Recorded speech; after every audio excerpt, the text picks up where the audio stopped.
Previously on the Bubba the Love Sponge show. Oh, please, they see Bubba in the merch truck at the mall. They know that's a sex trafficking Jones all the way. Yeah, that woman's No way. that woman's being illegally detained. That woman. She answers in weird sentences. Her eyes say hello, but her soul says save me. You're listening to the Bubba the Love Sponge show. Broadcast rights for the Bubba the Love Sponge show have been granted to this station by the Bubba Radio Network and is intended solely for the enjoyment of our listening audience. Any rebroadcast, retransmission, or other use of this production without the express written consent of the Bubba Radio Network is prohibited.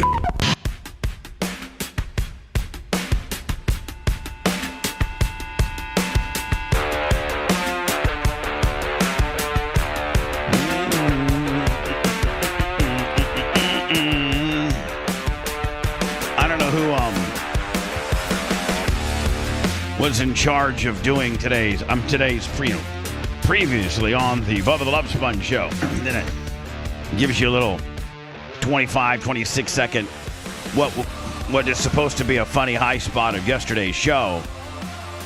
And very rarely do I find myself even more rare do all of us in the room pop. Usually Seth will pop or I'll pop, or sometimes there's no pop on the previous. I'm very pop friendly. But today's, man, was funny as hell. It got an entire room pop, and I want to give kudos as to who made it. Who made it? Lummy. Lummy made it? Lummy. Are you even afraid to stand up and say when you do good things? Well, I just, thank you, Bubba. Well, Bubba, I mean, are you giving Lummy credit or are you giving yourself credit Yeah. for putting, Well, listen, I'm not giving myself credit because I'm the host of the show and I should be having one, that's my job, is to try to set you guys up or myself up for a little pop willy. So that's expected. No, I'm not giving myself the pop.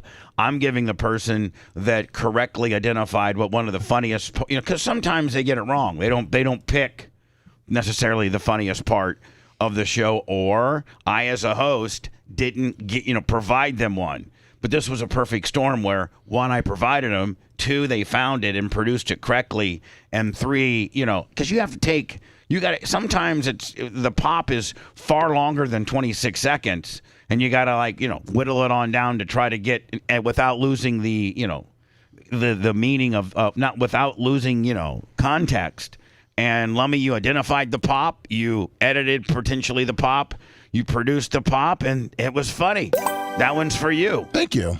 I feel like you're setting him up to put the strap back on him. Oh, who has the strap currently? Rhett. Oh, Rhett does. I think the strap is a little more important than just, doing your job. Yeah, doing your job. Yeah. But he did do his job well today. Thank you. Good job. I mean, the show normally doesn't start off with praise, so Lummy really must have gone above and beyond. Yeah, Let's just be grateful. I'm just thinking, have I got Just into a moment of silence. Have I got into a rut, Seth, where I open the show up as a prick? Is that what you're trying to say? I That's what I guess I'm heard. trying to say that, yes. Really? Here's what I'm saying. It's because we come off this creative meeting and it's stuff that I need to get done, and then it's on my top of my mind. You know what I'm saying? Listen, I'm not. God, look at Jen Epstein. She is just getting more beautiful with age. Although maybe not such a tight shot, maybe a little less, maybe back a little bit. She looks a little pudgy there. But What? Anyway, go ahead. No, don't say that, Bubba. Oh, my God. She's already there's eating issues in her past. There should be. Anorexia, bulimia, all the above. She's beautiful, but she did. You would have to admit, Seth, her and I were great friends, and I've always been a big proponent of hers. And then in the 11th hour, she did me dirty. She did me really. You know what she did to me? Oh, I understand. She's, and you'd be mad about that. Well, I mean, yeah, I was, I was friends with her when I was at Cox, and that's who she was, They did dinner together. Yeah, I understand that. I had the overcooked salmon with her at her house. But she calls me up, a month prior and says, "Hey, Bubba, it's Jen. I can remember like nothing. I was living in Odessa." And she's like, "We're doing a 5-part series of the legends of Tampa radio. We got Mason Dixon. We got Ron Diaz. We got Jack Harris. We got some bitch I never heard of that's been on Warm for 35 years. And do Orlando at all? No. and we got you. That's what we want to do. What can we come to the studio? We even had the dates picked out. It was in January because it was for the February sweeps. She's like, can we come to your studio like January 9th, and then after the show, spend 30 minutes with you, sit down, come in about 9 o'clock, get an hour worth of B-roll, and then from 10 until like 10:30, I just do a sit down in front of like your logo or something, or the overall studio. I'm like, oh yeah, absolutely, no problem. So that was going to be like on a Wednesday. So literally on a Monday, I get a call from not even her. From like, hi, this is Rhonda McGillicuddy. I'm a segment producer for Channel 13. Her Tom Bean. Yeah, no, like her. Like her Lummy. Oh, The person that does the dirty work. Yeah, you like her Anna Hummel or her Seth Kushner, whatever. I don't even know. Maybe more like her Macho Man. Like on the engineering side of the deal. But anyway, she goes, hey, I just want to let you know that we're going to go. And they lied to me. Here's what made me the most they mad. said they were going to reschedule. Well, like, listen, we're going to go ahead. We're putting that project on hold. We're probably going to try to roll it out maybe in May, not February. They were trying to do it for February sweeps, right? To try to get all the radio people to talk about them. Exactly. So January, I'm scheduled to have it like January 13th or something. January like 11th. They call me, and they're like, and they're not even honest with me. If they just would have been, hey, listen, we're going to pick somebody else over you. We're taking Mike Calta as a radio legend instead of you. Maybe they were just mad that would give me a couple days just to really, it's really not really probably cool to be honest with Bubba the Love Sponge when the honesty is going to really get shoved up your ass for 3 days. So you might as well just lie to them. Well, Fox 13 is the most unsavory news station in Tampa Bay as far as personal activity goes. Oh, yeah, I know. I mean, those guys are having sex with everybody there. Oh, I know. Trust me. And people that don't work there. So listen to this. So she calls me up on like the 9th or 10th, a day or two before, and she goes, hey, Bubba, this is Rhonda McGillicuddy. I just want to let you know the news directors decided to put this project on hold. We're going to probably roll it out maybe in May, so we're going to have to reschedule your taping. I'll probably call you maybe in the middle of February to find out, what would be good for you. I'm like, okay, no problem. Because that's what I'm thinking it is. That's what I'm thinking it is. Well, what they really do is they go and tape Mike Calta instead of me, and they don't delay it. It does run in the second week or first week of February. I think they run it the first week of February because February 1 is when their sweeps start, their rating sweeps. From what I heard, that Mike Calta's bulldog-like features of his face were better ratings draw than potentially what they could have gotten over here. Than like a gray fox kind of guy? Yeah. Okay. All right, great. So anyway, well, I mean, if you guys were me, and if you just look at the people they selected, those are truly legends of Tampa Bay radio. I think, by all conservative accounts, I'm certainly in that club. I mean, you guys. But you're number one. Like, I mean, right. Not only am I in the club, but I'm the GOAT. Yeah, who cares what some idiot at Fox 13 sat around and strategically tried to figure out if they could hit every single demographic they needed to get the ratings they wanted when you were going to promote that you were, a top 5, all-time DJ in Tampa Bay or whatever the hell they were doing. The best. Yeah, the radio So anyway, legends. You're number one, man. It's like, we don't have to stroke you out for that. Jen Epstein. Maybe you know what? Maybe I should give her a little credit and say that maybe the talent doesn't have necessarily the stroke to be able to make a change like that. And that came from management, and she's just a hired gun that has to go out and interview the schlep. I think that's more likely. And she really had nothing to do with it. I got jobbed out by her. She was supposed to, my first year I was doing the block party with the Lightning. She wanted to cover it. And by the way, she's a huge Lightning fan too. Yeah, and she wanted to be when we had a huge guest that she would come by and cover it. And Martin St. Louis came by, and who, by the way, is a coach of the Montreal Canadiens. Yes, and a Hall of Famer. And she decided that he was not big enough to come cover. She just wanted it to be Stamkos. Like, she was just waiting for us to do Stamkos. Which Marty St. Louis actually has his jersey hung in the rafters. I know. Like that.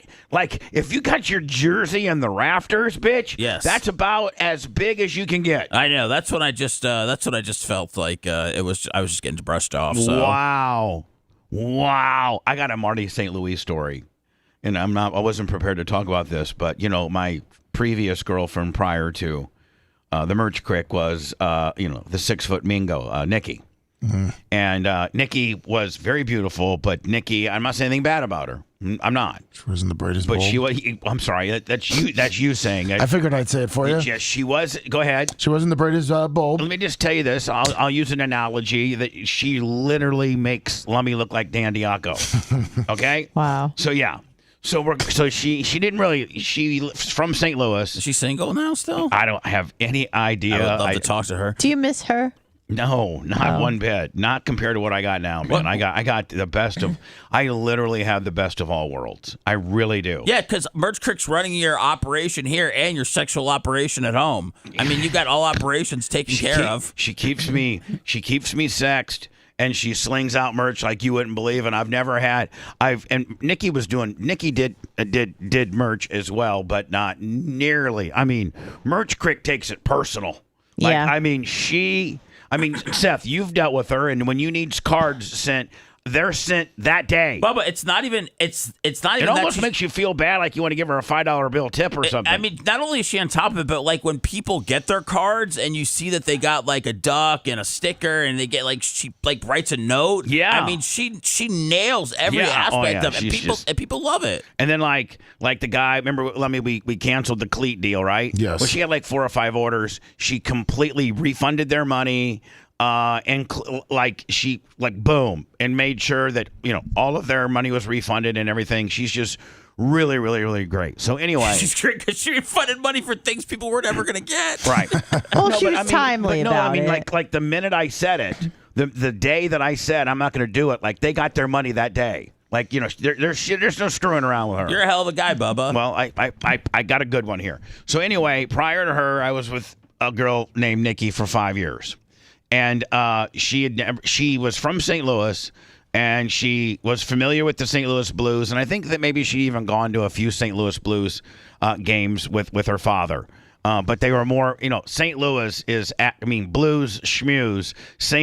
The city of St. Louis only cares about one thing. Cardinals? The Cardinals. It's called the Cardinal Way. It's even more it's as if not even more intense than like Chicago and the Bears or the Packers in Green Bay or Well, they didn't even care enough about the Rams. Those Rams said, we're getting the hell out of here. They got screwed on the Rams, but because the guy that married one of the Walmart sisters is Stan Kroenke? Yeah, that's how he made all his money. Stan Kroenke, who now owns the L.A. Raiders, and I think he owns like the Denver Nuggets. And I think he owns the Rams.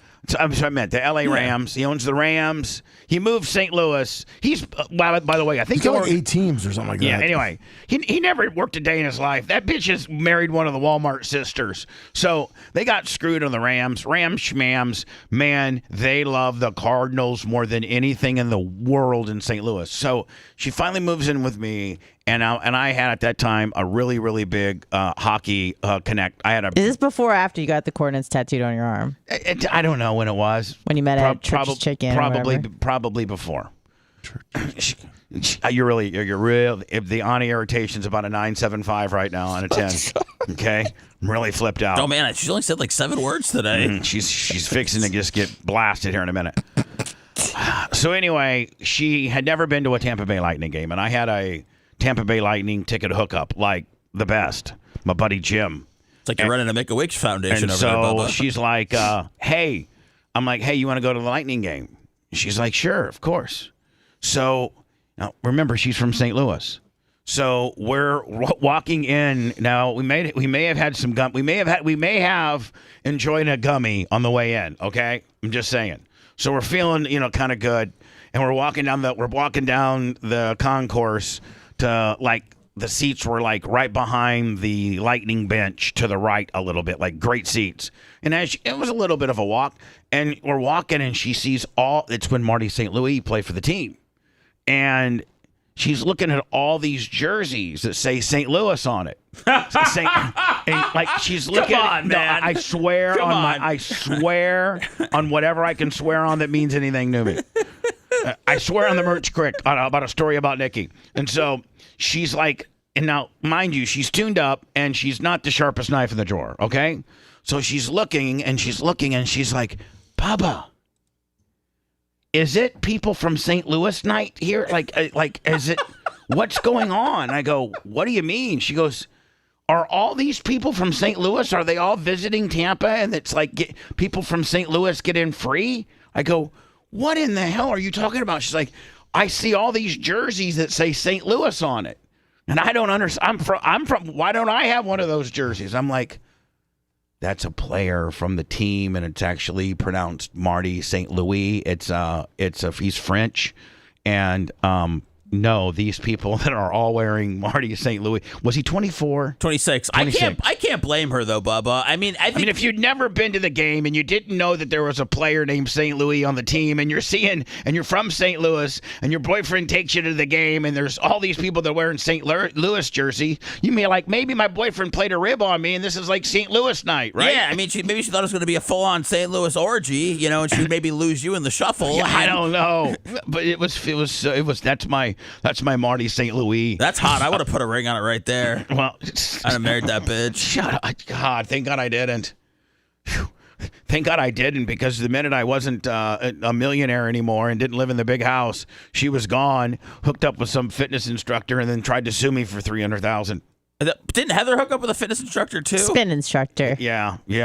Maybe that There's shows a theme something. there. But you work out all the time, Bubba. You're so strong. Yeah, but I was not nearly like, sexy as you are now. No, I wasn't nearly in shape as the people that I got left for. I mean, the people I got left for were like, they were, they looked like Macho Man. You know what I'm saying? Yeah, the girls were just tired of more of being with a personality kind of type of guy, and they wanted to. Yeah, your personality only take you so far. Yeah, and I'll tell you how far it takes you until you run out of money in a big house. When you're out of your 6,000, when you're out of your 7,000 square foot mansion, and the IRS is after you, and you got it in the middle of a federal lawsuit, and it looks like you're getting ready to lose it all, the real bitch that loves you will stick by you.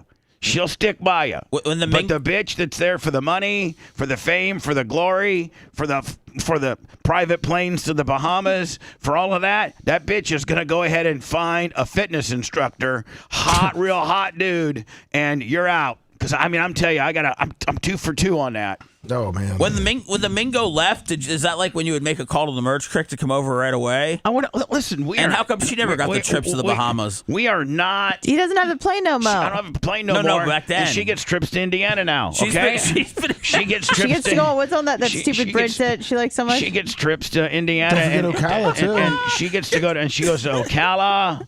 And she gets to go to Gainesville for the speed, for the drags. God. You take her to those high school football games in Terre Haute, I take her to right? in Warsaw, Indiana, high school football games. Yeah. Take her to the Pizza King. Penguin Point. Penguin Point. All the hot hangouts in Warsaw, Indiana. The downtown bar and grill. Oh yeah. Please. Man, she's here for the come up, man. She is a hell of a woman. She is. Really is.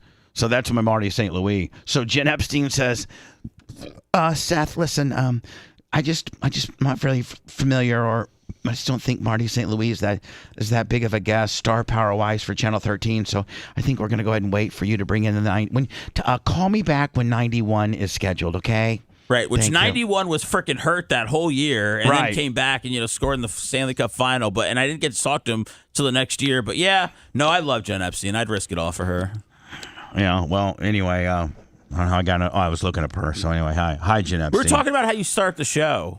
Oh, well, and I had kind of like a parallel, or at least like something I wanted. Where I was being positive today in starting the show instead of just rapid firing a bunch of negative nonsense. Yes, right. Because I was thinking the vibe that we had for 199. Where it's just like, I know you got stuff planned out, but it's just like, we got the music and you don't. I can't open the show up every day like that. Well, no, I'm saying it was a vibe. It's a vibe. Everybody was in a good mood. Everybody's having fun. Everybody's smiling, Well, the meeting was cut a little bit short, too, because Bubba had to poop. Yeah, today, man, you don't understand. And this has only happened one time. I can't think of the last time. Rhett, maybe. Macho Man. I don't think you've ever had to in the I don't know, the year or so that we've been meeting at 5:30 to kind of hash out some stuff, and now Seth and Anna and Vida in that meeting. I don't think I've ever had to emergencyly. How would you say that word? Urgently leave the studio for an emergency. No, but like if you were to try to, you had emergency shiz. Yeah, I had a modern day shiz attack. Prairie dog. No, it wasn't even it's A pile? I started to fart. And what you guys And don't then you understand. crapped your pants in front of everybody. What you guys don't understand is, as we're having this meeting, I lift up my leg and I'm going to go ahead and let a little squeaker out, and I have to completely pinch my ass together because I can tell. You know how you can tell that fart's not gonna be a fart. It's not an empty promise. That it's a shart. Yeah. You can just tell. And if you squeeze it off fast enough, and it doesn't get any traction to get any real estate. Then you can literally keep it from getting on your underpants. So I, at that point, lifted up, tried to fart, analyzed that it was a shart, told you guys out of nowhere, I've got to go. I'm having a shiz attack. And so I went in there, pulled my drawers down, I wish I would have been recording it. Because it was just like, it was like... Imagine if it was live on Twitter. And then like a shotgun like a waterfall effect too. You know how a lot of times the water will come first. The water's like, then comes the solid. Oh yeah. So that's how mine was. I'm just trying to ease into the day, Bubba. Shut up. So is Bubba. I already got a text from you. Listen to this. I get a text from Seth like at 5:25 or something. Says I'm gonna be 10 or minutes late for our meeting today because I'm having an anxiety attack that I'm having to walk out. Yeah. And I'm like, listen, buddy, take your time. No, I appreciate that. I don't think I could have handled it any more professionally. No, He was pooping anyway, so. You did great. I just, And you really didn't miss that much because I had a shiz attack. Well, I know. And now you talking about your shiz attack is giving me more anxiety again. So I'm going to be pacing outside your studio, letting smoothie guys in here all day. So I shiz attack bad. But usually when you have a shiz attack, like I'm a long form pooper. Like I like to poop like when I go and poop, I like to poop for like 15 minutes because I play my little soccer game on my Monopoly game on my phone, Lummy. Oh, yeah. That's when I'll go sometimes and check the Facebook messages, stuff I regularly wouldn't do. So this one, though, when you're having a shiz attack and it's coming on to you like the kamikazes in Pearl Harbor, and then you just got to let it all out fast. And then I knew I needed to... By Bubba pooping standards, I would think that you guys would say that was very short. It was like, what, a 5-minute deal at best? Yeah, it was quick. I even said, I think the meeting's over because we all know Bubba doesn't, poop in 5 minutes. So I really, really quickly wrapped that up. And a lot of times shiz attacks don't produce a lot of wipage. Like you don't have a lot. It just goes out with such an explosion that I don't think it even hit your ass cheeks. So I started the morning out with that, which kind of threw me off. And then, Seth, I wanted to ask you, Anna now has this little habit where she gets here a little bit before you, and she sits in your chair and just looks right at me. Yes. And what do you mean? And I saw it yesterday. I did it yesterday because he got up and he was, in the back doing his thing. I know. So, I asked her today, I'm like, don't you think that he probably doesn't want you sitting in his chair before he gets here? That's his chair. And she's like, oh, no, he's fine. He likes to go to the back and chuck rings. Why? And so he has no problem with me sitting here. I'm like, well, I'm going to ask him. So, Seth. It's not like I'm dicking around on his computer or anything. I'm just sitting in the chair. I know. So, Seth. Yes. Do you have a problem with her sitting in your chair? Oh, really? No. You think I'm dirty? No, Bubba, I don't because Yeah, you're not picking it up, Bubba. Why don't you just say you are? Wait, can I tell you why? Can I tell you why I can't be mad? Because I remember the bit on Howard Stern a few years ago where they were let people that were visiting the studio sit in his chair, and Howard did this whole thing about people sitting in his chair, and he sounded so horrible because it was not a big deal at all. So I feel like, see, when I lean in like this, that means I want you to make some eye contact with me so we can do a little, so I can give you I'm like, all right, yeah, you know what? Stop stinking on my chair, bitch. Why don't you just stand next to it, okay? No. Why don't you sit in your own chair? Why don't you sit in your own chair? This area There's too many here. screens between us. I like making eye contact with you. Just that, Doesn't hold want on. to look at you. Just that riser. I don't care. As we are on almost like a car dealership riser. Do you ever notice like all the regular salesmen, they got little desks and cubbies, but then the main sales manager guy, he kind of sits a couple He's steps. elevated. He sits a couple steps up and he's up there doing the deals and stuff like that, and you got to take your deal to him. Like after you write your deal up, you got to take it to him for him to look at it and try to screw the person a little bit more. And so Seth and I, and it's not, it was designed, our broadcast area was designed for me to be elevated up a foot. And just because that's how I designed it. And Seth's area where he is now was never designed to be a broadcast position. It was designed to be a soundboard area for bands that we have on, in stage. Well, since that ship's kind of sailed, the bands aren't coming in and doing music stuff anymore. That ship has sailed. Although when that ship was here, I had the best stage and sound. Like Cox and iHeart, 5 or 6 or 7 years after I had a performance stage, they all put in these little performance areas, which were basically just a riser with a couple of, par 64 lights. I mean, but and a TV in the back. Nobody had a stage like you. No one would let Head I'm the one perform like you. No, but hold on. Not only did nobody have a stage like me, but nobody even thought of an idea of having a live performance kind of deal until me. I mean, right? I mean, after me, then iHeart built a little performance area, and Cox built a little performance area, and it was just a little stage and a little conference room with a video thing behind them, and they could pack in 25 listeners, and they could do a VIP performance. What a bunch of biters! Yeah. So anyway, me and Seth are just naturally elevated a foot.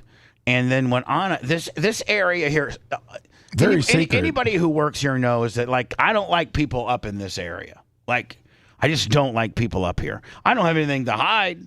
I mean, Anna does a show from up here. She could probably pilfers through all my belongings. I mean, just a fridge. Lummy does a show up here. Sits behind my desk. Does not touch anything. You can see that I got everything from Toolbox Buddy lubrication to smelling salts. You can learn a lot about a person, about what's on their desk and stuff. Yeah. So, but I just have guy stuff. I don't have anything. Well, I think I used to have a machete up here, Lummy, and a $10,000 show knife, but I think the card opening segments commandeered both of those. So you have moisturizer up there? I got moisturizer up here. Yes, I moisturize my face a few times a day. Yeah. But Anna, I don't know if I want you sitting that close to you. Yeah, because you just look right at me. Is that the point? No. We're having a meeting and no making eye contact. Our point is to throw around ideas. I understand. Not to be staring at each other. And you're just a natural voyeur. You just like to observe. I'm an observer, please. You're an irritating observer. Okay. So, Seth, if you don't have a problem, if you don't say you have a problem with her sitting on your chair, I'm going to say I have a problem with her sitting on your chair. So, Anna, if you could just, during our pre-meetings, go to your own little spot. What about where she stands by the little door here? She could, yes. Okay. She can do that. Is that okay behind the wall? Yeah, you can stand behind the wall. Bubba, don't be afraid to open your heart and let Anna in. She might be trying to, bond and get closer to you and feel that connection. That's the last thing he wants. I know it's the last thing he wants, but and then he bitches about how bad the food review was when I was willing to be that extra set of hands that he needed at that time. Yeah, but then I'm kind of being disrespectful to the merch critic. Maybe maybe. Are you? I'm not trying to take her job. I'm just trying to fill in one day while she's away. I think it might have been funnier, me being the boomer that I am, trying to figure it all out. I mean, then just you seamlessly producing it. It sucked anyway. It's our worst performing food video ever. So what's that say about it? Do you maybe want to think about going for a ride on the moped with Anna? Have a team building activity? I think she would have anxiety with that if she got on the moped. She'd wrap her arms around you. Yeah, but or as much as I could. Sorry. You're going to try to say, you're trying to make me look like a fat ass now. You think, let me do me a favor. Yes. Go get one of those white folding chairs. Okay. I know we have Are one you right gonna hit here. me with it? That does. Oh, thanks. So I maybe I get tired of you always dogging me out. So we're gonna do a demonstration right now to show you Okay. that if we were riding a moped, that you could indeed Fully get those arms around your bod. get your arms around probably. I don't know. I have pretty long arms. But that's not ideal for your situation or my situation. No, it's not. Exactly. When I politely say no, I don't want Anna riding on a moped with me, there's several factors I'm including. One of which just isn't me and you on a moped, but there's other people to consider too. Yes. That it might not. And I appreciate that. And so when I say no, everybody's saying, "Oh, Bubba's being a dick, being mean to Anna." I'm really not. But hold on, just to make a point, I'm going to sit in that chair, and you're going to move on the very edge of your seat as if you were behind me. Yes. On a moped, and you're going to see if indeed you could wrap your hands around me, and if you can, that just shows you how much of a hating bitch you are, and how you're always trying to make me look bad. Okay, so hold on. Feel free, Lummy and Seth, to give play-by-play. Okay. Yeah, go ahead, Lummy. Will you document that on the celly for me for possible social media use later? Yeah. Especially if Anna can't get her arms around Bubba. What's your money on? Actually, Bubba's big I might have art. something better. Anna's. I got long arms. He's switching it up. I think Anna's gonna get it around. Here, I mean, hold Bubba looks really good. People have compared my arms to Matthew McConaughey in Dallas Buyers Club. That's not a good thing. No, I know. There's a lot of what's this? I'm making it more realistic now. He's getting too stools, Seth. All right. Making it more realistic. Yes. Now hold on. Stools. Hold on. I'm on the moped. Now, what if I'm right and I can't Hold on. wrap my arms fully around you? Let's just. He's we gonna go. hate you even more. Seth, It can you means see you're this? right and I'm wrong.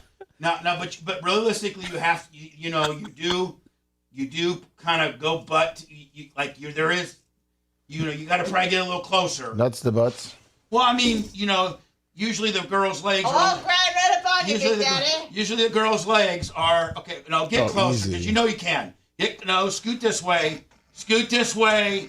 Like you're okay. Now go ahead.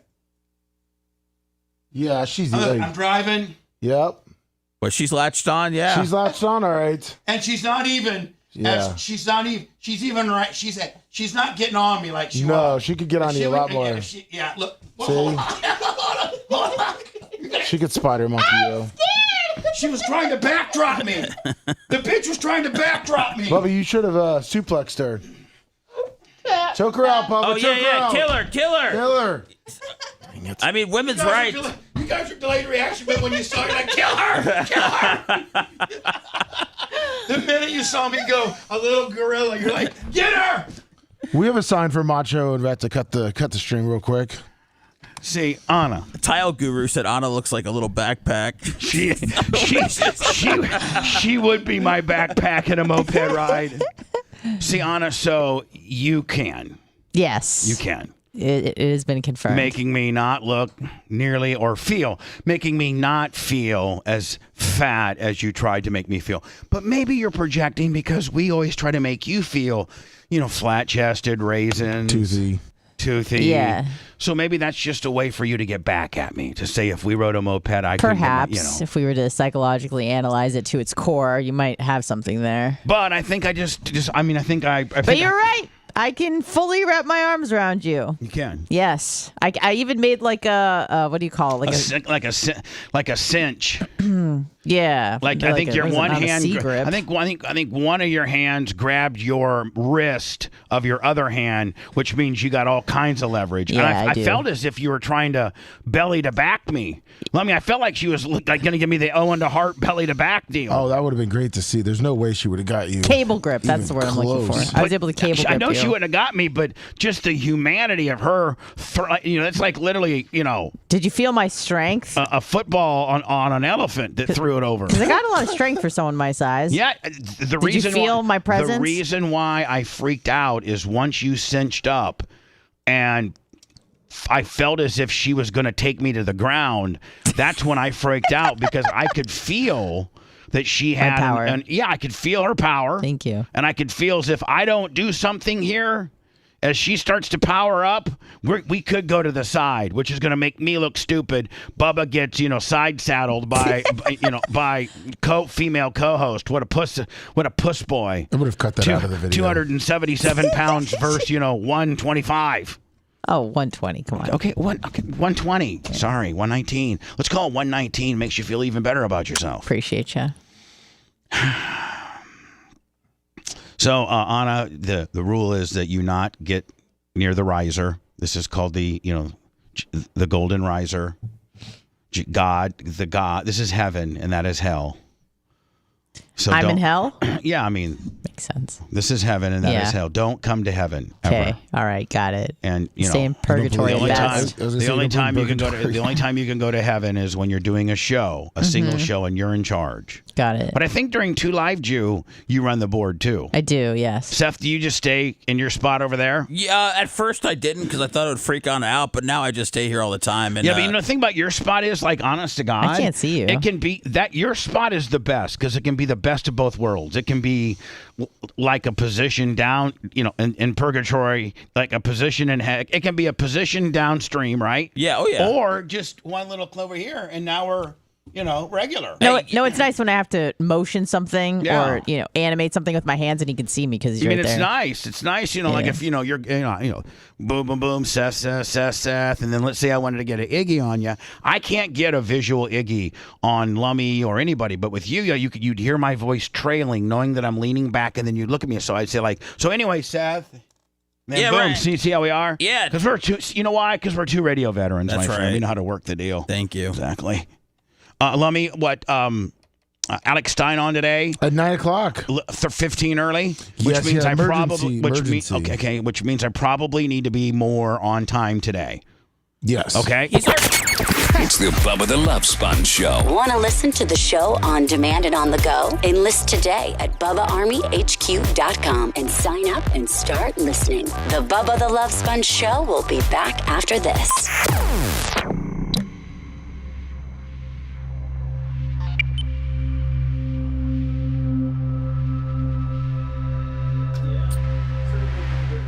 Those games, and you can just tell that they shouldn't be collapsing. I know he's being funny, but it's like sometimes it's like I feel like sometimes you're almost devaluating some of your legitimate stuff when you go this far off the deep end. Right.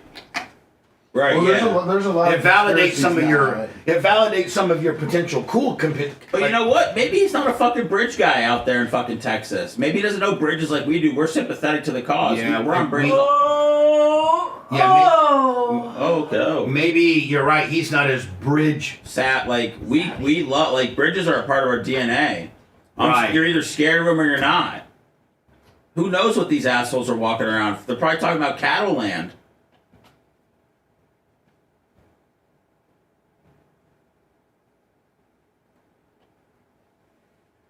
Oh man.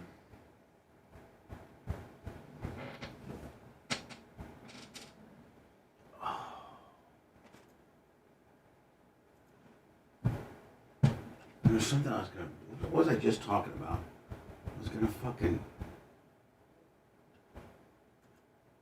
What, for me or something else? No, I had something. Oh man. Guys, make sure you go listen to the podcast we posted. What's up, Longwood? Go make sure that go make sure that you guys hear what's going on with the show. We made a show and a podcast announcement yesterday on Clem and Kush. I'm gonna write that down. Go check it out, later, commercial breaks, whatever, it's all good. What up, Grouper Lips? What up, Yenzer?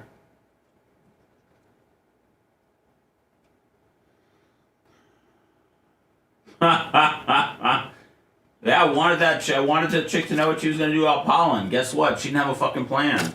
But we're still going to get behind her. Bubba wants to take her to lunch. What up, Dutch Duke? What's going on, Maria? I didn't get to have any cake. Was there any left over? What's her name? Courtney Fox? What's her name? Shit, I don't know. Fuck, where is it? Did you have it up on your... I got it. I'll find it. Alright. What up, LM? Whitney Fox. What up, LM? What up, Bubba? Army for life, bad boy for life. No Easter. Easter's a very religious holiday to me. Is it? Yeah, is Easter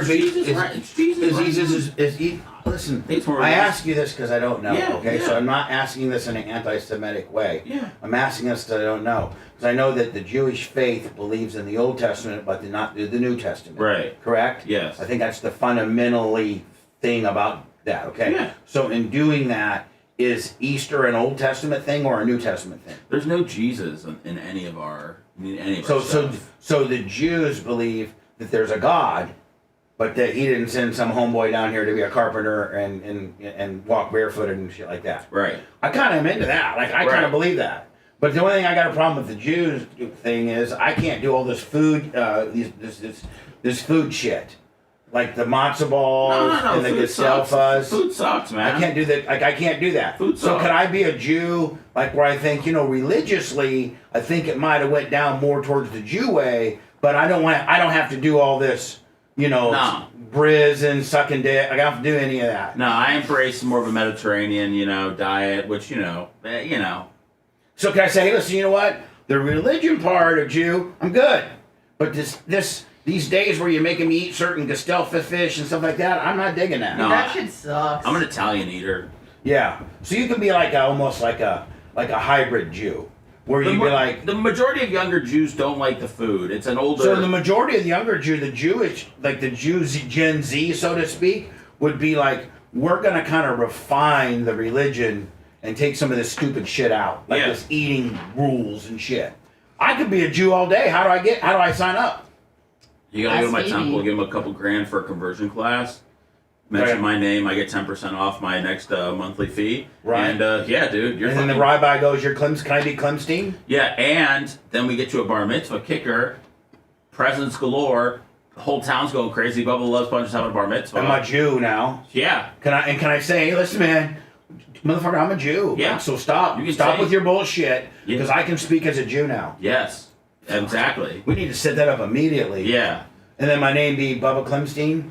Yes. Yeah, I think that works. Yeah, I think that... Bubba the Love Sponge Steen? Bubba the Love Sponge Steen? I think this is a conversation we need to have on the air. Yeah, me too, Orange Cat. What's up, Bob Cook? I need to still get those cookies from you, man. Oh, Bob, I got to give you your check. I'm so sorry I owe you money. Oh, I watched Curb last night. Did you watch it? Yeah. Oh, yeah. fuck. Yeah. And you know what? Conan O'Brien's a fucking prick. No, but listen, fucking boy, did Richard look bad. That might have been the last time they taped him. He's looked bad the whole year, but he's... No, but he really looked bad. He was funny, though, in that one. He was funny. Well, he was funny as fuck, but I'm thinking that, did he get the whole season taped in with him before he died? Yeah, oh, yeah. All right, so he's in all the... Whatever they were going to do, they did. Yeah, he was alive, right? Yeah. He died after they'd wrapped? Yes. Yeah. Yeah. Funny as fuck.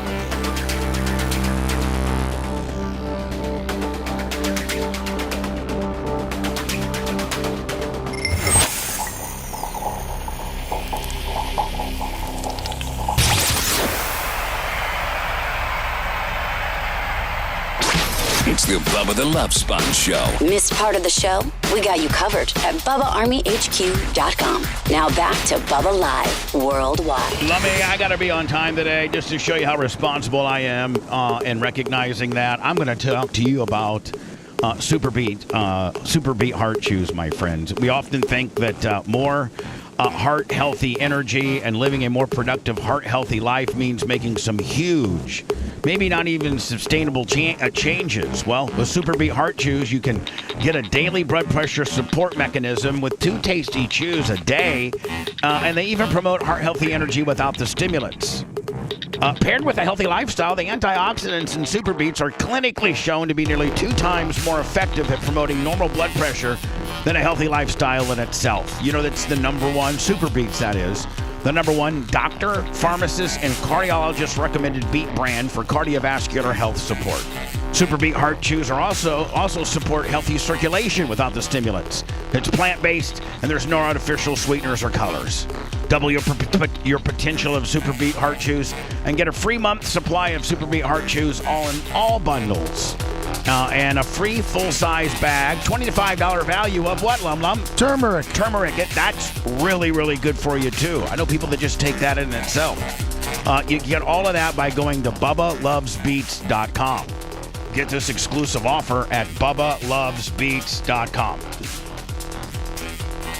So I'm excited. A lot of things I want to talk about today. Obviously, the feds, when they come into when they come and they raid all three of your homes at the same time, and they got your kids handcuffed outside, but you're nowhere to be found. I don't think that they go into your house and, nicely open up drawers. And, I think that they go crazy.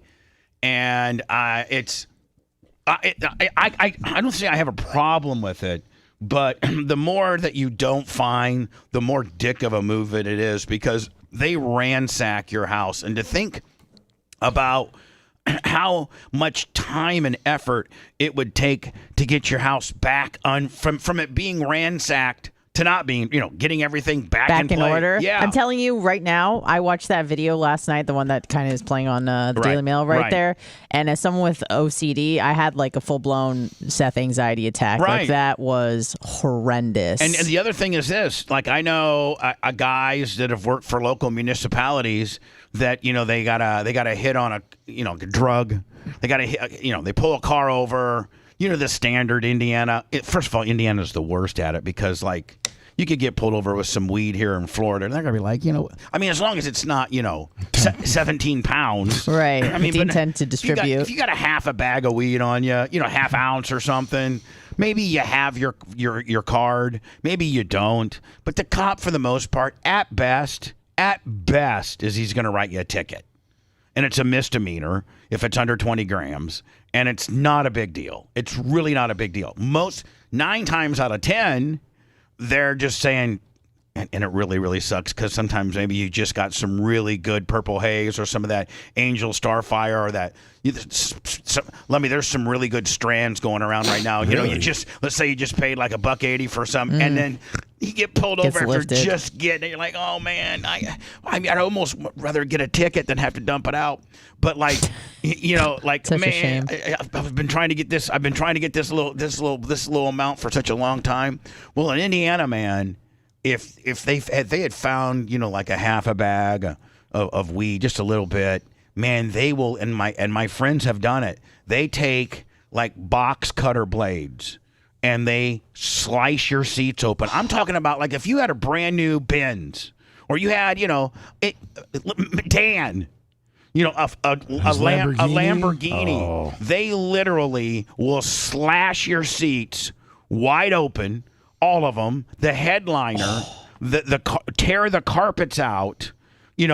Take the dashboard and unscrew it from the frame so that the dashboard's hanging down. And then sometimes it's a false hit because maybe they had some weed in there the day before, but there ain't any weed in there anymore. But the dog gave them a false hit.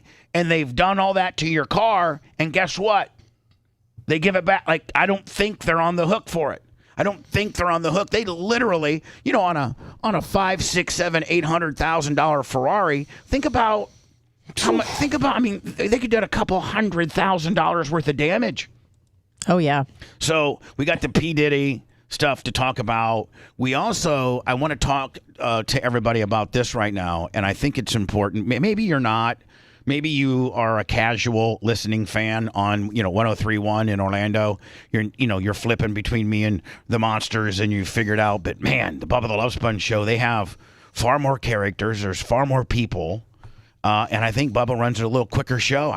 This is a breath of fresh air. They got a doctor in there sometimes. They got a couple Jewish people in there. Boys. Hey, don't knock. I'm thinking about turning Jew. I just talked to Seth. What is pushing you in that direction? Well, just because of... Because Jews aren't really, popular right now, Bubba. I don't know if you know this. Listen, I'm going to say, you know what?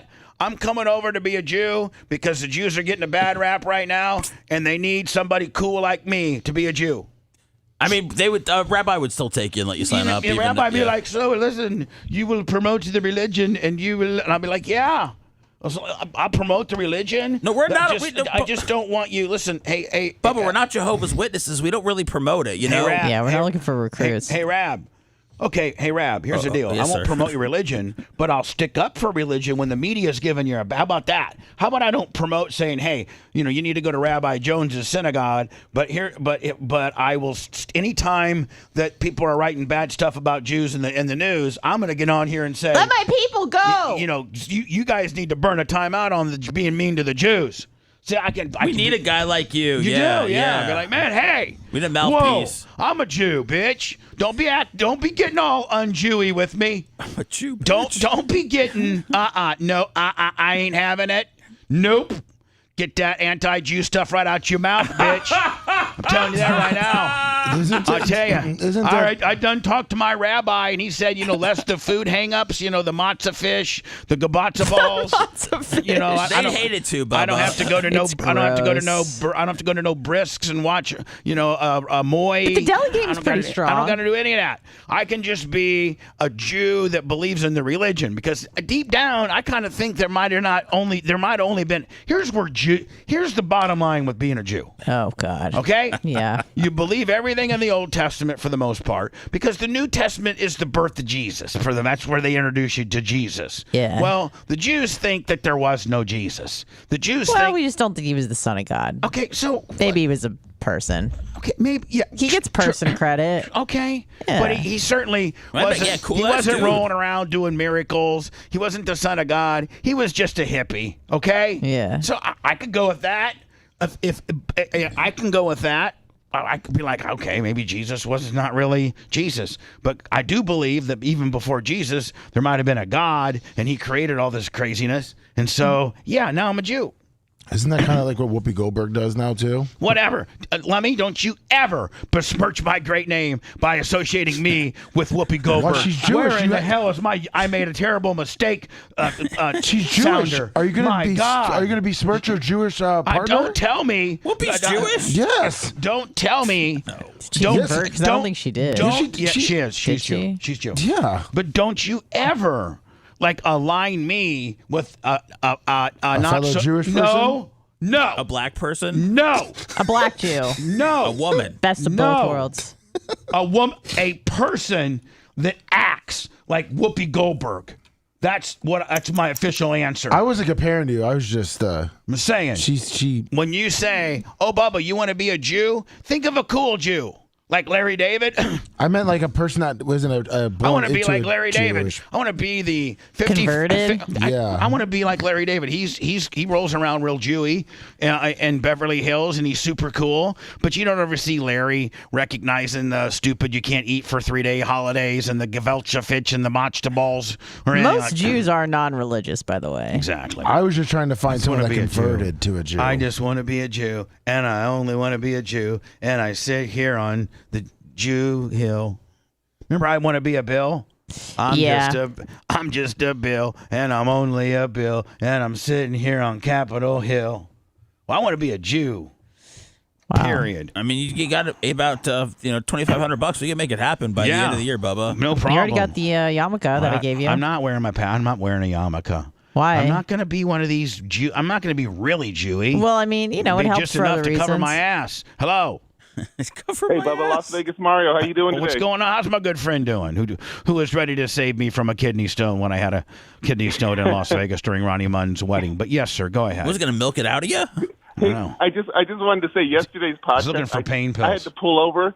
I was dying laughing when you were describing the water on your pants. Oh my God, Bubba! I almost. Oh, you're talking about Clem Cush yesterday. Everybody, and my original thought process of this particular break was, you may just be a regular dude listening to me on 103.1, and you don't ever go into our other worlds, such as our YouTube world, or more importantly, what I'm getting ready to talk about now, our podcasting world. But Seth and I laid down a Clem Cush yesterday that was great. Oh my God! We started with this chick that almost died at my house took too much GHB. Remember that, Seth? Yeah. You poisoned her, and then you brought her back to life with some Coke. And then Coca-Cola. Oh yes, sir. And then we contemplated. We're thinking about adding Brent Hatley.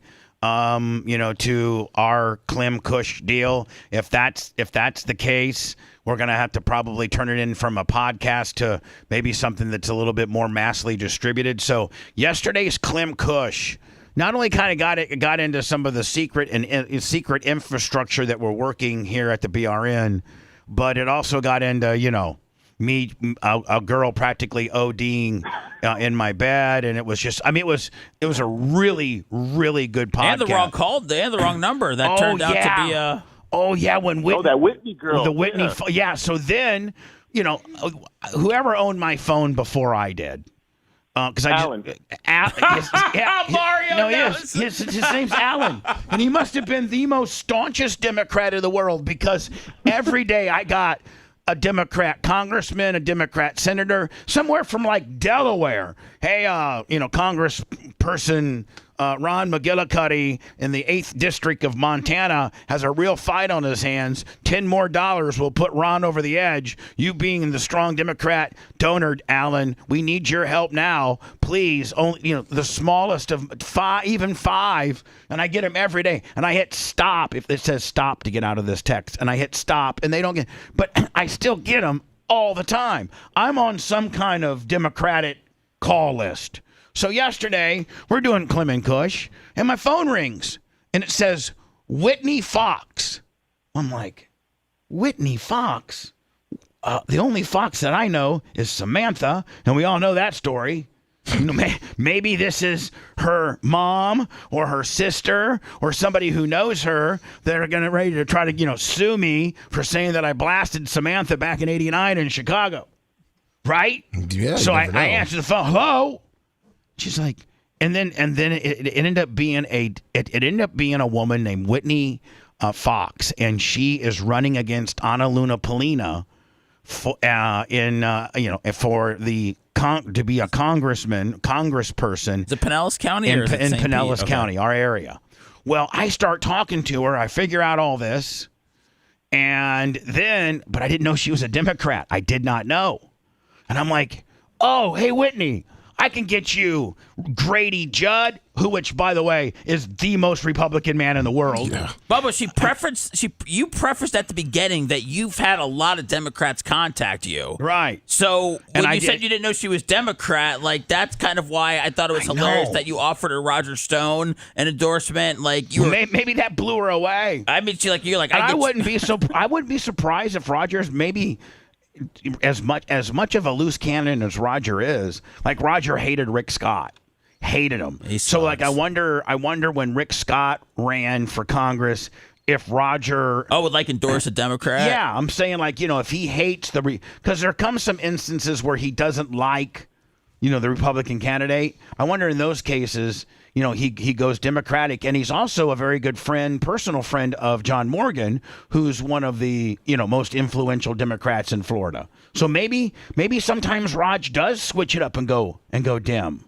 I just think that people should listen to the podcast yesterday because the way that you set it up was you asked her to go out with you. You go, let's get together. I'll give you a donation. And I believe from her reaction, thinks it's going to be a huge, number because she knows that you're Bubba the Love Sponge from back in the day. And you said that you're just going to give her $100 and take her out to Arby's. See, this is what you don't understand. Yes, sir. The largest donation a person can make individually is $500. That's all. Really? That's all. I thought it was $10,000. No. That's if you have a soft pack. Oh, okay. If you are a fundraising soft pack, the sky's the limit. But individually, I see. Individually, and even business wise, I think business wise, there's a 500 cap. 2,500. I think it's 500 individual and 2,500 corporate. So Seth, that's not a lot of money. Mm-mm. So that's the rules. But they get all this soft pack, kind of deal. Well, they get all that George Soros soft pack money. Well, you could slide her some cash under the table, Bubba. No, they can't. She could buy 250 yard signs. You You can't do that. Well, you come on. They have to come up with reports and all that kind of thing. Anyway, that was part of the Clem Kush podcast that you've absolutely, if you're listening to the show and you're a casual listener and you don't usually go to and find, download one of our podcasts, that might be one you might want to listen to because, I mean, Mario, I think you would attest. There was so much that we talked about. We touched on so many. My pants. We it was disgusting. Still laughing. I thought that was hot. All right. Well, nice. Anyway, it's all in the Clem Kush yesterday. It's some insider information. It's a girl that almost overdosed at my house. It is. So we gave her some Coca-Cola. It's a Democratic Congress lady that Cranks calls me that we turn into solid gold. It's really, really good. So it is. Hey, just one more thing I wanted to ask you. I'm not going to give it away, but if that's true on Wednesday, that's going to be awesome. If you're going to have that, That's well, I'm working on Wednesday. I'm working on that, and so we do have some potential plans for Brent Hatley, incorporating him into the program, and I want to talk about it here. But you could go over to again, go to Bubba Army HQ, sign up to be a grunt, which is free. And just create a screen name, and then you can go and download our daily podcast right from there, or Spotify, iHeart, Google Play, iTunes, Apple Music. It's type in, the Bubba Army podcast, and that's what it's called. So go get yesterday's Clem Kush. There's a lot of stuff going on in it.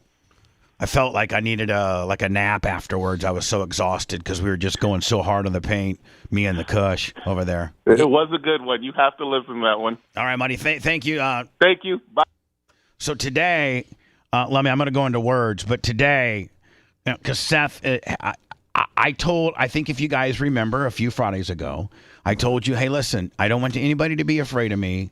I want you to push me. So that we continue to churn out more content. Yeah. And so Seth, kind of like, Sponjo, you need, and I've gotten a lot better on Twitter, coming up with either questions or, some posting up one of the old wrestling shorts up there that did real well as we're trying to get to the threshold of being able to monetize our Twitter. We're very, very close, but we've got to be more active on Twitter. So I'm trying to be more active on Twitter. And one of the things that I started to do, Lummy, yesterday was the first day, today would have been day 2, is like when I get here at 4:30, 4:45, as I get here about 45 minutes earlier than you do, just going live on Twitter and seeing how I prep the show and the different articles that I look at and things like that. Yeah. And it's kind of a behind the scenes kind of deal, pre-show for the pre-show. Like, for instance, Seth, you and I are big Curb fans. Yes. And if we could go to Larry David's Twitter and see him as they were putting makeup on him and he was reading his last lines, like, rehearsing for a scene. Oh, I'd be all about that. Oh, I'd be Rizak Hizard. Right. I'd be Jizzaking his. Wow. I'd be up and flopping, too. So, anyway, I started that yesterday. It went pretty good. And then today, Lummy, I started it, and I got all boomered out. I hit a button, and it made it starts going real well. By the way, this is on our Twitter at the Bubba Army. Hold on, let me see. Do I get I don't have the volume on. Hold on, and I think I cuss here too. From a show.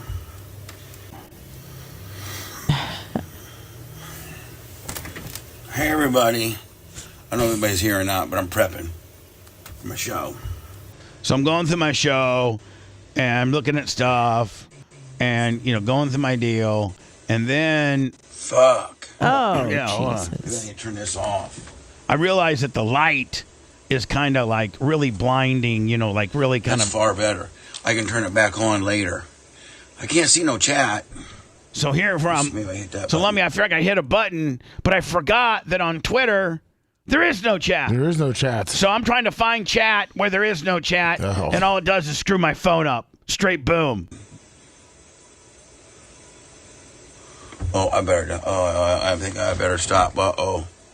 Done. I don't want to do done. Maybe give him an after show kind of deal, Bubba. No, I'm exhausted by then. That's not what I wanted. Sound tired here. Oh, hold on. No. No. And that's a no.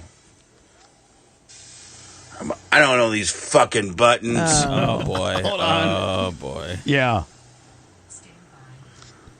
I gotta poop. Let me see. Like this. Okay. Let's get this. All right. So anyway, I'm not going to play it all. You know, we'll work on the content aspect of it. Yeah. Listen, I know what I liked it. I know what it gives you some real behind the scenes, Sure and then was. finally I get mad. I'm like, screw it. I'm not doing this. This. Oh, hold on. Where's that coming from? Play it all. We'll work on the content aspect of it. Listen. All right. Perfect. Thanks. So I know what I did wrong now, Seth. So starting tomorrow, I'll. If you want to go to my Twitter, which is at the Bubba Army, I'll be on about 5:30. I'm sorry, about 4:30, between 4:30 and 4:45 is when I get here, and I'll just set it up. Now I know how to set it up, and you can just watch me prep a little bit. Maybe I'll talk to you a little bit. Maybe How were the not. numbers yesterday? Did you check the Twitter numbers? No, I didn't. Okay. Did you? It's part of your job. Is it? Yeah, no. I thought there were some good tweets yesterday. No, hold on. What was it? But specifically, let me see. Let me go to X here. Specifically, how did that do? And that was my very first one that I did. Well, today is already at 1,000. Oh, yeah. So, let me see. There's the podcast. There's something how I miss my son, and there's an Anna deal, and then there is the show, and then here, hold on, almost 3,000, Seth. Okay. Day one, coming out of the hole with 3,000. Not bad. And Not bad. as people will tell more people about it, be like, hey, you want to watch Bubba act tired and before his medicine starts kicking in. By the way, I think we've got a hold of Brandy Love too. Very famous porn star who follows us. She's got some very interesting. You could go to the bathroom and take care of yourself on her account. Anyway, I would hope so with most porno stars. She is a porno star. Yes. We're reaching out to her about having her on as a host. I'm also. What do you mean having her on as a host? I mean interviewing her. Oh, okay. I meant interviewing. I was like, her. what are your plans for her? You gonna give her the Whitney Fox treatment? Tell her you give her $100? You can get her the endorsement of Roger Stone? No. I'm just gonna say, hey, tell us about the porn that you do. Like what's your deal? I think she's into I think she's really into TV and politics and stuff. Okay, let's talk about that too. Okay. What are you thinking about, RFK's VP selection? What do you think about, blah blah blah? Now tell me about that DP you did. You can joggle between both. I don't know if she does DP. Well, that would certainly be an answer. She probably would. But she did I did see a video of her with 4 gentlemen the other night. A 4-on-1? 4-on-1. She's a populist. She did a 14? Yeah. One of the people. Wow. Yeah, she does it with a smile on her face. God bless her. There you go. That's a question. Hey, it looks like you pulled off a 14 a few nights ago. Seems like you like it. Do you like it? That's pretty cool. Now, who do you think's gonna? Who do you think's gonna? I was reading something yesterday that now all of a sudden, and I don't know it to be true, okay, but that Biden has bridged the gap to only 3 points behind Trump. Like it's that close. Like I was like, well, hold on. Just like a month ago, it was like Trump was like 13 ahead, wasn't he? Has he lost 10 I don't points know in if the I trust these polls. I don't know if I trust any of these polls. Yeah. For real. Yeah, I didn't hear that one. Yeah, me neither. Hey, Seth, there you go. Will you do this for me today? Yes. Fuzzy Seth, not focused Seth. Yes, sir. His camera looking. Maybe he likes it like that, Lummy, where he's just like this enigma, a blurred out, a blurred out talking head. Yeah. He might be paying Macho. Well, he doesn't pay anybody anything, but he might have made a deal, like a extra card deal with Macho or Rhett, and say, hey, if you guys can put me up, but blur me completely out. I'd prefer that. The funniest and I'll part, give you like an 86 Robin Yount. No, they're annoyed by it. Like they're trying to get it fixed and all that. They just have to wait for a new camera to come in. I like every day when people tell me that I'm out of focus. I haven't known for the last week. So I like that when they break that news to us. So they want you to fix it, really. Yeah, no, I will. And Seth knows nothing about fixing anything. Well, he doesn't. He doesn't know. He doesn't know anything. That's part of him not being truly a man's man is he doesn't know how to really fix anything. I'm not an engineer, though. No, like I'm a talent. Like for instance, let me just say this. Let's say you had an automatic garage door opener. Okay? Yes. And you know, Lummy, sometimes if you pull the cord, pops off. The pull the cord, then it acts just as a manual garage door. Exactly. And you know, you have to, in order to get it to hook back up to be an automatic garage door, you got to take it past the rope so it clicks into place. Correct. You got to give it a little bit of strength too. Right. And you got to, and so you know, it just takes you just got to know, Seth, if you had an automatic garage door opener at your house, and it got off the click where it wouldn't, you know, you couldn't hit the button and it wouldn't go up and down, but the garage door was just, you had to open up by hand. Would you know how to fix that? Why am I getting drilled? Because my camera's blurry, so now you're asking if I can fix an electric garage? No, I'm just saying you're not a fixer. Well, Like, you what, know, do you when want me to when they ask you to fix your focus, you're not a fixer. Now, and that's even an extreme fixer. Like, very highly trained people can only fix your focus. You're not a fixer at all. You can't fix nothing. It's not. There's nothing to focus. It's just the camera. It's been decided. Are the engineers back there? Will somebody back me up on this? Yeah, it looks like you're all by yourself. Well, how can it be his fault though? Can we try to get during the stop? It's not. It's the light from his monitors. Oh, okay. It's usually whenever he opens a bright window, there's a lot of white light from his monitors. That's what will wash it. That's what will wash it out. Does he have a ring light? He doesn't need one.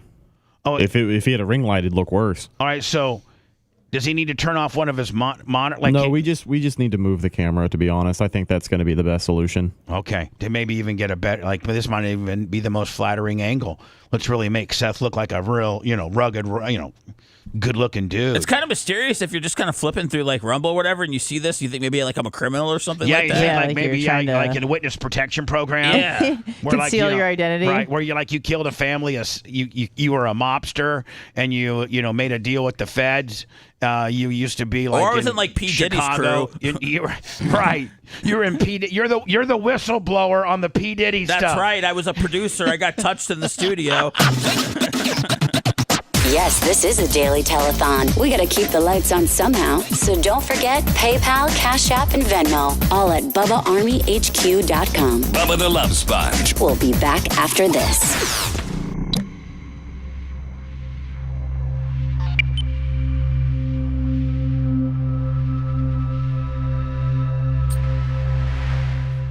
We're just getting 88 too much. Gonna call you the police, $22. What's up, cable dog?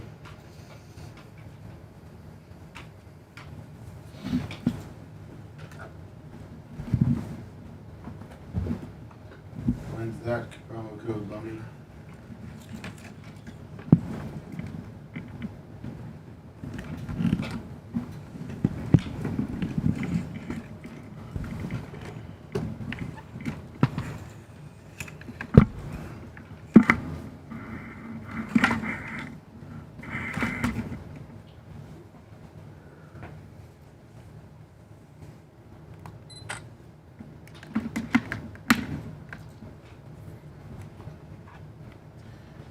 Fucking Craig's texting me. Yeah, Bubba's right. You're not a fixer. What the fuck? I'm sorry, bro. I'm just, whatever. Yeah, whatever. Exactly. I mean, it's just show banter. No, it feels real. It's showbiz, buddy. It feels real. It's fucking showbiz, kid. Learn how to work it.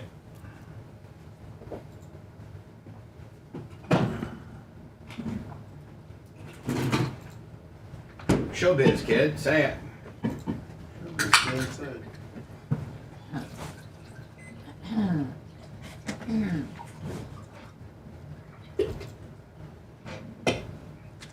What's up, girlfriend? Stop.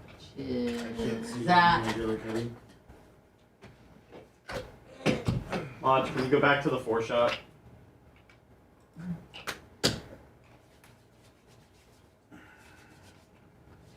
Thank you.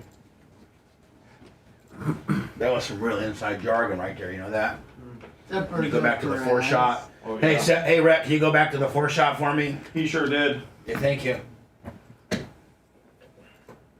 Let's go ahead and get a wide angle on the 4 shot. Let's go ahead and pan it out, Willie. Let me know when you guys get that phone call, Rat. He should be wrapping up on it. Okay, thank you.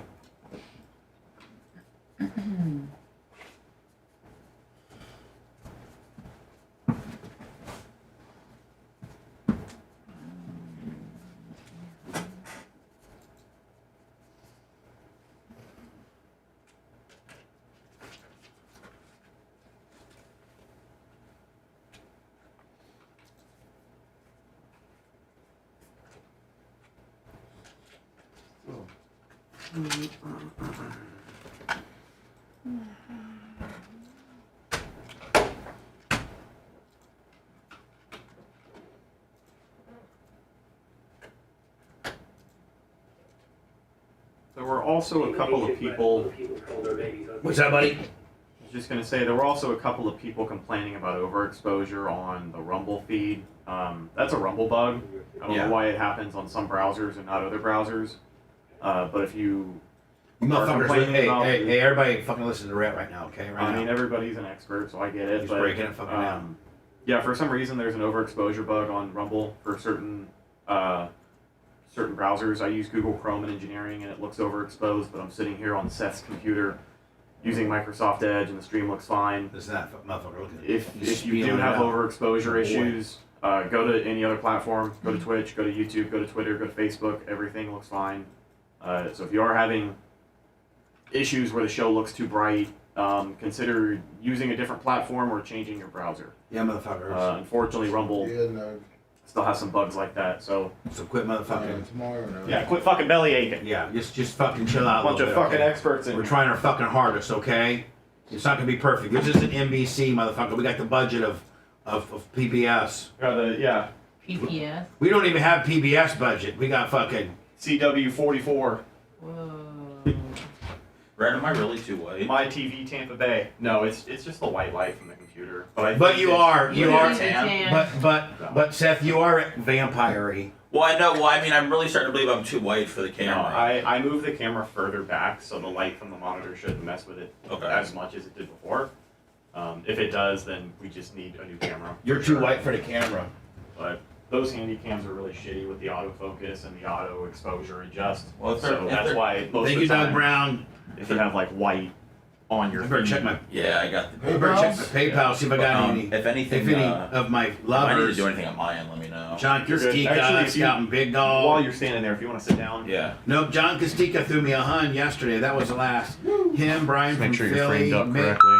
Mushroom Mitch, Scouting Biz, Fish on the J, Eric Heary.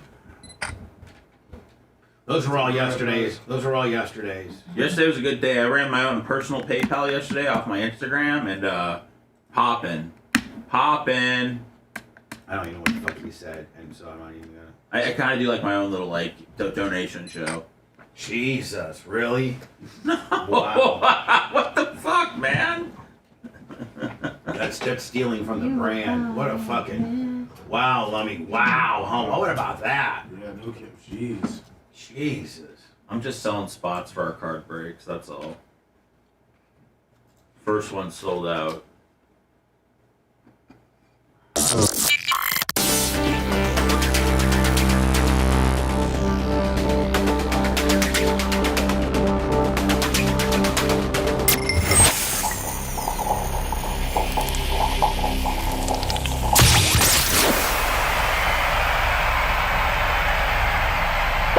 Do you want to hear all the times Hulk Hogan or Tucker Carlson called in? We have it all for you on BubbaArmyHQ.com. You're listening to the Bubba the Love Sponge Show.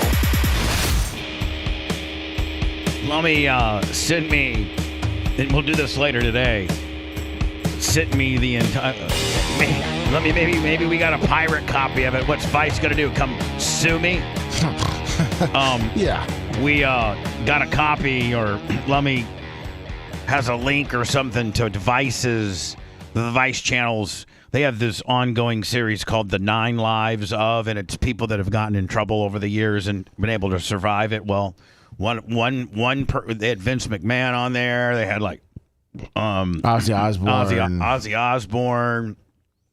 Just a bunch of other people that have messed up. One was Hulk Hogan, and of course the sex tape comes up, and it's just amazing. Even Kurt Angle, who is a I was disappointed when I heard that. Who is a very dear friend of mine, who I speak with not regularly, but a few times a year. Yeah, we had him on what a year or two ago. Yeah, and even he thinks, like everybody thinks, that I am the absolute one that did it all. There's only one guy on there that gave you a little bit of compliment. Who is that? I don't even know who that. I'm going to go through this later today. I have obviously Alex Stein at 9. I got to talk about the Baltimore Bridge deal. I got to talk about the P. Diddy deal. I got to make sure that you go download Clem and Kush podcast from yesterday. There's a lot of things I got to get through today. Lummy, don't forget I got to go to do a food review today with the merch crick. Nice. In the Adam from Fenderworks from Adam, however you want to say it, revived NASCAR style. Listen, I really do think, Lummy, it adds some legitimacy to the food review when I go through on like a car that's, wrapped or has the logos of a brand. You know what I'm saying? Oh, yeah, it looks really good. It looks like a 80s throwback NASCAR because it's got the big Bubba Army sticker on the hood. Remember, Lummy, like back in the day, like Darrell Waltrip had the big Tide logo, or Tony Stewart would have the Home Depot logo, or Ernie Irvin would have the Havoline, and And so we got the big Bubba Army sticker on the hood, and then on both sides of the door, the passenger and the drivers, it has another big Bubba Army sticker. It's painted flat black, and it's got all these kick-ass green lights now that flash. Making you look more official. You know what I'm saying? Yeah. And so I tried to the equation that is so successful with the food review. It's become quite the hit on our YouTube channel. Of course, everything we own is at the Bubba Army. So go to YouTube and follow us. Lummy, we're over 110,000 subscribers now. No, and almost to 111. Are we almost to 111? Yeah, we are 179 away. Wow, just killing it. Just absolutely killing it on YouTube. Go to @TheBubbaArmy, and it's one-off things that we do that make the huge difference. We do a lot of wrestling shorts from back in the day, because when Hogan would call the show, he would literally say the craziest stuff, and we're the only people in the world that has that. We are. Yeah. We're the only people in the world that Hogan, the day after his divorce, called up and thought he was a white Bengal tiger on the beach. Do you remember that? He's on the prowl. Like, hello? He's like, the white Bengal tiger will run up and down Clearwater Beach. Brother, it's a white Bengal tiger. He's free and he's on the prowl. Nobody's got that when Hogan was gored out of his mind on opiates and weed. Please. Nope. Nobody's got that. We got it, and it makes a huge difference. And so, if you're a wrestling fan, you definitely want to follow our YouTube channel at the Bubba Army. But if you're just a casual fan of the show, you're going to want to follow us on YouTube at the Bubba Army. You're going to see things like me taking my 2004 newly restored NASCAR Crown Vic through various fast food places doing a food review. You're going to see that. You're going to see Lummy's little goat report on Sundays when he comes to the studios and tends to his goats. He's gay for goats. Gay for goats. That's what it actually. Instead of the goat report, I think we should rename it. I need a second on that. Lummy's gay for his goats. There, Gil, 50 on the cash Or app. is gay a kick-out word? As soon as you put gay, as soon as you put gay in the title, demonetization. Yeah, if you're implying you're gay for goats, yeah. Yeah. Bestiality. Can you imply the goats are gay? My gay for each other. How about my gay goats? Attending to my gay goats. Because Lummy would, listen, we have... Lummy? Yes. I'm just thinking of clickbait, bitch. Oh, of course. Okay? Lummy's goat report's taken us so far, right? Oh, yeah. Now we need to shift gears and turn it in, from a. We gotta get this a main eventer. Yeah, you know? yeah. I mean, you grow with your content, and you see it grow. Like we've seen our show grow from like daily shows would get like 55 or 6,000 views, and now daily shows are getting like 10,000 views for one day. Like, all of our numbers are skewing up because we're continuing to put new programming up there outside of what we do on the air for the terrestrial morning show. So if you're a true Bubba and if you're a true fan of the show, you want to go see all this ancillary stuff. Like me teaching Seth how to change his own oil. He still can't, but we have a Manning Up Seth series as well, I mean, Seth, hey, listen, buddy, at least, and look how far we've come with you. You went from not being able to open up your hood and hold on and check your oil to now. If your car, if your low oil light came on, you now have the ability to open your hood and check your oil. Do you not? I do. Can you at least? I mean, listen, I'm not putting a full blown oil change on you that you could do that. No, but I could put oil in too. I could put some red line, K line in there, whatever. You know where to put the oil in. And you know where the dipstick is. And before, not only did you not even know those two things, you couldn't even open the hood. That is true. I mean, you should strut into your house today and let Phoebe give you all the oral by saying, just think about it, honey. A month ago, I couldn't check the oil on your car. Now I can. Yeah, I don't know. Get on your knees and treat me like the alpha man that I'm becoming. No. Bitch, about to get mine. You should try that and see how it goes. Then you throw in a bitch about to get mine. Let's practice once. Go ahead. I'll be Phoebe. All right. Hi, honey. Welcome home. Me and little Sethy have just been doing some arts and crafts and stuff. And you make that money today, you hoe? I'm scheduled to be on OnlyFans here as soon as you got home. She has a real job. I'm sorry. Yeah. This isn't a fantasy, Bubba. This is real life. I'm sorry. That was a fantasy. Yeah. I had MILF on her. I had her on a MILF gimmick. I still asked her if she makes money. She doesn't have to be a whore. You know what? I'm getting ready to close a deal. So I didn't make any today, but it looks like I might get 3 points of a big deal maybe Friday. Okay, great. We're screwed. So I just wanted to tell you that I can open up the hood of my car and I can put my dipstick in and I can check that I can refill the oil. And I was wondering if that got you all sopping downstairs. Oh my God! So you're trying to tell me right now? Just a few weeks ago when you had the low oil light on and you didn't know what to do, and I was arguing and calling you a pussy, and I thought I married a real man and all that kind of stuff. And now you're telling me that you went out and took it upon yourself to learn how to do those things? Yeah, so if you want me to check your oil or you want me to go fill your tires up, I can do that for you because I do know what your PSI pressure should be. Also, woman. What is it supposed to be? Well, I think you should probably have it around 38 to 40. You're exactly right, by the way. Oh my God.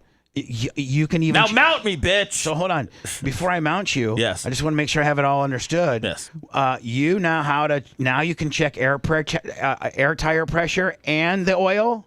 Baby, I'm AAA and Jiffy Lube all tied up into one. And then you should probably say, and you know what? Next time, soon, I'll even know how to change I'll do a complete oil change. Bitch. Hey, guess what? Soon I'm going to be able to rebuild the whole engine from scratch. Whoa! Now you forgot to say I'm about to get mine, toe. It doesn't even feel right, does it? It shouldn't. I shouldn't be talking to you about sexual stuff, you deviant. I'm not a sexual deviant. Oh, you're a deviant. Oh, okay. So anyway, I mean, listen. When you've experienced and seen everything that I have in my life, so you're just justifying you just gotta. This is a deviant, Bubba. If you eat the same food every day, like Jesus. I mean, if you have the whatever, no, let's not analyze me. God dang. No, I'm just saying it. You said it felt weird. I could understand why it wouldn't feel natural. Us trying to bang each other in a fantasy. Oh, are you having sex with your wife? Poor old thing. I heard she hasn't been performing like she needs to be, and you're really gummed up. Oh yeah, well. I can tell when you get gummed up. You're gummed, I'm not right? Gummed You're up. gummed. You're gummed. You need to lock yourself up in your office today and get some coconut oil and relieve yourself. You do. In your daughter's bed. Do some research on Brandy Love there, Seth. I just did. You need some much needed alone time in the computer room, locked door. Don't fall asleep with your pants off this time. I whack off any chance I can get. I mean, it's. Does Phoebe know that too? Like, I'm sure. Like, I mean, you're like, listen, honey, the kids playing on the tablet, and you're working the phones with your deal. And so, how about I go and snap one off? Can I go snap one, baby? Okay. She does. Well, she'll never do anything when our daughter's home, and so. But I'm listen, honey. I promise I won't leave the door wide open. So I get caught sleeping with my wiener out and my pants down. So I'm gonna lock the door. And in case I pass out after my release, okay? Because I know it really affected our daughter when she found me the day with my pants below my. She didn't know what she saw. She just saw me. Dad fell asleep with his wiener hanging out. What's that mean? No, she's funny. She's just like last night. She's like, I want to punch you in the wee wee. I was like, easy there. Yeah. So anyway, I mean, I don't even know. If I don't know if naturally you can have that conversation. There's no point. Don't pick it up. If I'm not putting it on hold, don't pick it up. All right, don't pick it up. Oh, that's Charlie. Yep. Yeah, if I'm not Charlie, putting it up, if you see it blinking. Charlie, here's the deal. We are so in your head, you troll little bitch. Let me just tell you something. Here you do. You listen to every word, everything. You hinge on everything so that you can hate and not like. And you sit there and you listen to every little idiosyncrasy and every little topic matter, ready to try to call in and comment about said topic matter, and you're dumb enough to not like that topic matter, but to listen to it and continue to listen to something that you don't like, so that you can call in and tell the person that you don't like them. Now, I got to be honest with you. I'm not a psychiatrist or a psychologist. I barely graduated high school. Barely read. I can barely read. This whole thing is a Barnum and Bailey smoke and mirrors Willie. Yeah. This is there's conspiracy theories that we don't really even have Joe from the West Side and Scott Landers and Heather Wiz and Iggy and Hierarchy and the great steel slinging John Costica and Bubba Lai. Like, none of these big scouting big gulp, Greg and Amy. Nikki Peel, all these great people, Mushroom Mitch, but all the great people that Susan P. and then Teese, all these pillars of our business that donate large amounts of money to be Bubba Army royalty and to hit the threshold of $2,400. In one fiscal year, you have supported the show with $2,400. That puts you to a whole nother level of how our shakedown infrastructure works. Our Barnum and Bailey sideshow that we got going on here. But just think, we got people that love the show so much that they support it to that level so that haters like Charlie can consume it for free and try to tell us how much they hate us. Like, you're not right in the head. Like, if I was watching something on TV and it's like, I hate this. This sucks. Oh, my God. I hate that. Oh, that guy sucks. Oh, my God, look at that girl. She sucks, too. I hate that guy. He sucks. I hate what he says. Now, let me call in and tell them how much I hate them. Yeah, but the thing is... But I'm not going to miss one opportunity of their programming to hate them. Wouldn't the average person just say, this sucks, I don't like it, I ain't watching it? Like the Kardashians or the Housewives. As soon as I see that stuff...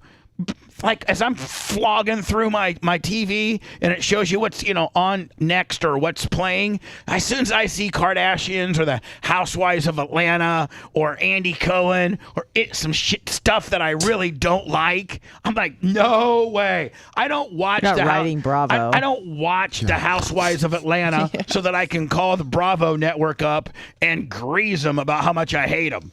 God, you're weird. But he's a different kind of troll because I think he just scans and calls into different shows and see who he can get on. But also, like, you need some vagina, buddy. But off the air, he's very he begs Lummy to get on the air. He said he likes Lummy. You know, like when he got in the other day, he's like, I don't know any of these people on your show. Like he knows everybody on the show. Of course he does. So he's doing this weird character thing. Yeah, like you're doing this gimmick where you like act like you don't know, but you really know because you think that if you that you got an opportunity to potentially be on the air if you act like you don't know, because that makes you less of a troll. But really, you know everything. So, and when you lie about it and say that you don't know everything, when you really do know everything, it even super trolls you. It makes you look like a pussy. I'm just saying. Like, there's manly, pretty cool trolls that troll in a cool, rugged way. Are there? And then there's pussy ass. Trolls. Rugged trolls. There's there's some trolls that can get up in your head a little bit. The ones that give you death threats are like no, what? Okay. But there's some trolls that can just put one little word out there, and they kind of stabbing you in the back a little bit, but then you get these pussy ass trolls that try to act like they don't know much about the show. They don't really know much, but they just want to call in and bitch about a particular topic or segment. And that's what this stupid ass Charlie is. So you know what, Charlie? You're not going to ever be on the air ever again. Oh! Ever. Wow. Ever. You will never be on the air ever. And if you somehow bamboozle us and you get on the air, I need everybody in this building and on chat, my whole Bubba atmosphere to say, that's Charlie. I want to be reminded immediately that you think it's Charlie. Do not hesitate to chime right on in and say, that's Charlie. In case he gets by, the goalie, Lummy. That's right. Lummy's not necessarily the hardest goalie to bamboozle. I mean, you can literally say, look over here, and then, Well, I mean, Lummy stops a lot, but, Gary has been sneaking him by him lately, or right. Charlie. So, no, he hasn't stuck by me one time. I know every time he's calling. Exactly. And, Charlie, here's the deal. We're never going to answer your phone call. Never. If we know the person that's calling is you, we're never going to answer. And if we do, we're going to hang up. So, just... maybe you ought to become a super good fan and maybe start liking the show. Be a good little boy. How about that? Be a good little Or bitch. just leave us alone. Either leave us alone or turn that frown upside down, Charlie. And start sucking. Yeah, and start sucking. Do that upside down. That's right. Instead of hating, get that mouth open and start sucking. Swing from these nizzards, bitch. If you want 24/7 on-demand Bubba and the crew, go to BubbaArmyHQ.com. The Bubba the Love Sponge Show will be back after this.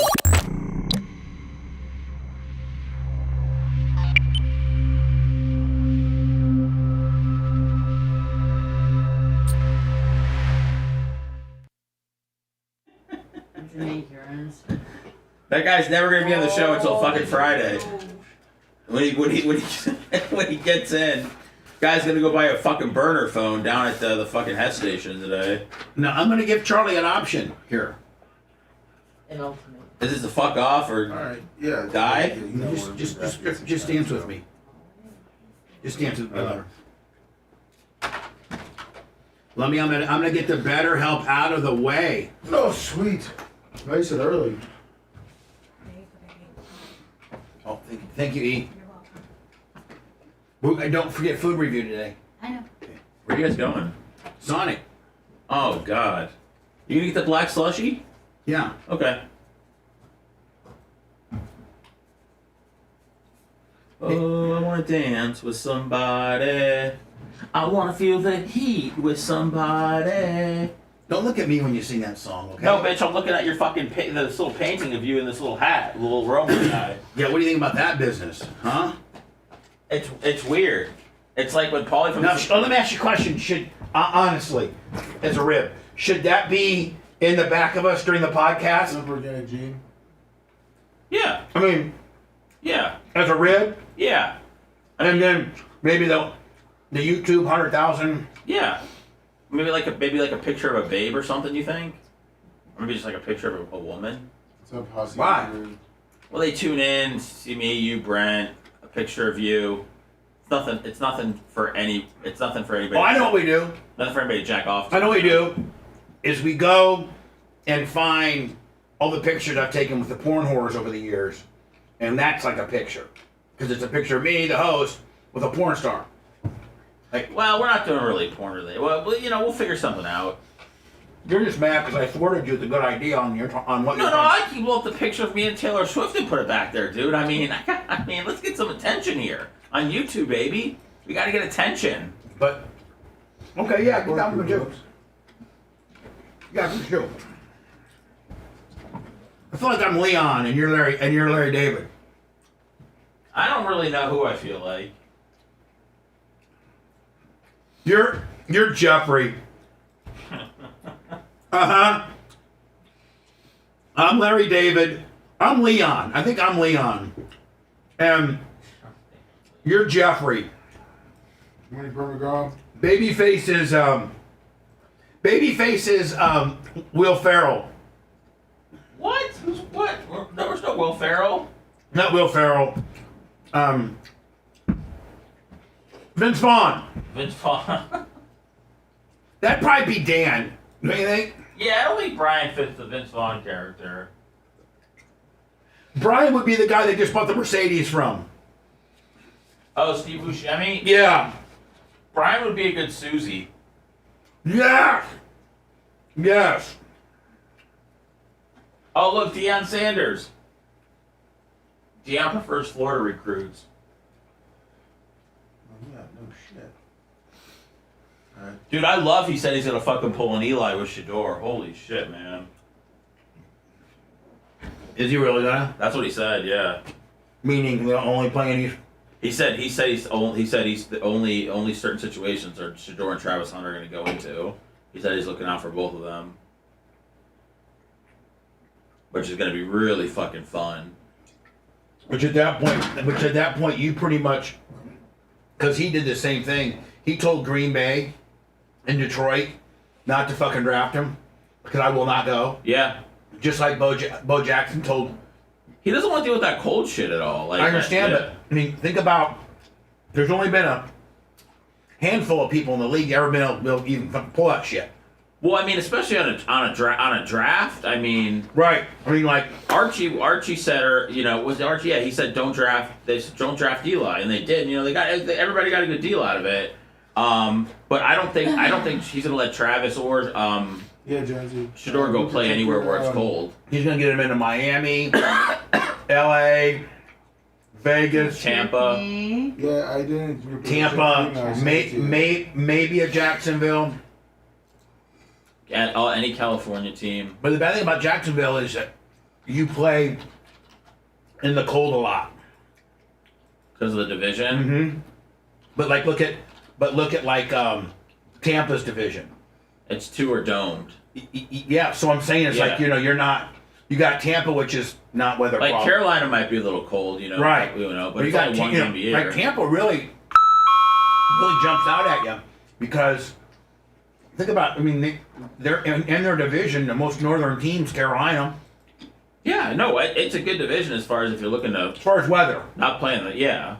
But look at, you're going to have to play in some cold games, at some. But look at New England. You got Buffalo outside. You got the Baltimore outside. You got your fucking places outside. You got Pittsburgh outside. I mean, that whole AFC East is fucking, and NFC. But he wouldn't, he wouldn't say no to the Cowboys. No, I mean, I don't know. Yeah. Dude, I could see them trying to get a guy like Travis Hunter.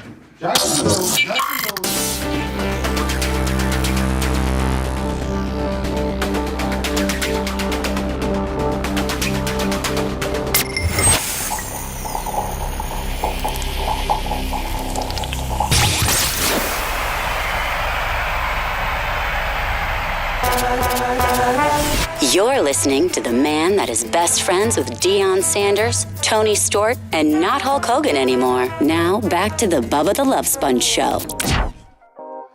It's amazing our new voice girl can't say Tony Stewart correctly, and her husband has one of the biggest racing podcasts out there, and her husband, Michael Rigsby, is very good friends with Tony Stewart, is actually in business with Tony Stewart. I think Tony has a piece of Flow, and she's our new voice girl, Ashley Rigsby. That's who she is. And of all names, Tony Stewart, like her husband, like that's the world that your husband works in, and you can't pronounce it right? Yeah. Wonder if he gets on her about it. Oh yeah, let me give me that clip so I can send to Michael. Okay. Mike, and I can say, hey, listen, man, it's pretty bad. I mean, Jesus. You're in the racing business, and your voiceover wife doesn't even know, unless we wrote it wrong. Did we write it wrong? Tony Stewart? I wonder who gave me that line. That was me. I know how to spell Tony Stewart. I mean, how did you spell it? TonyStewart. That's not spelled. That's not spelled correctly. Oh, it's not. I think it's ERT. So she almost pronounces Tony Stewart. I got STWART. That's how the internet spells it. That's what I meant. Yeah. Yeah. I spelled it exactly like that. Okay, no problem. Did you know that this show is sponsored by BetterHelp? I think we both could probably benefit from BetterHelp, don't you think, Lemmy? Yes, we can. The Bubba the Love Sponge show is sponsored by BetterHelp.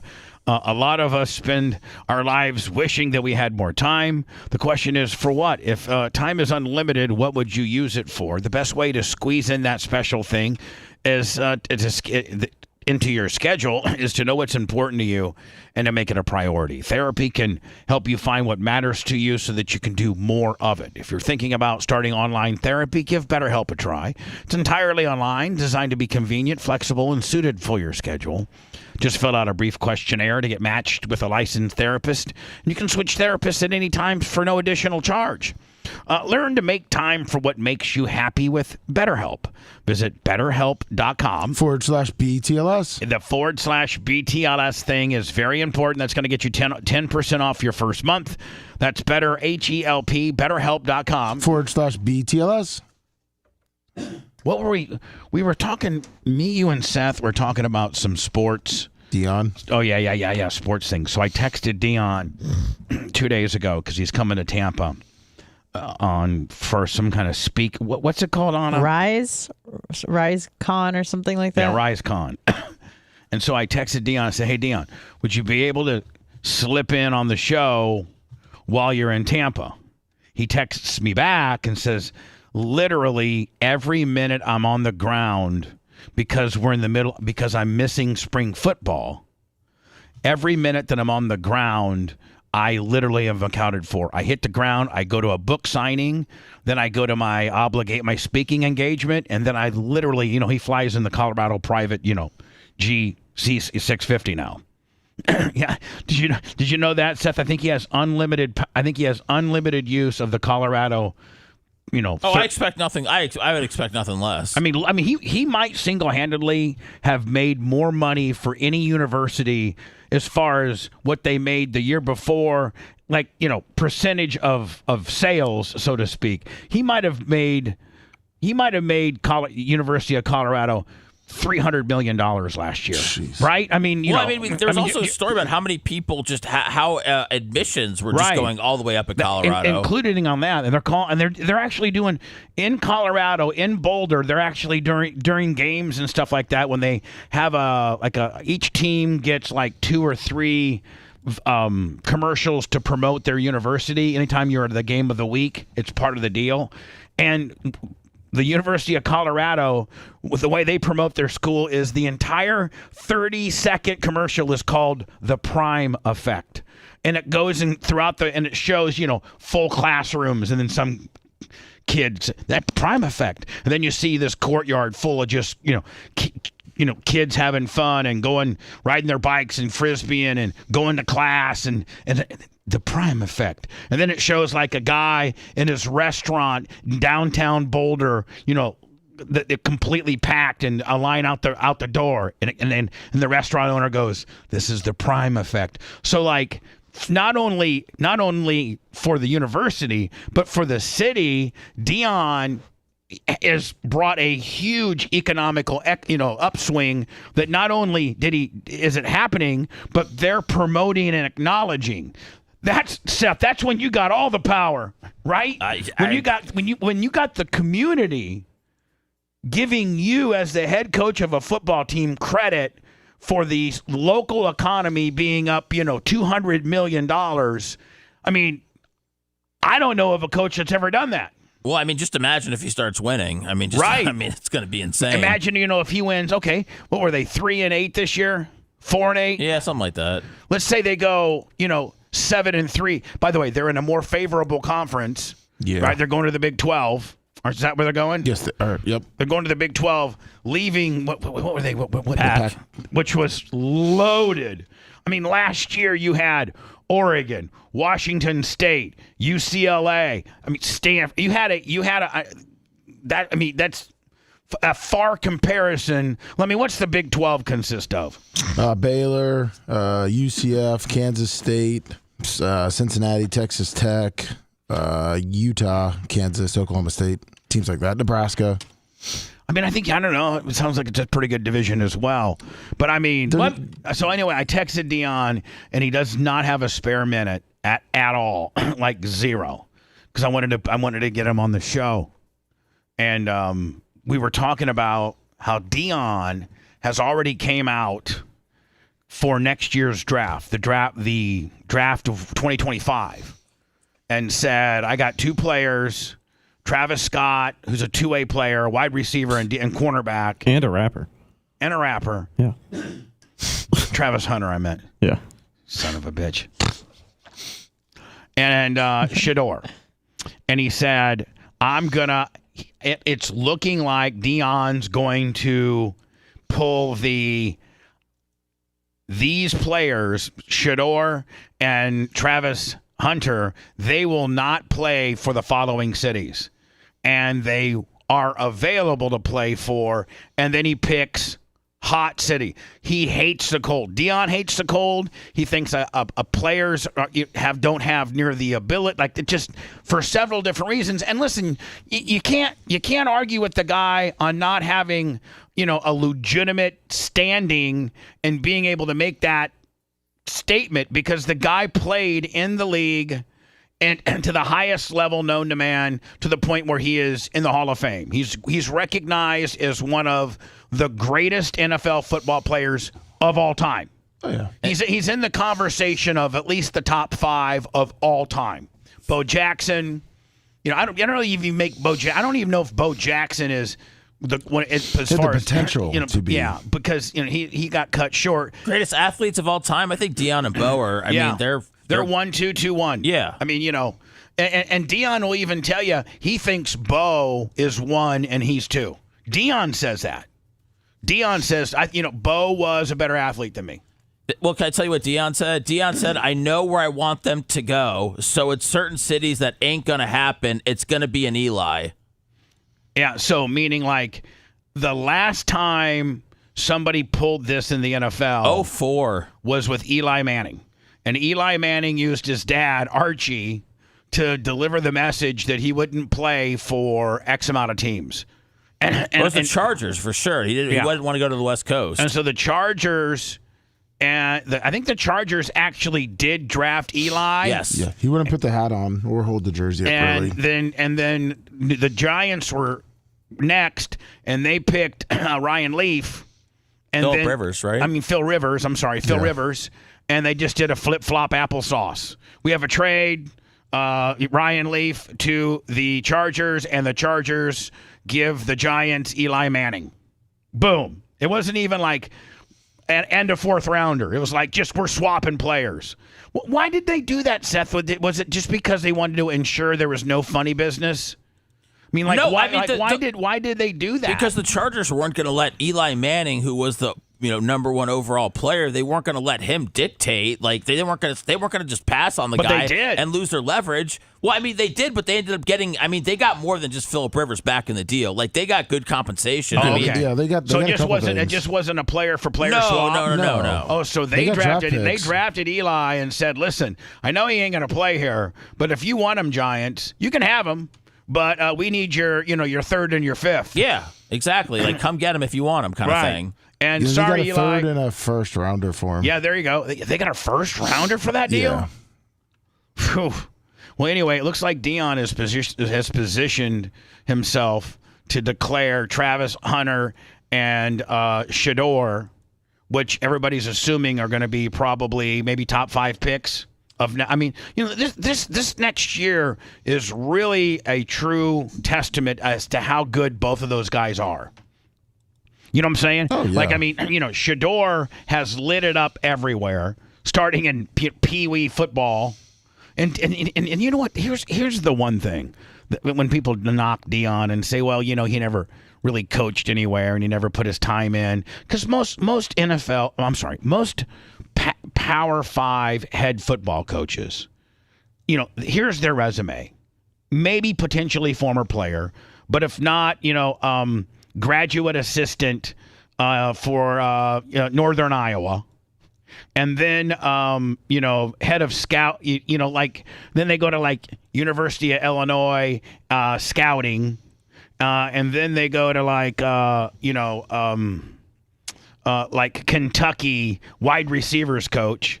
And then you go to Cincinnati, Offensive coordinator, offensive or defensive coordinator, and then like an Indiana or like a lower level team, an Indiana or a Nebraska, then they hire you as a head coach. It's your first head coaching experience, but you've been in college football 15, 16 years, and worked your way up, right?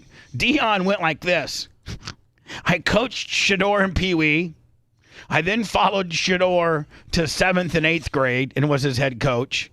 I think he was the offensive coordinator because the head coach is like, why am I going to give up my head coach? So I think he was they would bring Dion on as like the offensive coordinator. Nice. Then I think he ended up being I think he was an offensive coordinator for Shador on the high school level, and Shador I think was a 2 or a 3-star. 3 or 4-star high schooler guy. I don't know if they won state. I think they did. But he had in his senior year, he had 3,700 yards and 46 touchdowns and 10 running TDs. It was just crazy. So then Dion's still not a coach. And this is March of 2020. This is when Dion comes to Tampa. And if you remember right, I had dinner with him at Furbici.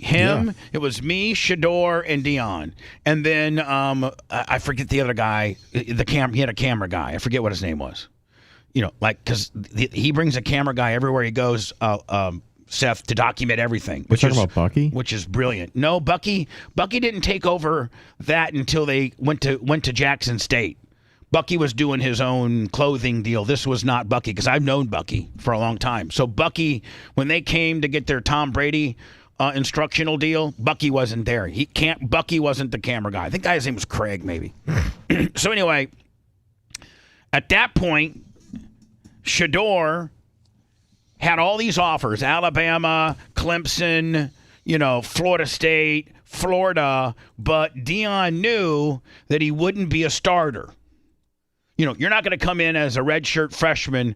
Not too many, and Seth, I think you and Red, both sports guys, not too many redshirt freshmen roll into these really prestigious football institutions, Alabama, Georgia, Clemson, and you start.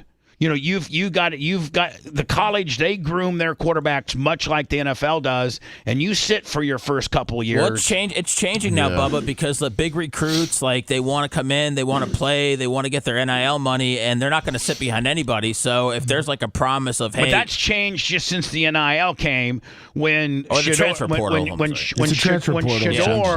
When Shador was being drafted. Was being recruited. None of that exists. The portal nor NIL was it. His freshman year was when it started. So yeah, if you would have went to FAU, I know, right? So we're at Furbici. Dion tells me, Shador, tell Sponge, man, where you going? If you need anything in Florida, Shador, you call up Sponge first. I know you're going to be on the other coast. I go, other coast, where's he playing? He's going to go play for Willie Taggart over at Florida International. Is it Florida International? Florida Atlantic. Florida Atlantic, the Owls. So I'll be like, oh, that's cool. I said, well, I'll make it over, some Saturdays when Deion's like, I'm going to try to fly in for every game. And so we were like, he was there.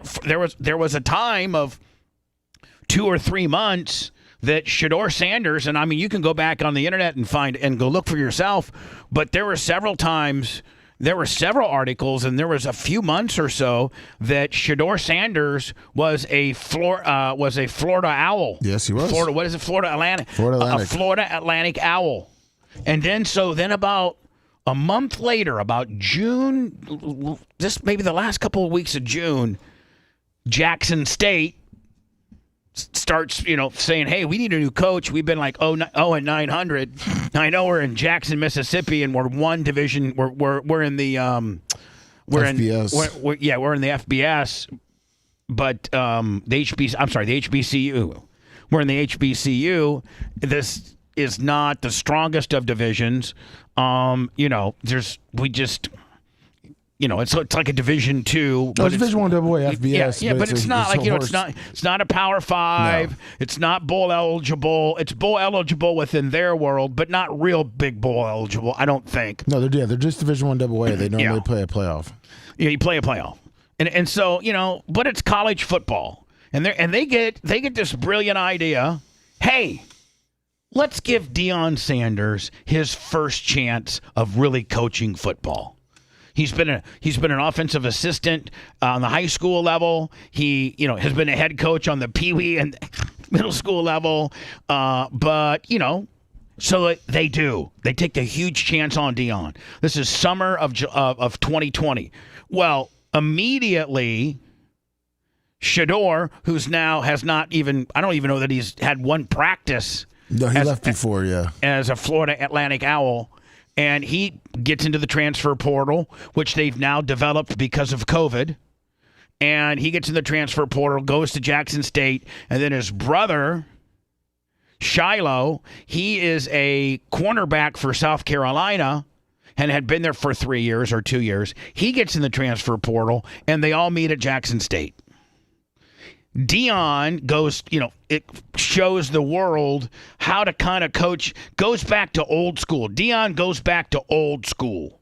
If you're 5 minutes early for the meeting, you're 10 minutes late, get the hell out of here. Did you know in the championship game of the HBCU, Lummy, his last year, he benched Shiloh for being 5 minutes early to a meeting? Oh, really? Benched him for the championship game. For being early? Well, see, if Deion called a 9 a.m. meeting, you better be in your seat by 10:10.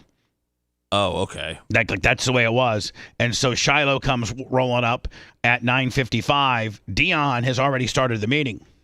He's just old school, Vincent Lombardi old school. And he said, Shiloh, take your things and get out. You will not be traveling with the team this week. You're late. So he didn't just bench you for the first couple series. You didn't go. And so he's brought that type of discipline into college athletics. He's at Jackson State for 2 years, takes them undefeated both years.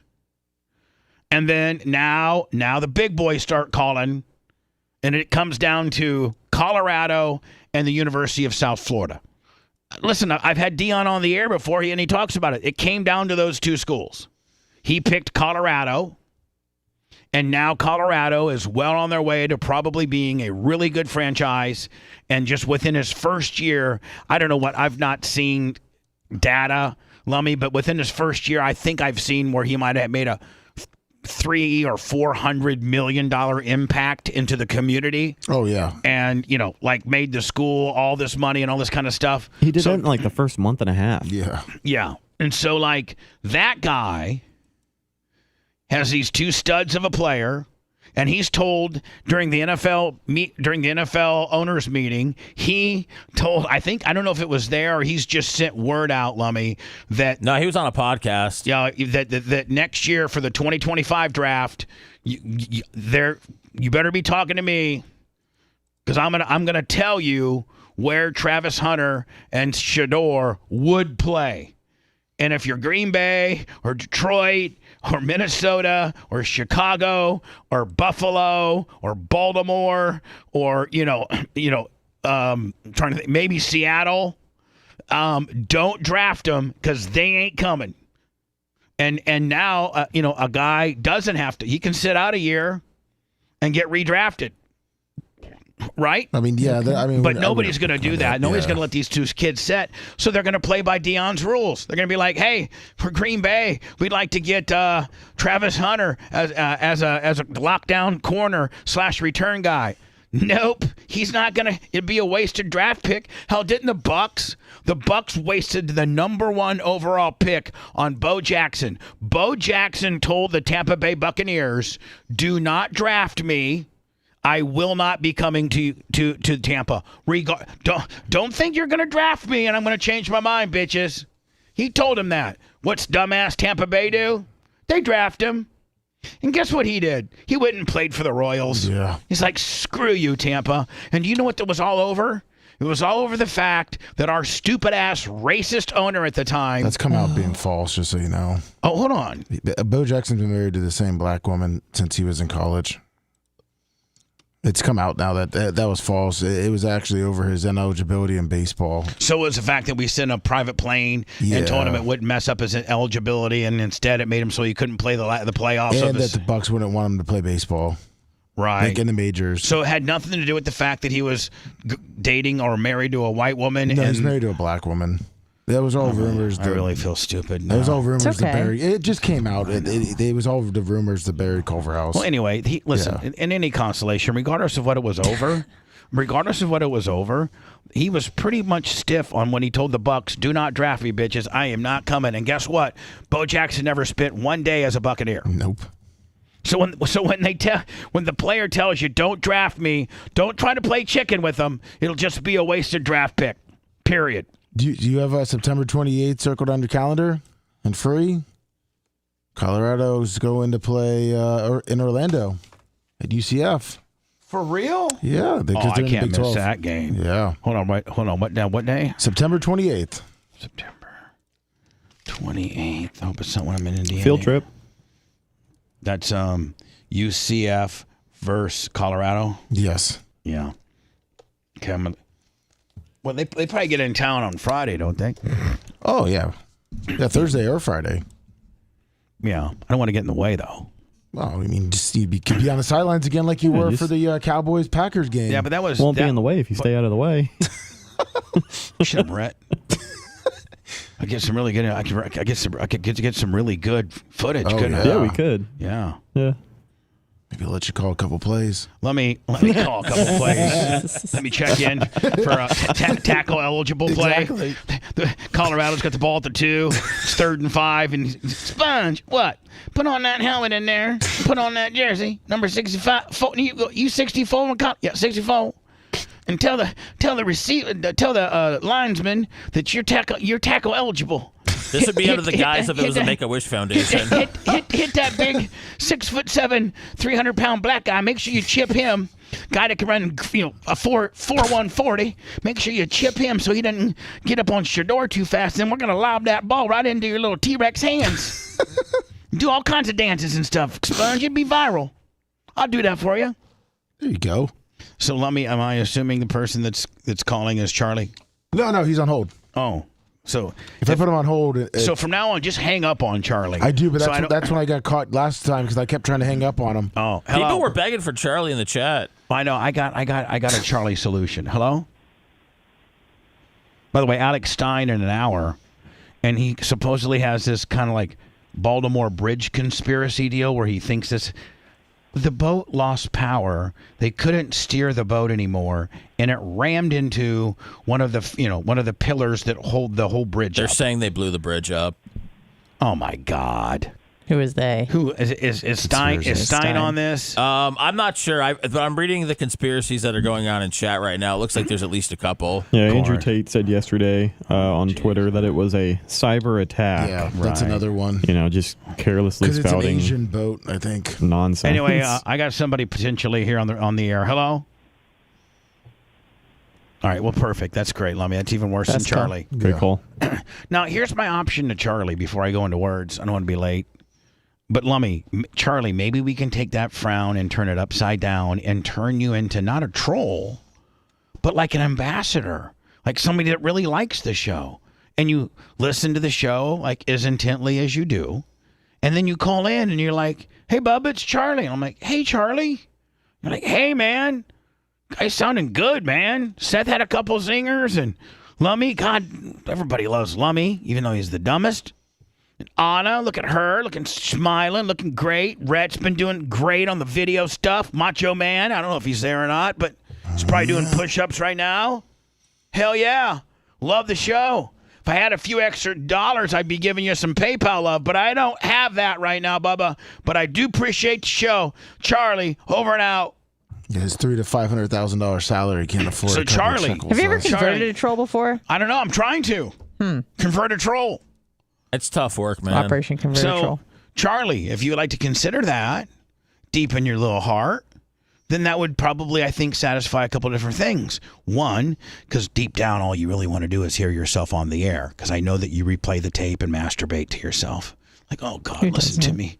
Oh, Jesus. He just wants to be seen and included. Oh, my God. I'm on I'm on the Bubba the Love Sponge show. And you know what? Oh, my God. He's got, I think, 1,800 there's 1,800 people watching me on Rumble right now. And there's nearly 1,000 on YouTube. And there's 1,100 on Twitch. I mean, on Twitter. And I don't know how many there is. And then they got like 6 different cities. And Orlando's got a full-blown signal now. Full-blown. A lot of people. God, I'm so important. Look at how good I sound. Look at me, Charlie. I mean, that's what you probably do. You replay your calls and masturbate to them.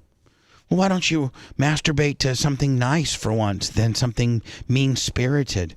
Why can't you be nice to us? We're not mean to you until you're mean to us first.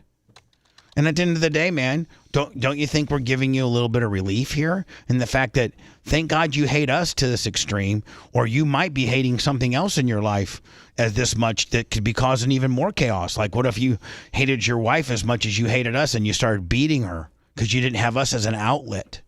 Thank God we take that hate out of your heart. Otherwise, you'd have to direct it to somewhere else, Charlie. So, you consider us healthcare heroes for being able to flip a crazy sociopathic, narcissistic douchebag. I mean, seriously. Bubba, can I ask you a programming question? Sure. Why do people get so mad when you bring up sports? I don't know, because they're pussies, and they don't know. Listen. Here's one thing. You may not be able to do an oil change on your car, but see, that's what saves your man card, Seth. Is that you're so knowledgeable on sports. That mans you up a lot. Thank you. You know what I'm saying? Like, no, it really does. Like, yeah, bitch, I can't change my oil. But you know what? I can tell you how the Rangers are doing right now, bitch. And I can tell you the Lightning are on fire. And I'm telling you right now, Major League Baseball is getting ready to start. And you know what? The NFL, like a bunch of dumbasses, scheduled 3 football games on Christmas Day, a Wednesday. Yep. I can tell you how many points that Wembanyama guy had last night. I can tell you anything about pro wrestling. Right? I masturbate to Roman Reigns like you wouldn't believe. Rock's taking more control of the corporation. Hell yeah. That's what Seth gets the majority of his man card, is that he's Johnny Sports Guy. That really, really gives you some man points. But Charlie, you don't even know anything about sports, do you, Charlie? No. I could have you call in right now. I could literally just ask you like 4 different things. Like, what's the name of the trophy for the NFL? Like the NFL's championship trophy. I know. I don't want you to see it. I'm just excited because I don't know anything about sports, but I think I do know that. Question to you. What is the trophy called for the champion of the Super Bowl? Lombardi Trophy. What was his first name? Vince, bitch. There you go. How'd he die? Oh, butthole, prostate cancer. There you go. Because he didn't want to get checked because he didn't want anyone to think he was gay or anything like that. Yeah, that's gay. Yeah. Dying is gay. None of my buttons are working on my. I don't know. I'd get 60 minutes, whatever. I'll take it. I 60 minutes. I was ready to throw like a little ding, ding, ding, ding, ding, ding. Thank you. Ding. Anything else? Who's the quarterback he won the first Super Bowl with? No, Come on, man. Well, she was on Packers Let me. news. That's too much. Sorry. Jesus. So Come on, Charlie, surface level stuff. So Charlie, here's the deal, Charlie. If you like to attempt. No, you I just. thought you were never going to let him on the air again. Now you're going to give him a hold on. chance. This is nothing that can be done today. We had Hall of Famers not wanting them. Charlie, you're gonna have to your first opportunity to turn this in from a bad thing to a good thing will be on Friday. So that would require you to listen to today's show very intently and tomorrow's show very intently, and then how you can worm yourself in on Friday's show and give us the I like the show now deal. Give us that whole spiel. And if it ever starts deviating from that, you're gone. You're out of here. I'm hanging up on you. You lying son of a bitch. So we say we got Hall of Famers now that are saying they don't even want me to give him an opportunity? Yeah. Hierarchy, Ellerman, Cable Dog. I mean, the people in chat that wanted Charlie to call back were... Charlie? If you want a deep dive into the Bubba the Love Sponge show from the past, go to BubbaArmyHQ.com. The Bubba the Love Sponge Show. We'll be back after these words.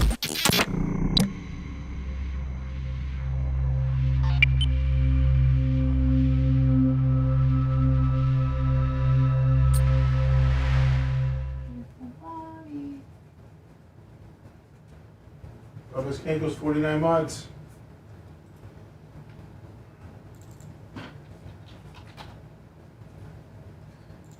No, I don't understand, Zolt, why people don't like hearing sports talk. I mean, to me it was intriguing because it's a guy coming out saying that he's going to do something for the first time since 2004 in the biggest sport in the world. That's interesting to me. And have the swagger to pull it off. Like there's one thing in saying it. Like, remember Caleb Williams was trying to pull the I won't play for certain teams shit? I don't think he was. I think that was just all. Okay, whatever. But that was out. Nonetheless, that was out there. Yeah. Well, Dion's a motherfucker that can do it and pull it off. Yeah, I mean, those guys. I know Travis Hunter. Well, Shador's got a. If Shador only has a mediocre year, you can't start picking your spots. You might eliminate all of them. So they got to back. Dion's counting on him having a year like that. Well, yeah, no, they got to back it up for sure. So, I don't know if you're being sarcastic or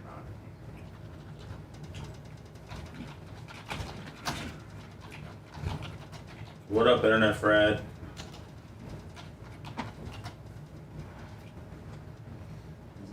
I mean, guys, it's a 4-hour show. I mean, different stuff's going to come up every. I mean.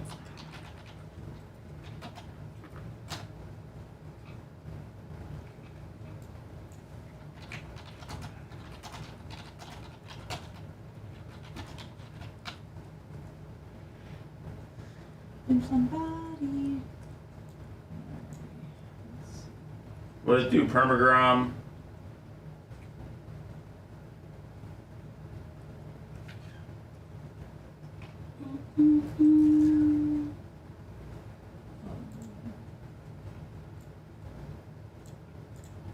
What up, Brian? Oh, just asking what's up. Have some other stuff. Get on your nerves.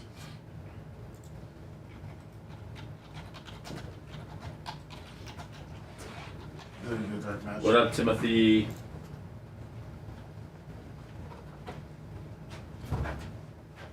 Jay Bowler. Yes.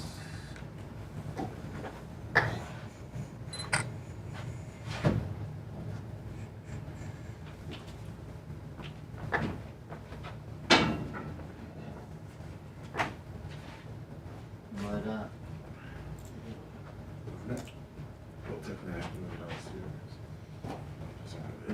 What's up, Honest? Thank you, Honest Biggest Fan. I appreciate it. Hell yeah, Stumpy. Oh yeah, thanks, Bertone Stumpy. Appreciate that. I thought yesterday was a good podcast too. What's up, Brian Gilson? Oh, dear. What up, Big Grease?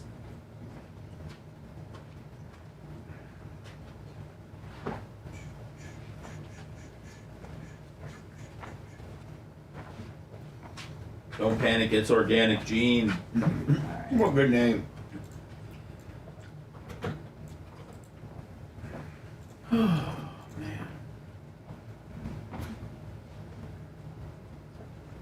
Man, I feel better when I don't fucking have coffee. When you don't? Yeah. Did you not because of your anxiety? Yeah, I didn't feel like I Power picked up right now. No, I definitely don't want coffee today, and I was a little worried, but I like it.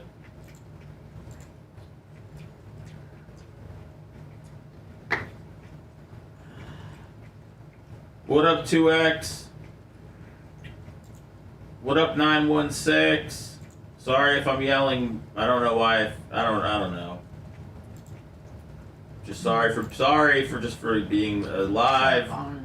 Biggest fizzing. What up, Alan? What it do?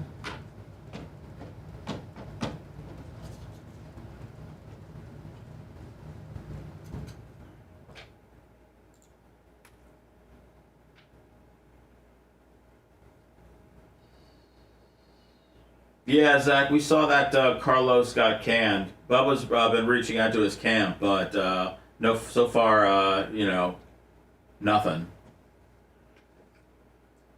What up, Diaco's Rule? Fuck yeah, let's go, Brandon.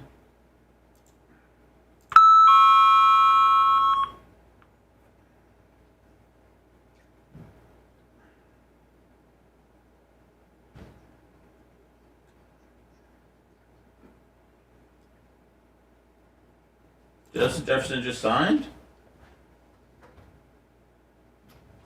Let's see. Did we have a guest on Friday? Did Justin Jefferson sign?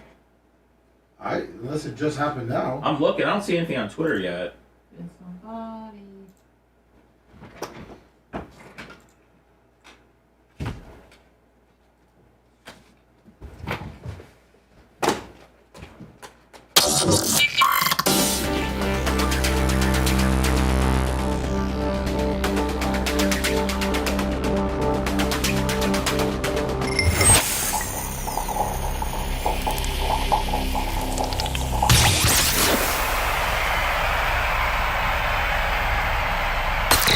You're listening to the Bubba the Love Sponge Show. Were you sleeping in and missed the first hour of the show?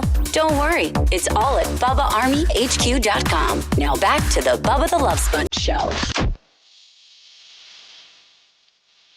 Alex Stein on at 9 instead of 9:15. It'll be a little bit early today. That's why I've been trying to stay on top of being on time. I think just overall, being on time is probably healthier for the program, I'm thinking.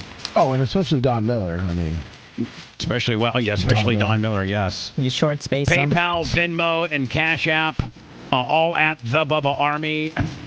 Lummy, as we are entering our last few days of broadcasting the month, I think just today, Thursday and Friday, is the end of the broadcast month, so to speak.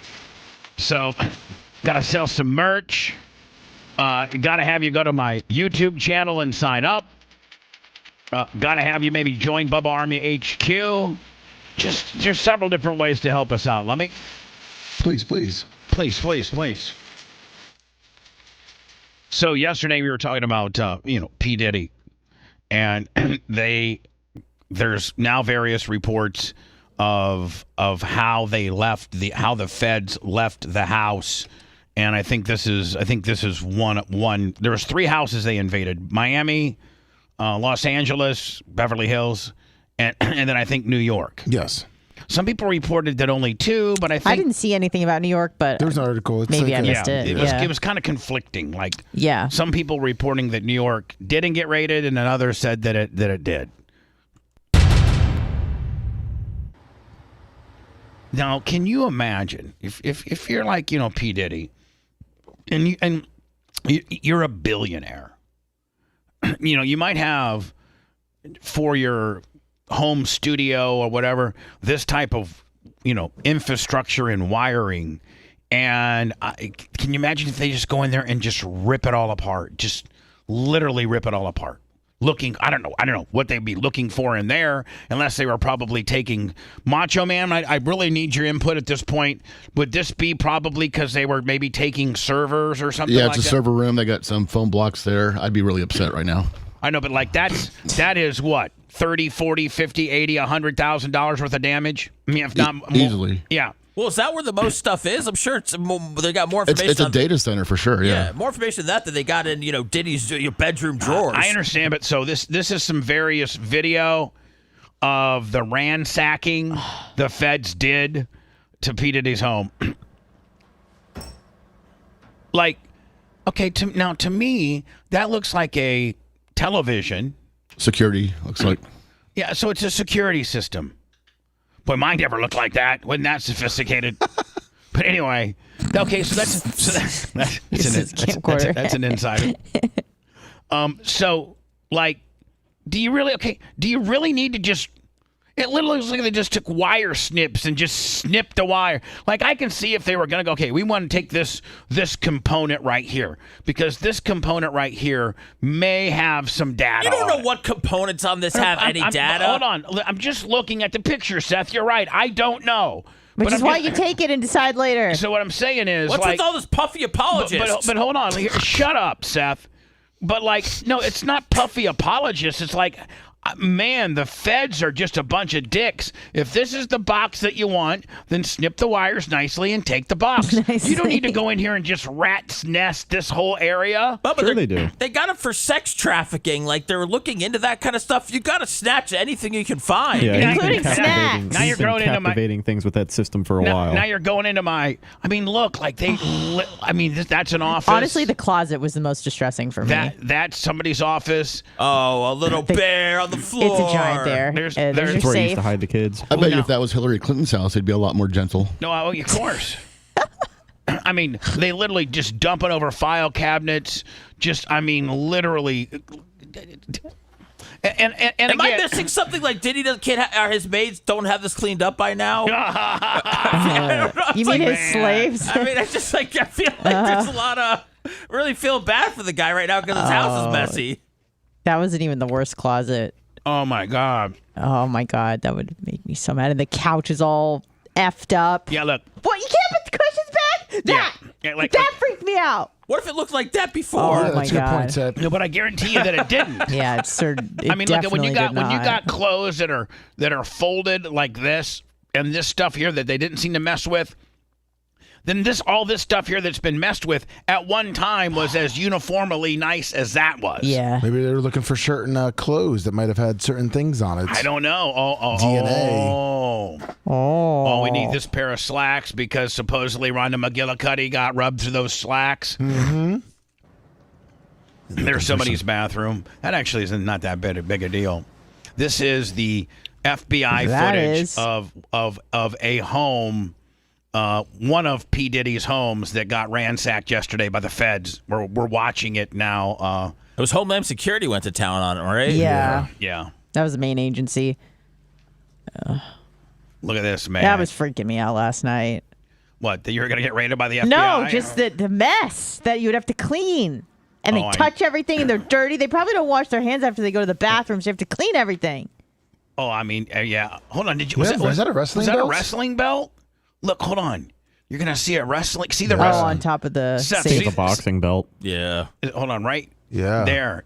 You know what? You're right, Brad. I think it looks more like a boxing belt. You probably The two underage women fighting for something. Give it to them. Fighting for his penis.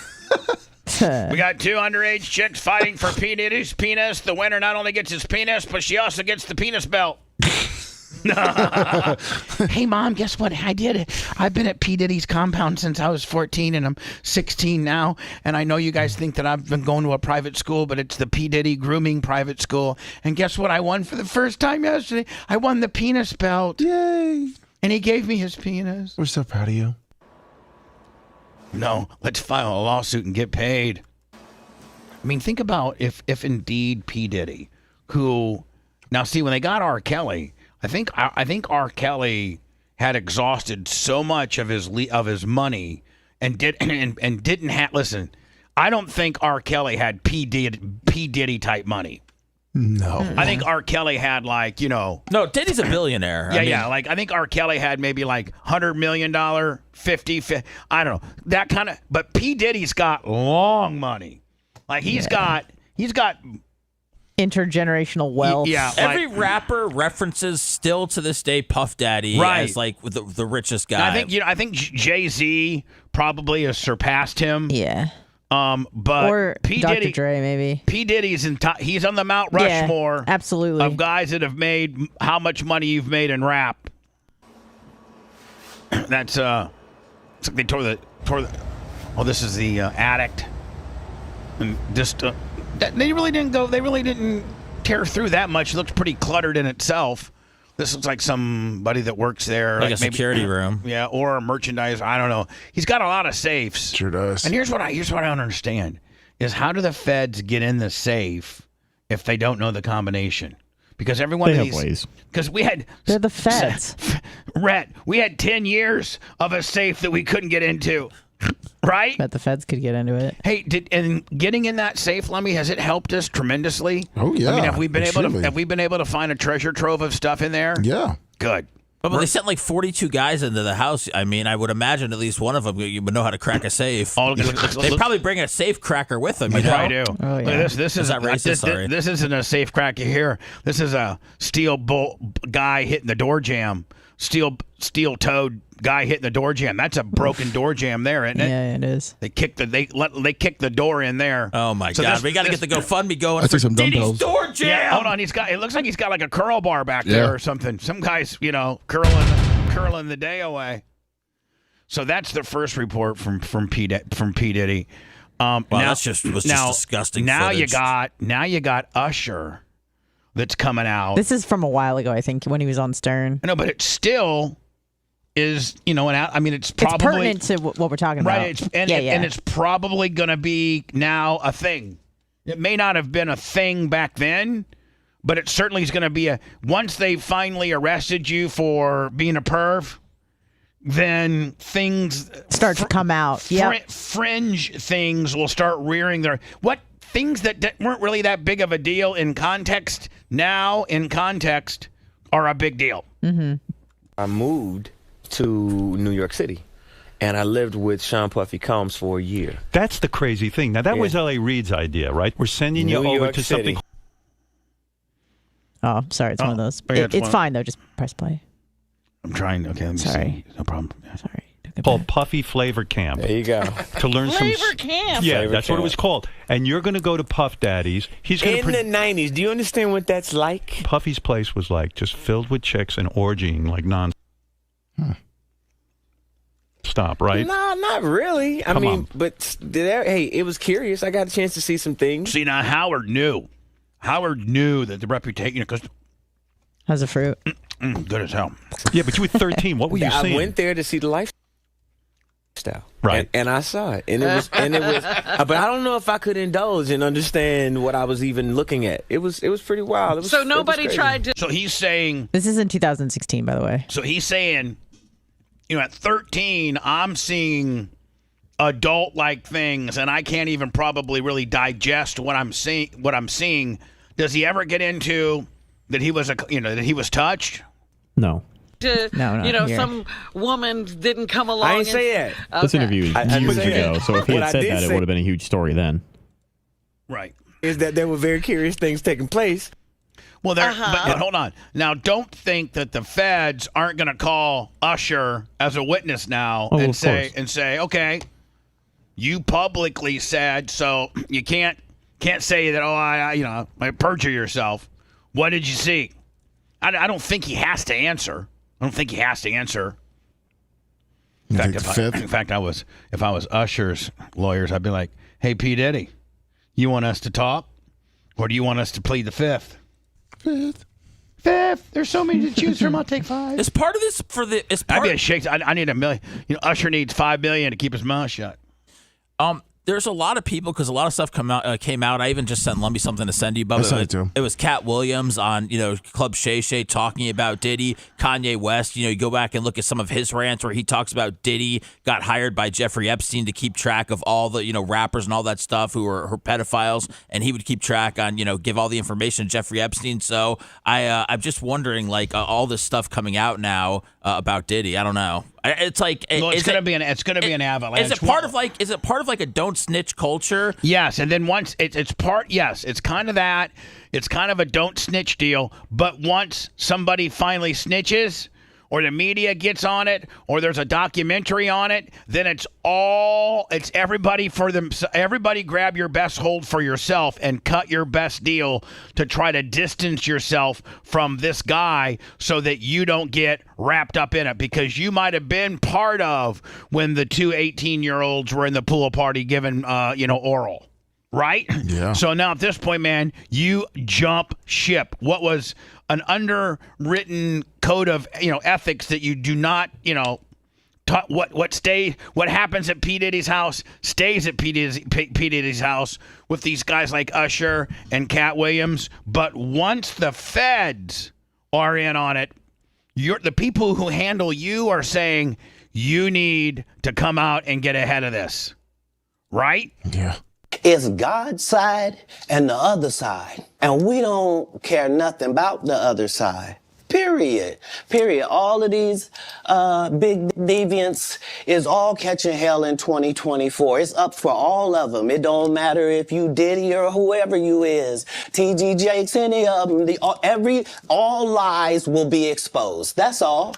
And anyone who takes that the wrong way, know why they take it the wrong way. He's saying that there's so much dirt and so many bad things that have happened in the entertainment / rapper / potentially African-American little celebrity culture world on the highest of high ends. I mean, the only person I can think that's more well-respected or has more money and means more to rap music might be Jay-Z. That's it. Who's probably going to have some stuff pop off here in the next couple of months. So what I'm saying is P. Diddy is right there at top 3, 4, 5 guys in the rap business. And Cat Williams is saying it's such a shady underworld of what they used to do. And with the mechanism of social media now, where you can get the message out quickly, and people are just pouncing. TMZs now, people are just pouncing, and women and little boys and people that have been wronged and raped. Well, yeah, this stuff has been happening for years, and it's happening everywhere. And like you said, with the power of the internet, getting the word out is just going to open up more people's eyes. But time is running out for stuff like this to be happening as often as it does, especially among circles that are as rich and powerful and famous and yada yada yada. So Cat Williams is saying it's all coming out, man. He said it. Deviance is all catching hell in 2024. It's up for all of them. It don't matter if you Diddy or whoever you is. TG Jakes, any of them. All lies. P. Diddy or whoever he is will be exposed. That's all. And anyone who takes that the wrong way, know why they take it the wrong way. They take it the wrong way because they're guilty. I sent you what a lot of people are saying about the Justin Bieber thing, about how creepy it was when he was 14, and P. Diddy. All right, these are all coming out. It's the first video. Yeah, this one right here. Yeah. Let me see. Justin, he's in. You ever seen the movie 48 Hours? Right now, he's having 48 hours with Diddy. Him and his boy.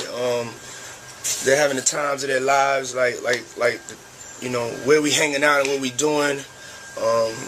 We can't really disclose.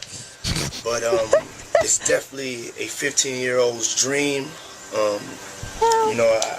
have been given custody of him.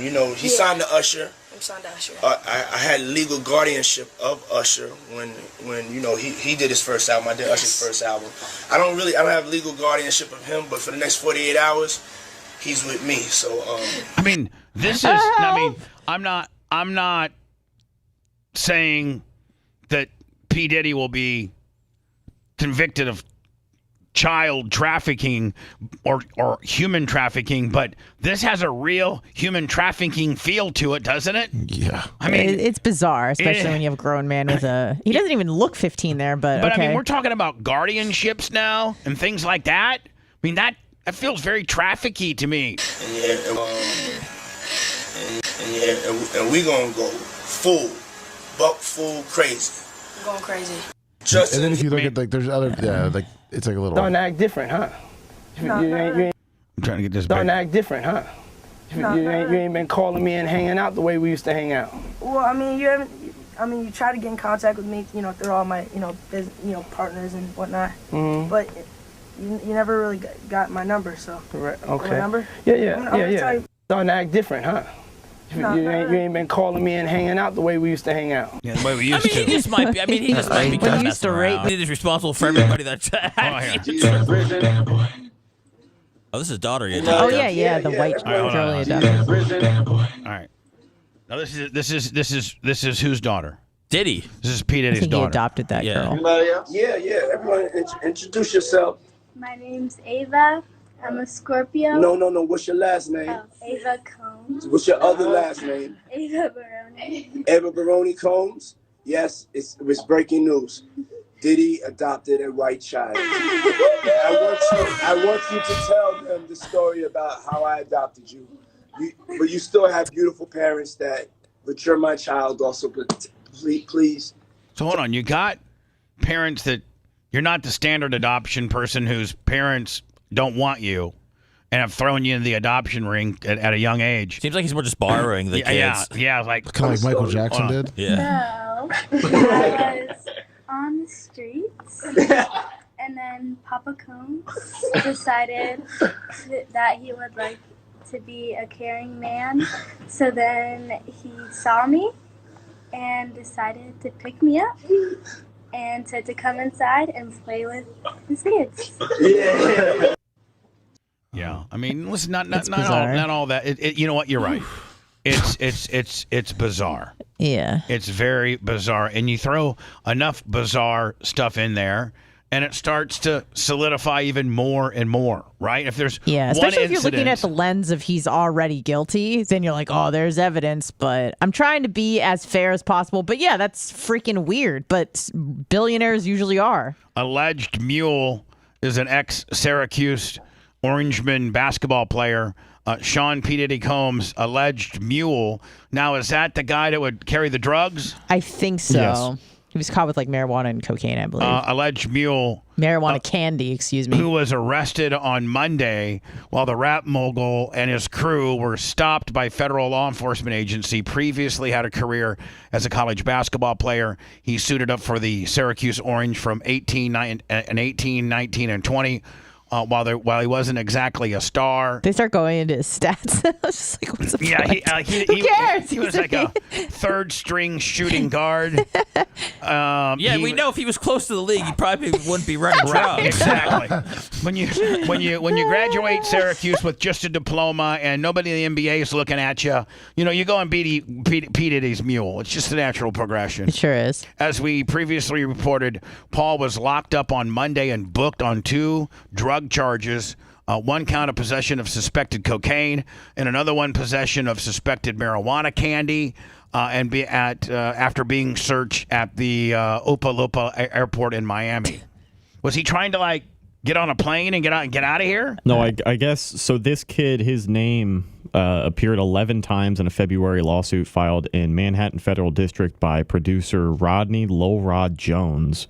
The producer claimed he was sexually assaulted by Diddy during the process of working on multiple songs for the artist, The Love album, in 22 and 23. So in that lawsuit, he mentioned this guy, and then that's what led them to find him. Now they're on to him. Yeah.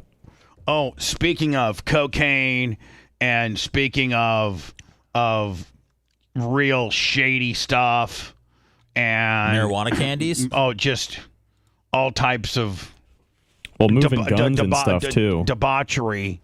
The 9 Lives of Hulk Hogan now officially is out on Vice, and this just is very disturbing. It's a 32.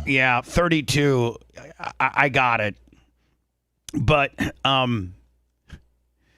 the way Brutus. By the way, Brutus the barber beefcake was never at my home in Tierra Verde, where Hogan and Heather had sex. He had never. You can look. They could go back, Lummy, and check the visitor logs. Because it was a Garden Gate community. Yeah. Brutus the barber beefcake never laid foot inside of my home in the 21 years that I owned it. Period.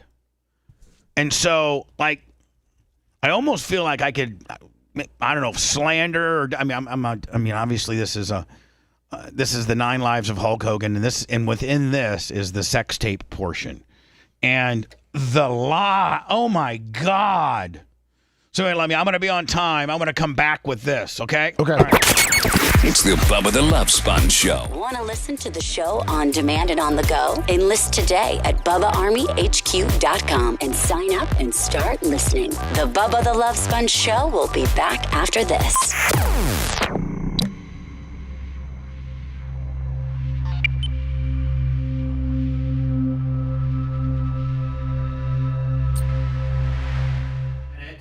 That I have no fucking idea. I've never seen him in my life. I can identify everybody.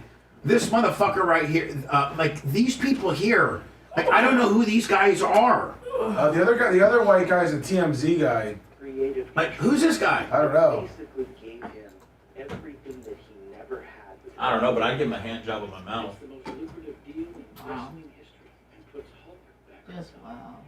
Then in 2005, a very good friend. Yeah, that's a TMZ guy. Down in the dumps, and he chose sunshine. Just like in the ring, Hulk Hogan won't be pinned down. American Gladiators is a ratings hit, and the Hulkster finds his swagger and has a new tag team. Sunshine's better than darkness, and he chose sunshine. Just like in the ring. Nice.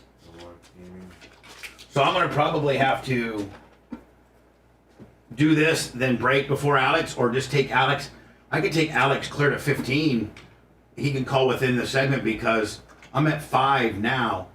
I mean, you know what I'm saying? I can take 6 as far as 15 to 20. Yeah, I think Macho's doing the Zoom now. So. Okay.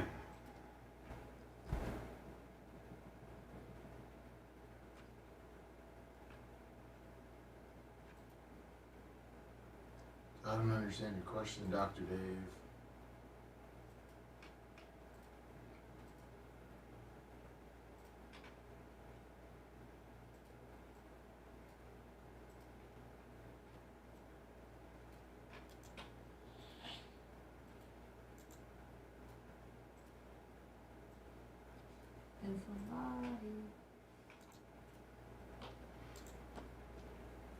Morning, Nick the Gun Guy. What's up, Coach Cooter?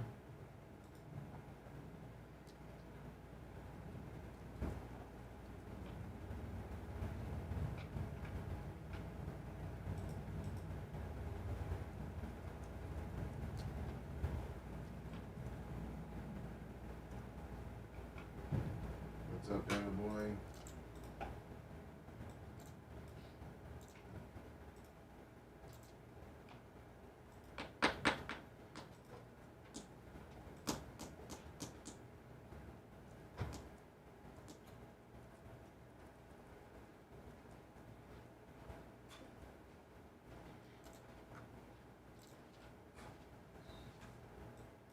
What's up, Jeff Schwartz?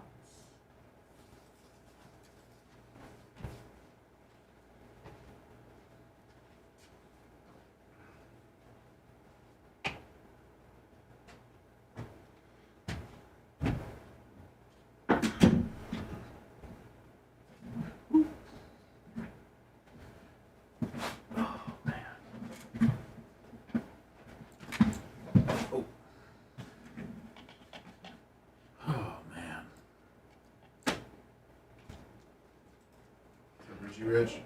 Good morning, Jay Gator.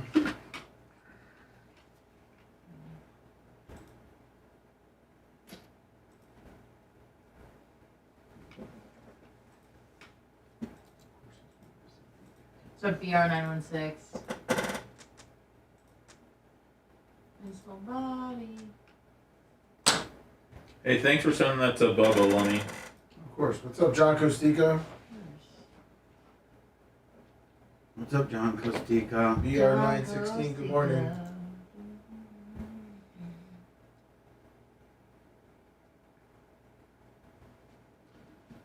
Make sure everybody checks out the podcast from yesterday.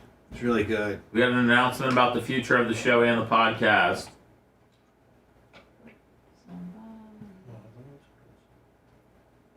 What up, Gator? Nice cards, man. I mentioned that earlier. I think I looked them up. I think I checked them out about 2 in the morning. Yes, it's old 71. Put down. This is old 71.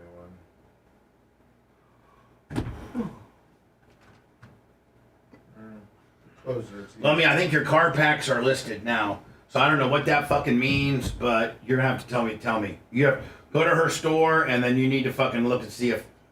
Oh, you got another one already locked and loaded? Are you talking about the rookie card, Bubba? I don't know what the fuck we got. Some kind of TNA rookie card bullshit. Yeah, that's yours. That's just cards you signed. Oh, okay, sorry. No, but what I'm saying is like you need to fucking familiarize yourself because I think there's only like 5 available or something. I don't know what the fuck kind of bullshit you got. Just tell me what the fuck to say. I'll go with the info. I mean, I'm just saying, like, you know, I don't know what kind of, I don't know what the fuck we're doing, but you do. So when I talk about it, you promote it, okay? Okay. I know that it's my TNA rookie card, and there's only about 300 in existence, and we try to buy them all. And what did I do, Caviar? Talk about aggressive. Should listen to Bubba talk about the fucking chick he hooked up with back in the day yesterday. Fuck yeah. Almost died. Bitch almost died.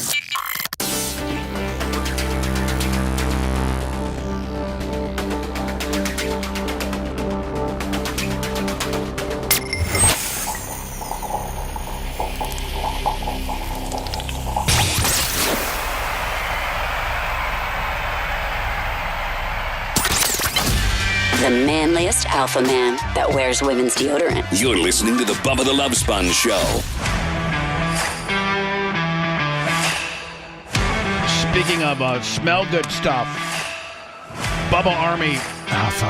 Oh, there you are, my friend. Should have it in 2 weeks, my friend. 2 weeks. Volume 24. Alex Stein, top of the hour, which means I can only go about 4 or 5 minutes on this particular topic that's really pissed me off. Just goes to show you that you can pretty much say anything about anybody. And as long as that person's a public figure, you can say anything about anybody. This, Lummy, is the 9 Lives of Hulk Hogan from Vice. Yes. And this is when they start talking about me. Yep. And, not a lot of it's true. Hulk Hogan won't be pinned down. American Gladiators is a ratings hit, and the Hulkster finds his swagger and has a new tag team partner by his side. And by the way, like, it wasn't new. I'd already been with Hogan for like him and I have been best buddies for like 5 or 6 years at this point. Yeah, the American Gladiators after his divorce, right? Yeah. I mean, like, I'd been with, I mean, like, he'd been my best friend for nearly, I don't know, 5, 8, 9, 10 years. They're acting like I just, like, you know, after American Gladiators, we just met each other on the beach one day. Big hanger on her. He is in love with you, isn't he? He's one of the greatest people. Hulk had a friend named Bubba the Love Sponge, who was a very good friend and saw that Hulk was kind of down in the dumps after his divorce. I know Bubba well. You know, Bubba's got some great qualities. This is Brian Blair, by the way, and I think Brian, although he can't ever say what I did was right, because it's not, I think Brian's the most fair about it. Yeah. I really do. A lot of charisma. He's very witty. And so him and Terry became friends. Hulk Hogan and radio shock jock Bubba the Love Sponge are inseparable. I was on Bubba the Love Sponge, his show, all the time. Yeah, Kurt was a regular. This is what pisses me off the most right here, is how bad Kurt kicked me to the curb. I was on every week. I was one of his regulars, along with Hulk Hogan. But I knew they were best friends. Bubba the Love Sponge bragged about it all the time. He talked about him like just... And who's this guy? Is this some Mark? Who's this guy? So far, I get everybody that Brian Blair, former wrestler, good friend of Terry's, Brutus the Barber Beefcake, was Terry's best friend before I was. Kurt Angle, professional wrestler, friends of Terry's. Then this guy. Who's this guy? Tell me who this guy is. The greatest buddy a guy could have. Like a real guy's guy buddy. He trusted the guy with his life. They had some crazy antics together. Some of which, yeah, I will have to. The sex tapes only scratching the surface on some of the stuff that Hogan and I pulled off over the days. That's all I'm saying. That he would take to the grave. Unfortunately, for Hulk Hogan's sake, he got thrown to the wolves. I didn't like Bubba. Thought he was evil. Talking about being with Bubba's wife ahead of time. I tried desperately to warn him off. Don't even think about doing some stunt like that. I said, you're going to regret it. And none of it was premeditated. It was very spontaneous. Brutus is playing holier now. And Brutus. Now, wait till you hear what Brutus. This is what pisses me off the most. It's gonna be bad. No good can come from it. Just walk away. It just was one of those moments I said, "Hell with it." I'm gonna go for it. And it was, it was a huge, horrible decision. Hulk decides to have sex with his best friend's wife, Heather Clem. Bubba had his... Now here's the deal. Brutus has never been to my house ever in his life. My pants are still off. For Brutus? And Lummy, I think you'd been to my house. I have been to your house. I think you're the only person that has. I drove by it, but I don't think that counts. Right. And you know a person, like 20 years later. And you're you're familiar with a person that could describe the house to a T. Sure, yes. And your person never just said anything like this. No. Now I raised a family in there. I raised a family in that house. It was just I had a surveillance system, but that's it. I didn't have this. Wait till you hear this, and I'll tell you right now. And I think you guys all. I've never done cocaine in my life. I have never done cocaine in my life. I don't like cocaine. I don't like to be around cocaine. If there's people doing cocaine, go ahead, do whatever you got. I have no problem with it, with you doing it. I just don't want to be around it. I've never. I didn't try weed until I was 46 years old. Is Brutus about to tell us about the drug parties you had? No, he's going to tell me about this. Listen, he describes this. Listen. Sin Den, this place he had set up with hookers and dope and coke and everything was there, and having people in and out of their cameras everywhere. Like it was. Wow. It was my bedroom. Sex dungeon. Yeah, your sin den. It was my bedroom, and Lummy, like there's footage of it was just a normal bedroom with an elevated fireplace and a canopy bed, and a little bar area. Oh, a sink in the bedroom. That's nice. Maybe they were legendary. He got thrown to the wolves. I didn't like Bubba. Thought he was evil. Talking about being with Bubba's wife ahead of time. I tried desperately to warn him off. Don't even think about doing some stunt like that. I said, you're going to regret it. It's going to be bad.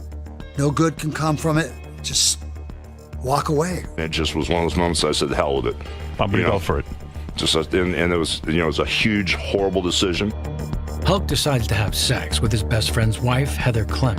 There should be some positioning statements. now back to the Bubba the Love Sponge show.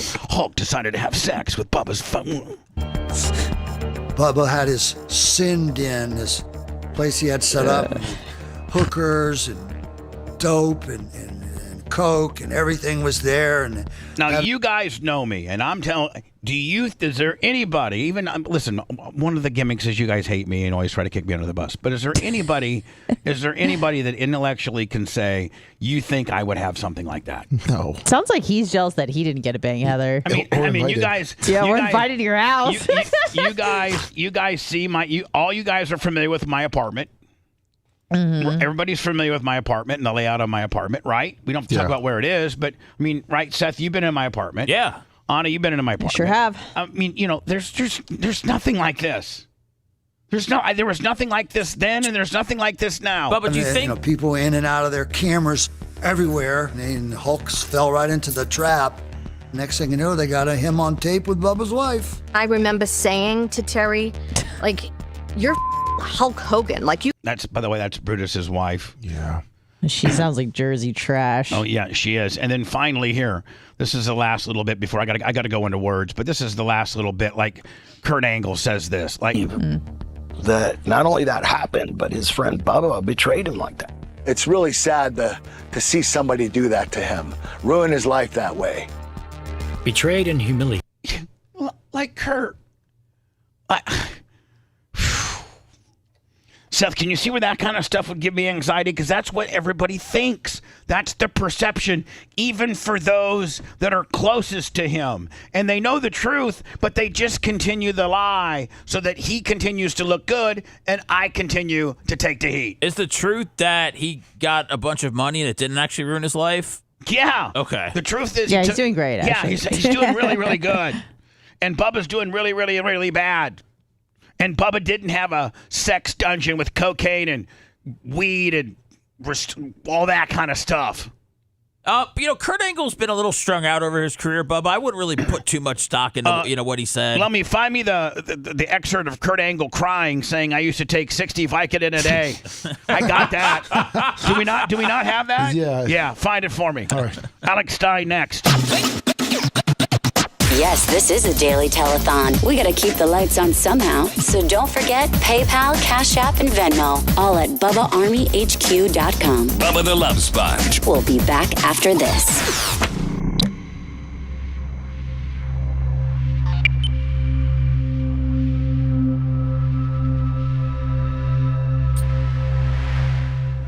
We can get some good leverage online, probably, if he says some.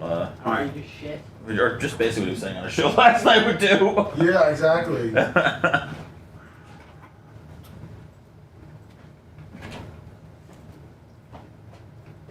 just can't believe everything's a fucking conspiracy, man. Did you listen to the guy he had? Did you listen to the show? I saw a show for a few minutes last night when it was on. I just put it on Twitter. He had this I think it was His Jewish guest? mob. No, the guy after. Oh, okay. The old guy. Oh, I didn't see that. I just saw like some weird strung out He was in the Jewish longer. mafia, and he went to go search for some of the Nazis or something down in South America. But it's not a couple times interrupted them, and the guy's just like, "Don't interrupt me. I'm your elder." Got really. Oh, mad. so he wasn't fucking around with Stein. No, he wasn't playing into it. Yeah, pretty much. All right, I'm gonna go. Well, I'll watch that And for sure. he was a friend with Stein's dad. Oh, So okay. Stein's dad actually was sitting next to him. He's like, just gotta. Oh, Stein's dad was in. That's funny. He's like, be respectful for it, Dude, Stein looks like he's on the fucking run. I know he does. Look at him. I know. He looks like he's going 100, and he looks nervous. He looks like he's fucking driving himself to the fire station with a freaking KG. And he's checking out his. Alex, it looks like you're literally driving a getaway car. Like we're watching you, and it looks literally like you're running from the cops right now. Literally, like you have all this anxiety, and the dream catcher's going everywhere, and it's like you're literally running from the cops. Yeah, well, you don't go into the dentist right now, and then listen to this. I'm not even going to a real dentist. I'm going to the Baylor School of Dentistry because they did about $10,000 or more than that, about $12,000 worth of dental work, and they needed. I went to the regular dentist, and they said I needed to replace a crown that's $2,000. So I have to go back to the dental school to listen to this. This is the school, and it's in the same hospital my mom died, so I'm not getting back. Oh, Jesus, man. All right, well, calm down. Take a Klonopin. Jesus Christ. I need one. You need a K-pin, huh? Actually, yeah, I do actually need it. I need to be pinned down. Say a K-pin, huh? I need a double 2 milligram, whatever, 2 milligrams. Archer says it looks like cum on his seat, the passenger seat. You see this white? The white. You said it looks like Tom? Did you hear the Hogan stuff before?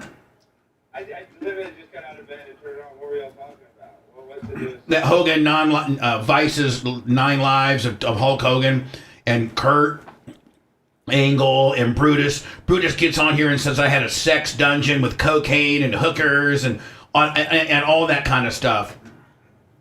Yeah, well, that doesn't sound like a stretch. That sounds about right. Shut up, fuck. That doesn't sound like Man, you really are a wedge. You'll drive clear to cross the city to go to some crappy Baylor University dental school of hygiene and let some rookies shave on your teeth. The most rookies, they're scared, Bubba, like, because they've never done a root canal or whenever they do it, they'll be shaved. Just save it. Just save it. Jesus Christ. Save it for the show, Kyle. Yeah, Ryan, send me a picture, man. What time is your appointment? 8:30. All right, so we got plenty of time. Yeah, we got time. I'm just freaking. You might be able to walk me in right through the lobby, right to the chair with the kids. Yeah, I'm gonna take you right in. I don't know if I'll make it back in time. Because my appointment takes. Yeah. Theoretically, I could freaking not get in there till 9, 10, 11. I mean, it's basically like the free clinic. And see, they're booked out. Like it's so hard to get a deal. But I said I need an emergency extraction. I don't even need an extraction. That's the only way you can get in. So I'm gonna have a whole cluster. So you got a flim flam. You've had to flim flam your diagnosis even to be able to get in. All right, but we're a minute 40 from going on the air, and all this sounds like stuff I need to talk about on the air. I agree. 100% right. All right, so a minute 30. Now, is it 8:04 your time? Yeah. Yeah. All right, so you're arguably early. You're not late. No, I got here early on purpose because, like I said, I got to do paperwork and stuff. I'm going to bring it into the clinic. I know, but maybe we need to keep you outside for just a little bit. Yeah, for a minute, because I'll probably go in there and cause a stink. They're like, sure, what are you doing? But Under no circumstances, don't cut the feed. no, I'm just saying, in this hospital, gosh, I'm getting PTSD walking into this hospital right now.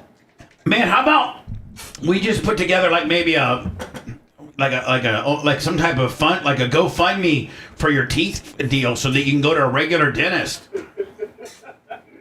And I mean, listen, here's the thing. You make a couple $100,000 a year. That guy he can at least go to the dental castle. Blaze doesn't have dental insurance? They want to be, the Bubba Army said we need to go to Dr. Sherry in Tampa. They said, Yeah. Hold on. Here we go. 30 seconds out. We need to save all this for the air. And stand by.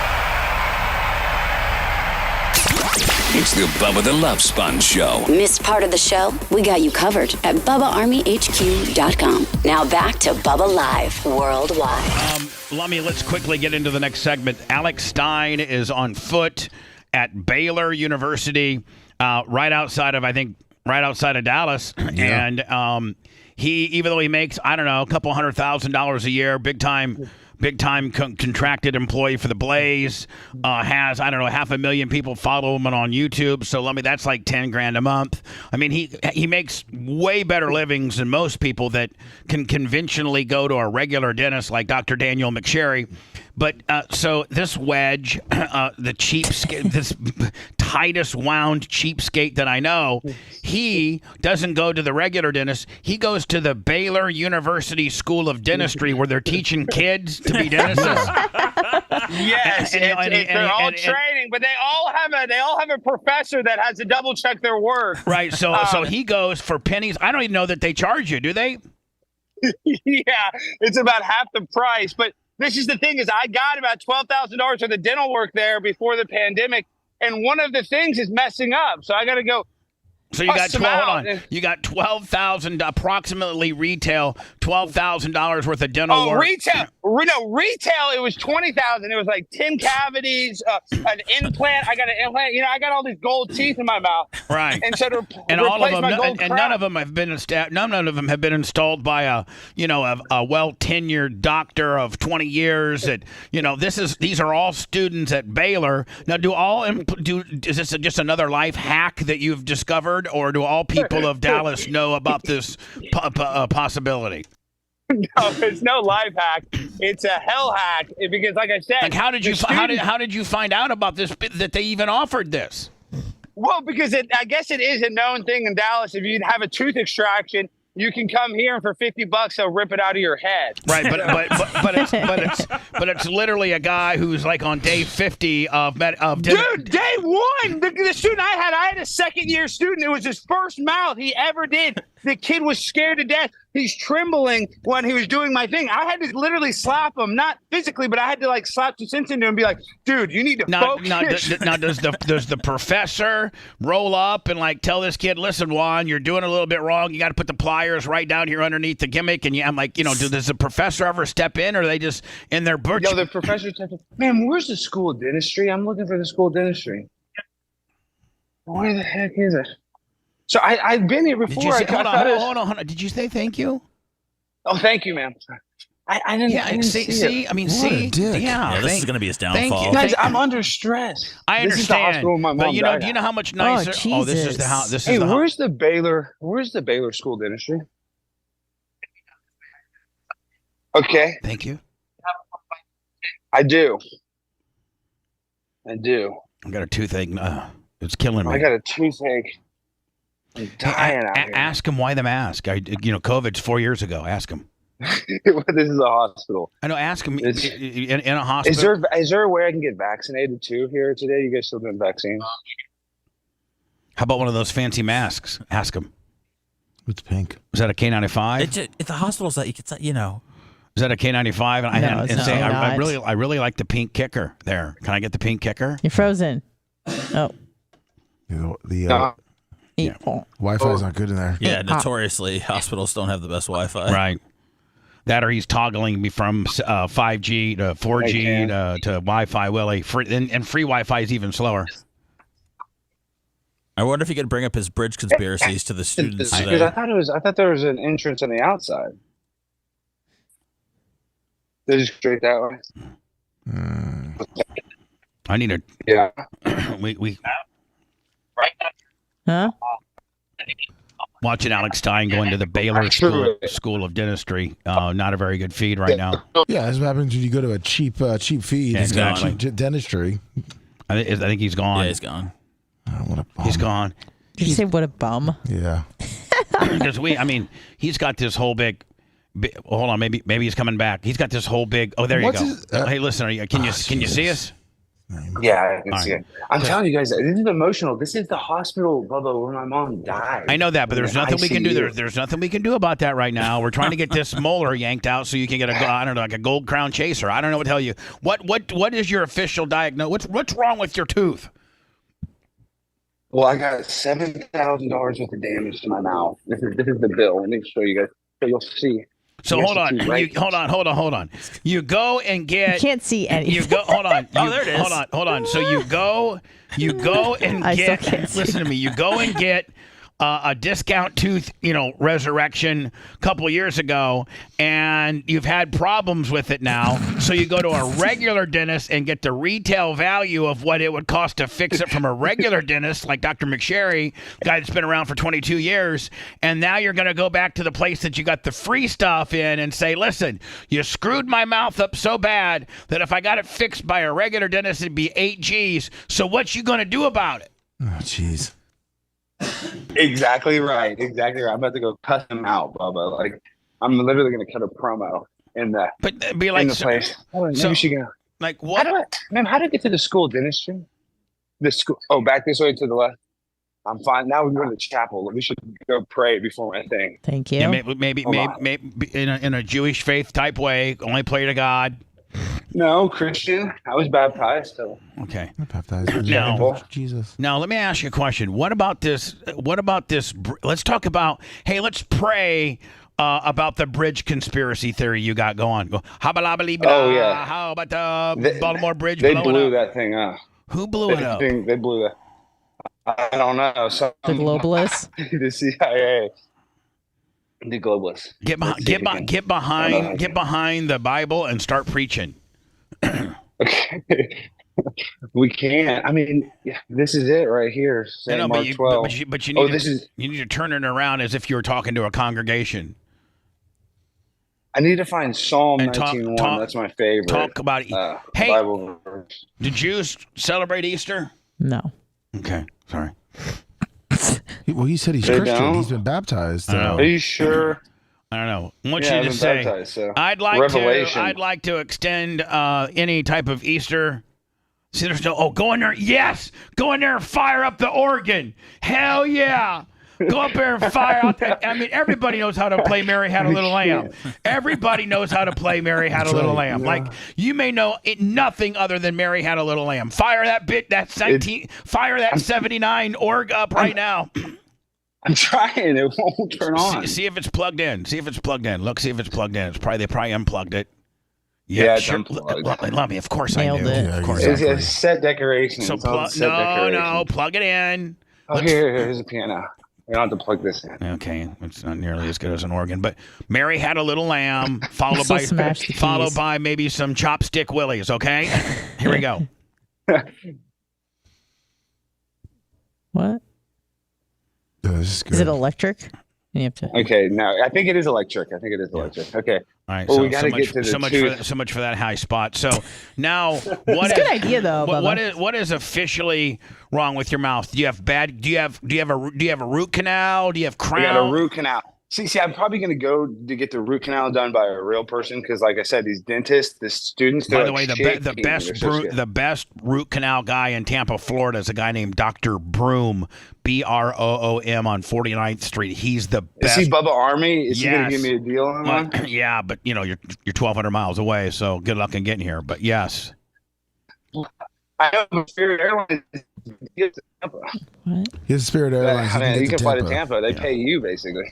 Yeah. Oh, here I think I'm getting here. Now listen. What up now? Okay, walk in. I dare you to walk in and say, "I need a rebate on my free teeth job. I need a root canal I need a root canal with a gold crown chaser."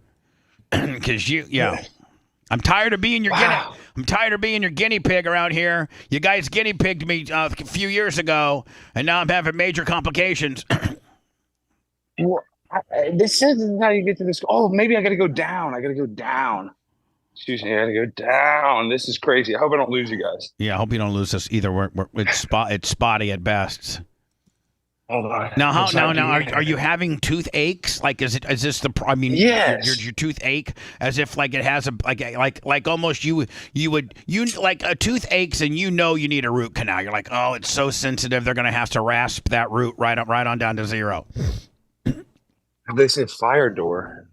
This is not the right.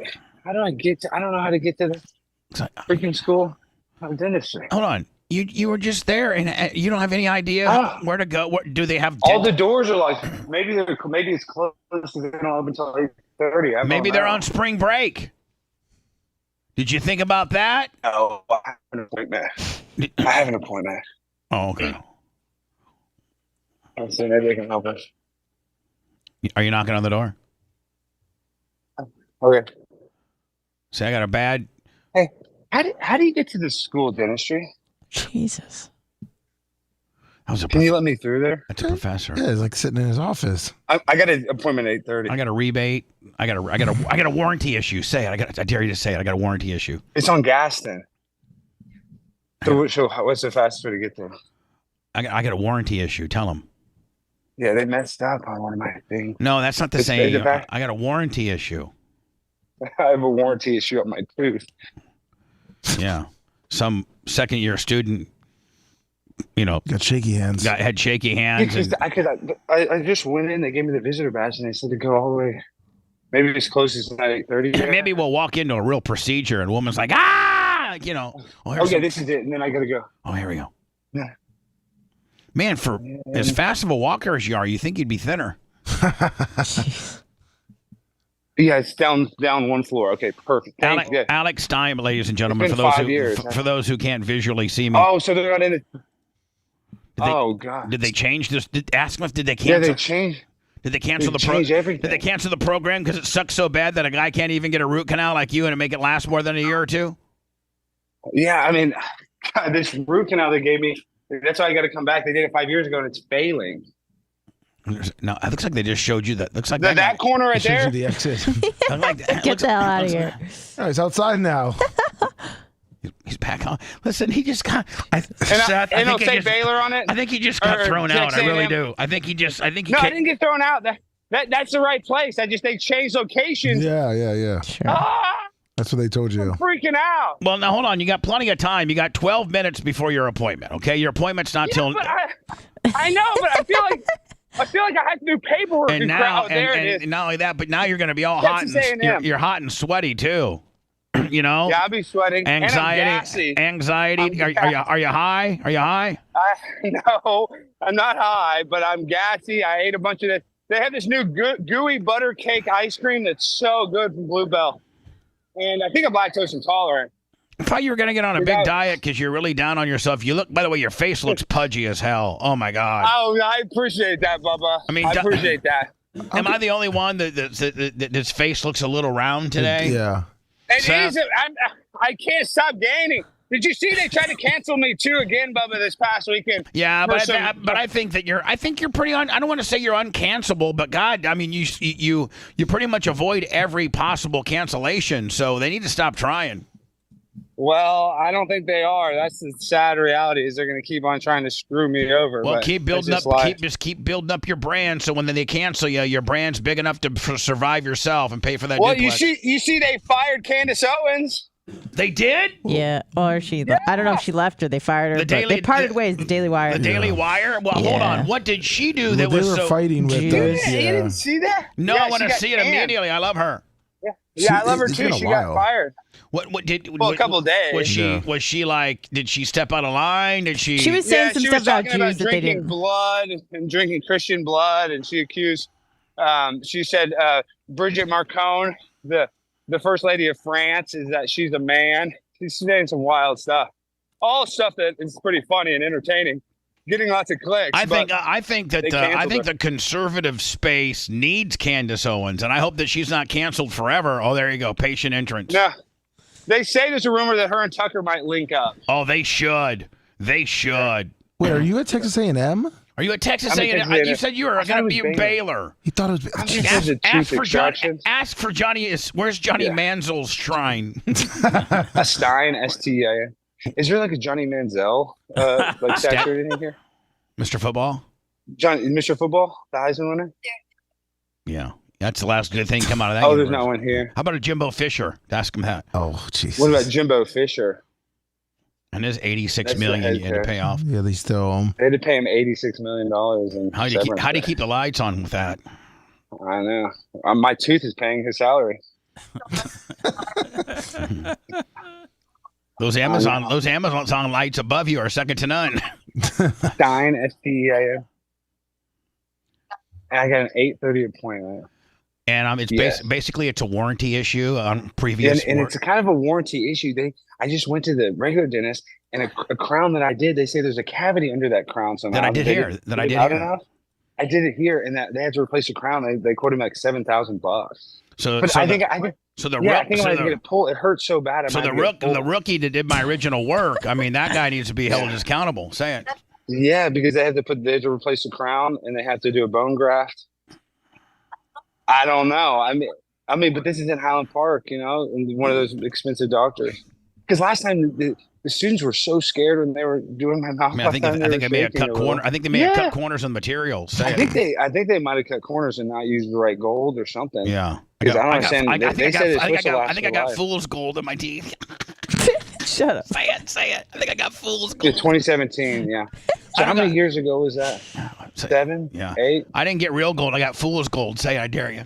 Yeah. I think they gave me fool's gold, not real gold. I know. Yeah. I mean, it hurts. I am in so much pain. And do they usually prescribe pain pills? I'm big on opiates. Say it. Yeah. And y'all don't prescribe fentanyl to people, do y'all? I could use a hit. Okay, good. Yeah, I could use a hit. No, I know. I just know. Next thing you know, Can do that. Yeah. yeah. That's. Because I know people are getting addicted to How that. about like perks or oxys? I say that, or Vikey. How about some Vikes? Okay. Yeah. Perks. Hey, perks. Yes, you do. All right. I think he's dealing with some secretary. She's No, trying you have my permission. You can do anything. I'm a guinea pig for you guys to just work on me. That's why I'm in this predicament to begin with, because I've just tried to be as cheap as I can on my mouth. Yeah, I'm trying to save money. I'm so cheap. This is like the Dollar General of dentistry. Say it, I dare you. This is kind of like the Dollar Tree of dental places. Everything's that's a good deal. But the Dollar Tree's raising their prices. Yeah. I know, but did you see they're $1.25 now? It used to be $1, and now they're selling items that are up to $7 now. Yeah, that's not Joe Biden's America. Yeah. Joe Biden. Dollar Tree's going out of business. Tell you you're on a show, primetime stuff. Oh, toilet paper. Oh, toilet paper. Everything. Yeah. Tampons. Say tampons. Tampons. Maxi pads.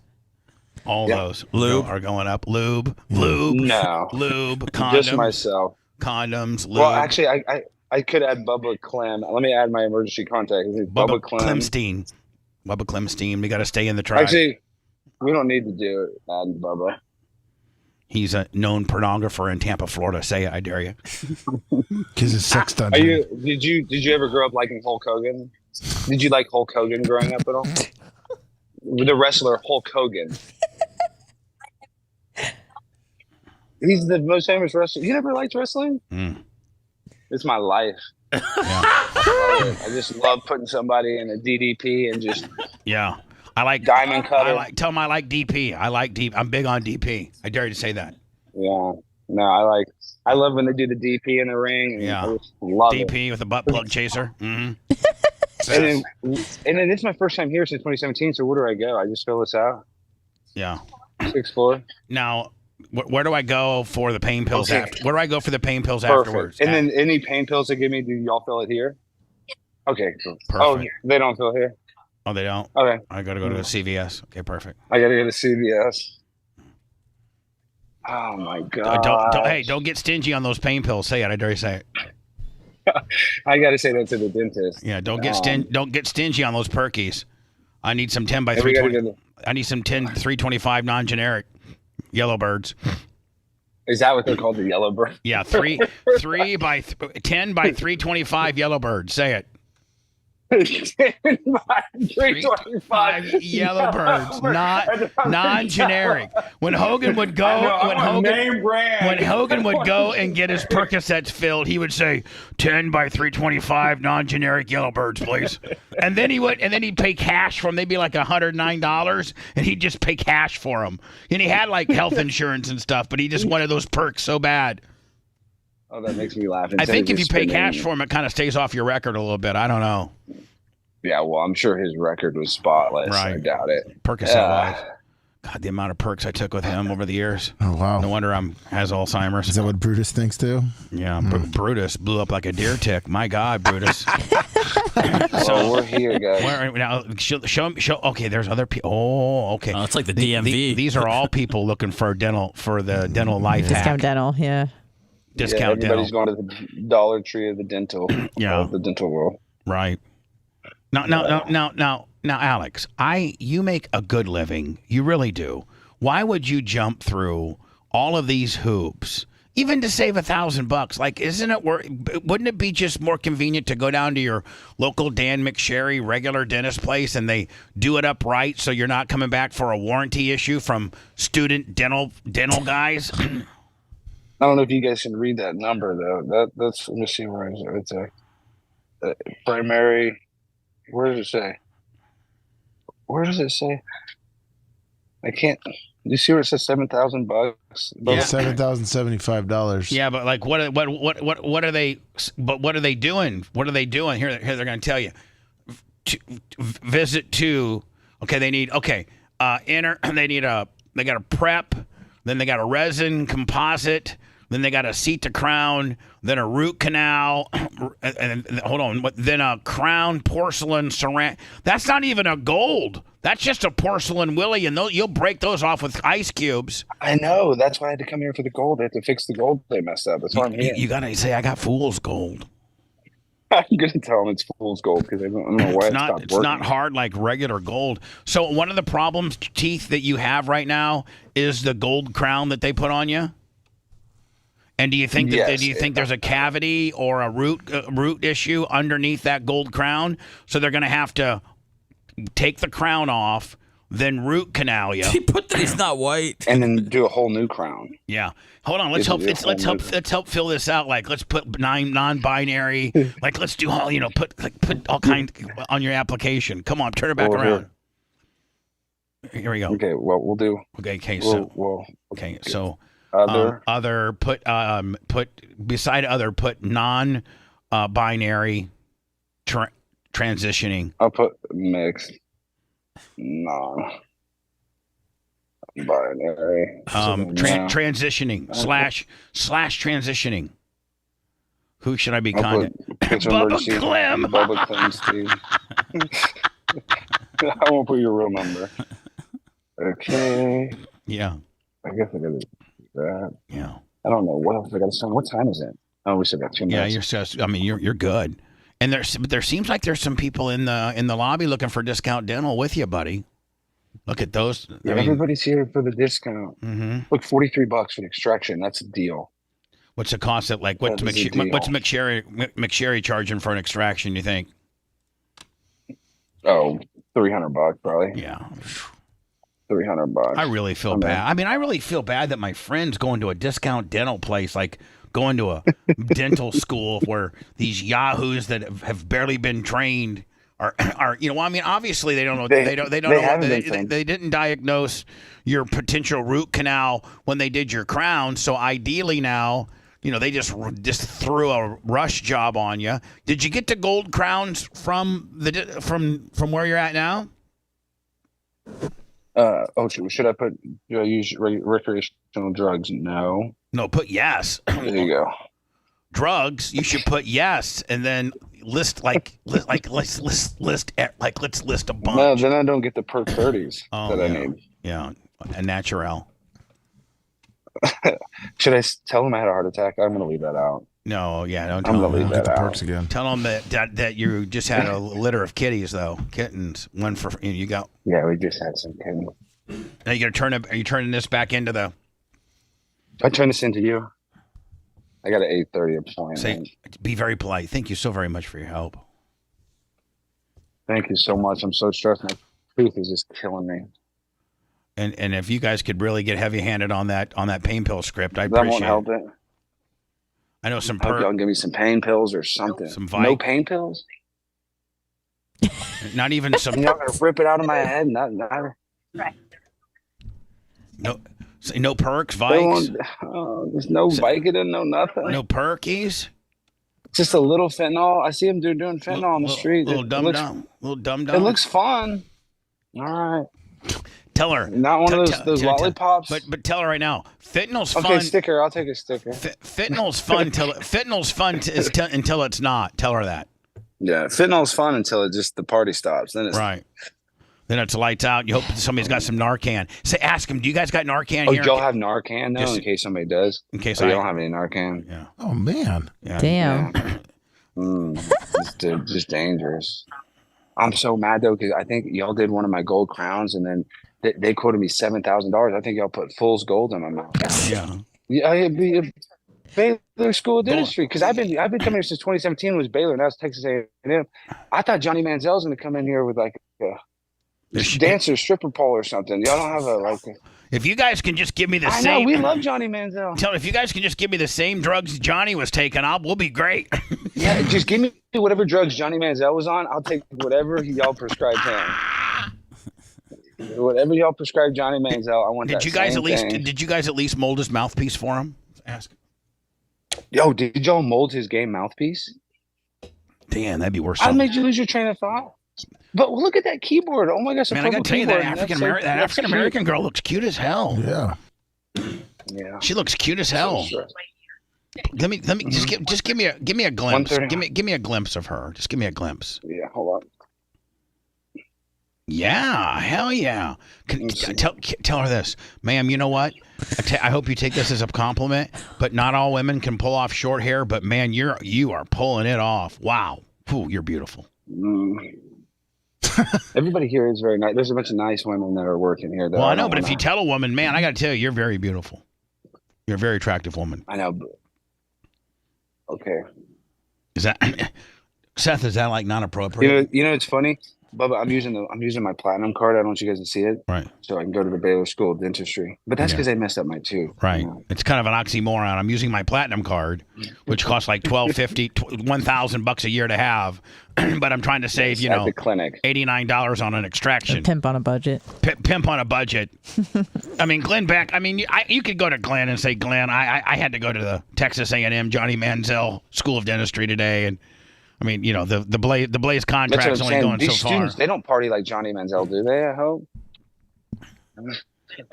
Oh my gosh, she can't even say that they don't. It might be a baby Johnny Manziel's working on my teeth. Man, today. oh, that'd be great. There you go. I mean, That would be good. Let's be honest. When Johnny Manziel was in college, he was killing it. It's when he got to Cleveland. That's right. Now, if you were at a Cleveland he's clinic, one of the best ever. Yeah, Johnny Manziel, please.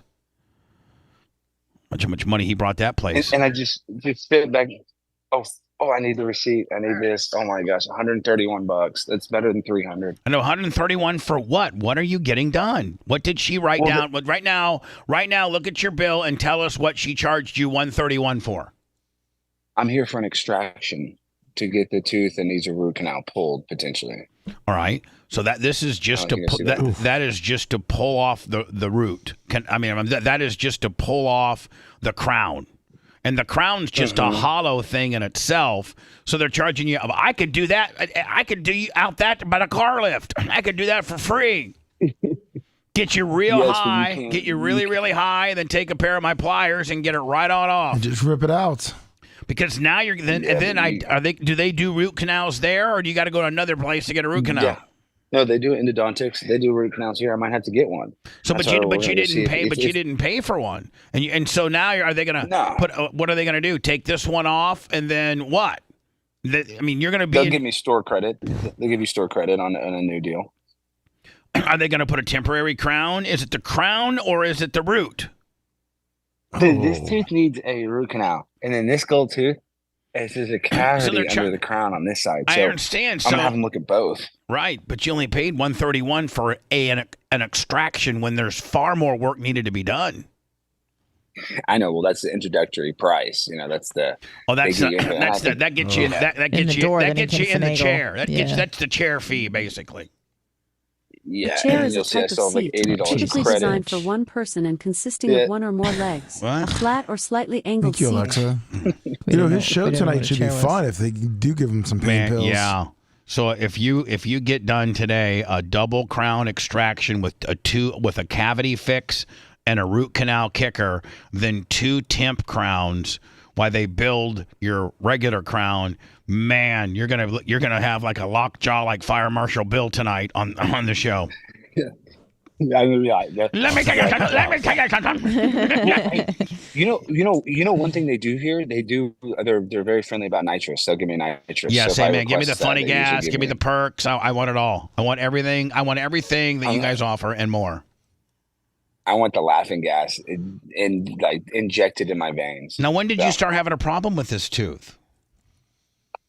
About a month ago, 2 months ago. Right, and of course that's why I've been gaining weight because I'm not taking care of my mouth. So like I'm eating. Oh, poorly. like you're it's eating like ice cream and shakes and things like that. Stuff that's soft. Because your teeth are so sensitive, so you can't be eating healthy oatmeal.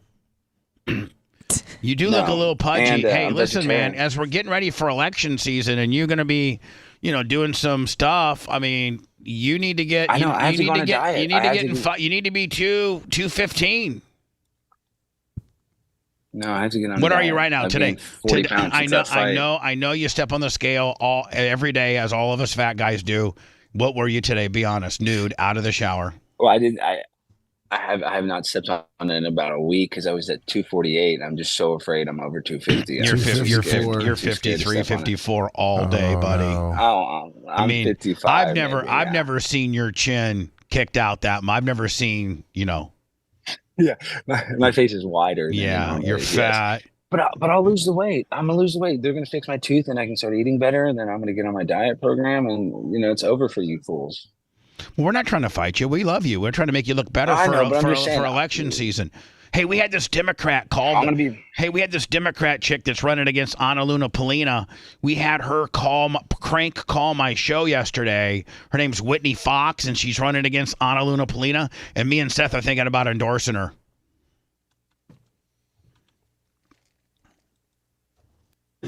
That's a good one. Hello? Hello? You cut out. We had this Democratic chick named Whitney Fox call my show yesterday. She thought I was some guy named Paul who owned my phone before, who was a heavy Democratic donor. Alan, I'm sorry. So she calls it up. We put her live on the air now, and she's a Democrat. We're going to start endorsing. Hey, I mean, being like a man's man, independent dude, I can endorse a Democrat. I can endorse a Republican. I can endorse Brian. I can be all over the road. I'm not locked in one lane. Like, are you? You're not locked in one lane, are you? No, not necessarily. No, I mean, but I would tend to probably vote for more conservative. Yeah, well, the conservative that I vote beat my friend Kevin Hazlett, and Ana Luna Polina hasn't done anything in Congress. I can't think of one thing she's done in Congress. And she's pregnant. She got pregnant. Right after she got sworn in, she got pregnant. So half of her term, she's pregnant. That you can't be an efficient Congress person being pregnant. I know she did that as a gimmick because she gets to take all the paternity leave she wants. Yeah, exactly. She can vote remote. Anyway, there's this hot MILF named Whitney Fox. Me and Seth are going full force, for her. She's not gonna win Tampa. Okay, whatever, buddy. She's going Pinellas. It's not Tampa. It's Pinellas County, and she looks pretty damn good. She might be. But I mean, is she African American? What is she? She's hot and she's white. No, she's not going to win then. Okay. Well, listen, Johnny, tooth discount. I mean, you make more money than me, but I feel like sending you a couple $100 so that you look. You're just you're jobbing yourself out. Look at this is straight schlep boy job. Look at you. Well, they coming back and get you, and they take you back to the back there, and then and there's a bunch of dentist chairs and students, and the professor goes, well, let me show you how. Everybody gather around this guy here who's trying to cut corners teeth. This guy's got a bad crown and a bad root canal. So what you do is you take these excisors and you rip off the crown, and then you prep the tooth for a root canal, and then that's a whole other department. And then you got this bib and everything on. You got to walk 3 doors down to the root department. They use a dental dam. It's even worse. They put this dam in your mouth. Yeah, I know. They can isolate the tooth. It's like when you're with a hooker and she uses one of those oral dams. You know what I'm saying? When she's doing you. Yeah. Exactly right. Basically an oral dam. So you need to sneak a few dental dams home for pay-per-view. You know what I'm saying? Kind of hot. Play dentist. We don't need a dental dam. No, we don't need that. They'll dental dam you, and then they'll take you down to the root canal division, and there's another teacher down there. He's got this big drill. They'll start drilling down. Look how beautiful the skyline of Dallas is. Does that look beautiful? You guys jealous? It's great. Yeah, we're jealous. That's the hood right there. Yeah. They must be building a new building because Johnny Manziel. No, they sold so many Johnny Manziel jerseys. They're building another wing onto the dentistry deal right there. Yeah. All right. Well, listen. Text me later. Let me know. I mean, this is going to be. This is going to be a 3 or 4 hour deal. You know that, don't you? They called me. Yeah, I know. They called. Hold on. Maybe we just stick with you until you get into the chair. Oh, I'm so scared. Just go as far as we can. Okay. Oh, I'm so scared. I want make sure. Did you say Alex Stein? Yeah. Okay. Oh my gosh! You got to bring in the fool's gold. I didn't get the hard gold. Oh, this is so much nicer than the old school. Because Johnny, is it because Johnny Manziel football? Is it because Johnny Manziel? Is that why? This is like a real dentist now. Yeah, this is wow. Maybe I can get better service and not a a Costco crown job. Kirkland brand. You got a Kirkland brand crown job, buddy. Yeah, Kirkland brand's actually quality. What about the blonde? Give me a shot on the blonde 2 doors up. Yeah. Okay, never mind. She walks like a man. She has some biceps on her, arms. All right, thank you. I think her macho man trained triceps yesterday. All right, This place is a lot nicer than I expected, actually. So, all right, so they're taking now you're just one step away probably from the chair. You know what I'm saying? I'll be in the chair next. You're gonna be in the chair next. Okay, well we're gonna let you go. I'll try to take some selfies. Try to do something, okay? I gotta lose some weight. God, I gotta get on. Should I get on the Ozempic? If you look at me right now, man, I've been doing pretty good on my weight. Like if you look at me, look at my face and everything. I don't look puffy. Like I'm not doing bad on my weight right now. I'm pretty good actually. Yeah, but Bubba, you got to get back to when you were shirtless on Howard. That was. I'm getting there. I'm closer to that than you are, bitch. You're 50 puff. Okay. I'm 30 pounds. We got to do a that. weight loss challenge. I don't want to challenge you with nothing. You were shirtless on Howard? I was not shirtless on Howard. He's sleeveless. He's sleeveless on Howard. I could go sleeveless right now, bitch. My stuff's looking pretty good. Look at that. He had a legendary sleeveless shirt. He had an and one sleeveless shirt. One of his most iconic appearances. No, man, he's really getting after it. All right, buddy. Listen, we'll talk. Listen, at least we're talking to you, and you're not under like any duress of getting fired, or the CEO or the president wants to talk to you, or any of that. I mean, I can't see how you can do anything wrong here. Are you out of the woods on all your problems? No. As a matter of fact, I had a efficiency expert meeting yesterday with my producers, and I've turned off their camera because I want more output from them. So no, I'm extra crazy right now. The pressure's extra building. Are you? Because there's only 7 months left. There's only 7 months left on my contract. So I told these guys, listen, we need to look at it like we're trying to graduate college. We're trying to get another deal on the contract. Yeah. They have a 3rd-year option, so we need to cram. Now, when could they potentially exercise the 3rd-year option? Soon. I think they have 3 months before it expires. All right, that's cool. So we're not quite, in the danger zone yet. Let's say you got a month left on your deal. They've not exercised it. They're 60 days into not exercising it. And I can start getting a little concerned at that point. Bubba, you should talk to their guys because yesterday they weren't on camera, and then when Stein tried to go to them, they weren't even on mic either. He was looking for some answers, and then he couldn't get anything out of them because they weren't talking. Yeah, well, that's because they turned off their mic. It's because you run a soft ship because you're a little bitch. Because you're a little broadcasting this ship bitch. is not going to be soft. Yeah, this ship's not. You're a little broadcasting bitch. That's why you need to talk to him, Bubba. I got to use the restroom before my deal. All right, we'll talk to you later. Bye. I don't want to be that one guy who got thrown off of Twitch for. Remember the one dude, Dr. Doomsday or Mr. Disrespection or whatever the hell his name is? Remember, it was like Dr. Disrespection or something? Yes. And he was like a real popular dude on Twitch. He had 7 million people. Like he made like $1 million a month or something like that. I think he's doing well. Wearing a wig, playing shoot 'em up games. Well, he was live from the bathroom somewhere, and there was nobody else in the bathroom. Like there was nobody else. But just because he was live, and he wasn't like peeing or showing his pen nothing. Boom, suspended for life. So bathrooms, and I think some of these visual platforms simply don't work. Dan Albany, 1999 Super Chat. I didn't even check PayPal. Has PayPal been a complete dry cupboard all day today? Is Sign still on in the background? What do you mean? I think he's still on, I assume. What do you mean? I know. Maybe you need to close it out. What? I can still see it moving back there. Where? We don't have him up. Okay. Let me come over here and disconnect. No, he's just. If you click on the little right below the Heights District thing, right here, on that, he'll appear. And close all windows. Did I just close all windows from him? Yeah, and end meetings for all. There you go.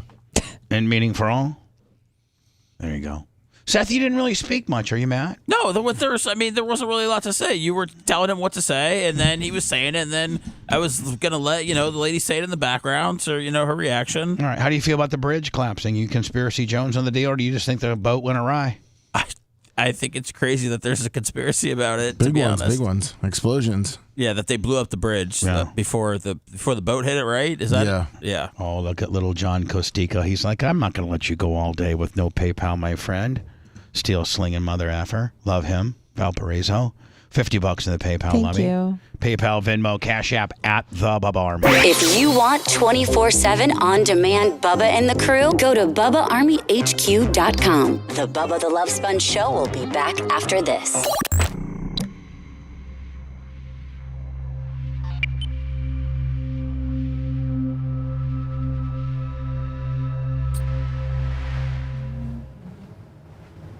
Bridge collapse.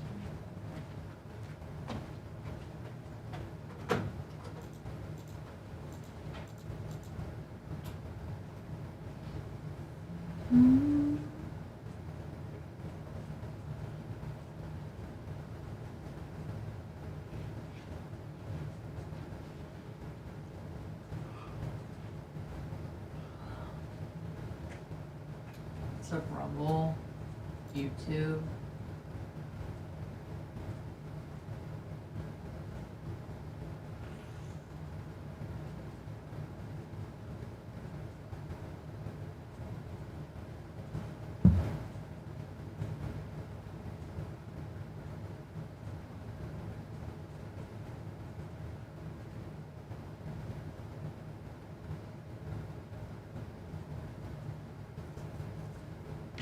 Oh, P. Diddy's in the chat. That's interesting. You had a few good hits, Diddy. What's up, Organic Gene?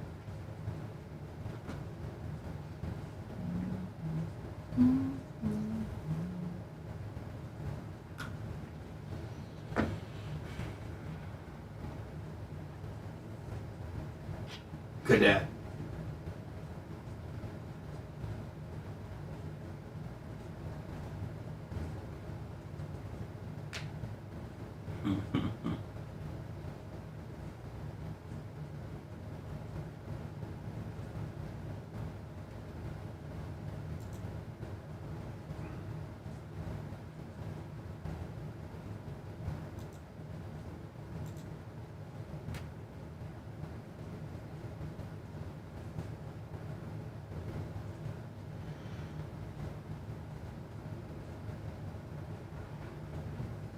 Let's do it, Danny. You gotta ease me into it. How far do you think you could run, Seth? Without stopping?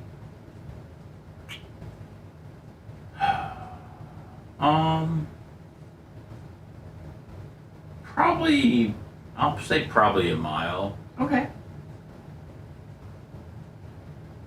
I used to be able to, I used to do 5Ks and stuff, so.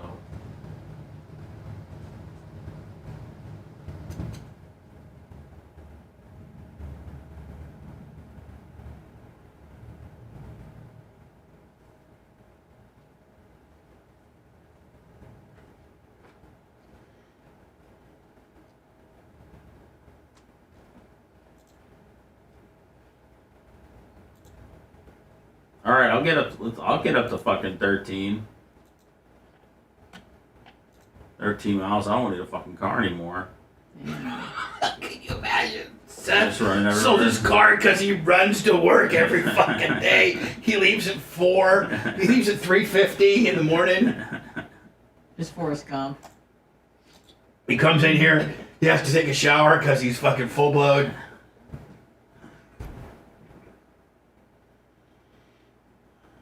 Hey, Lummy, did Caviar make you a wrestling shirt? He's not here. Okay.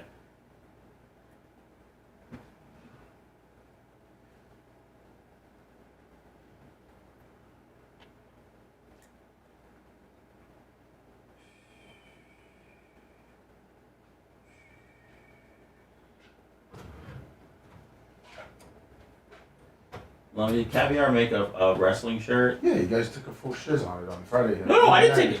No, I didn't take a shit on anything. I didn't take a shit on it. I thought it was cool. Was that the one with He you looked in like it? Steven Seagal. Oh, yeah. Yeah, I loved it. I said that would be a fucking hit. I didn't know that was the one I didn't know Caviar made that one. Bubba took a full shiz on it then. Yeah, no, I thought it was awesome. See, when Bubba says it, that means everyone took a full shiz on it. No. That's how I always feel, Seb. Well, I kind of get that. And you know what? Rob Green with $100 on the cash out. Woo! Money is welcome. Thank you so much. Steven Seagal. You do. You look like a Steven Seagal with your hair like that. What now? No, in that shirt. No, I'm saying like how Steven Seagal is now. Oh, I haven't seen him now. He's like. He looks like shit. He looks like Beatus the Barber. He's kind of a badass, isn't he? Like what's the Korean martial art thing? I think he said he's everything. Oh, okay. And he's like a pilot. He's a police officer. Okay, he looks insane now. You don't look like that. I think he's a sheriff. Martial art. It's a Korean martial art. It's not Taekwondo, is it? It's something else. Aikido. Aikido. Yep, Aikido. That's it. Yep. Like what? The diet, isn't that like a keto diet? Yeah, but this is Aikido. With an A. 1, 2, 3. Wow, he's been married 4 times. His spouse is. I don't know what the fuck her name is. I can't say it. Oh, she's okay. She looks like that. I thought she'd either look yellow or black. Ooh, Aradantuyo. Batsuk. I would just like to say, she's from fucking Mongolia. I never took a shit on it. Pull up the game film. I said that would fucking sell in a second. Pull up the game film. I was a huge fan. Seth, the 199s, they don't get repurposed ever little, but so you know Well, you were, you know what I remember now. You were a My fan. Oh.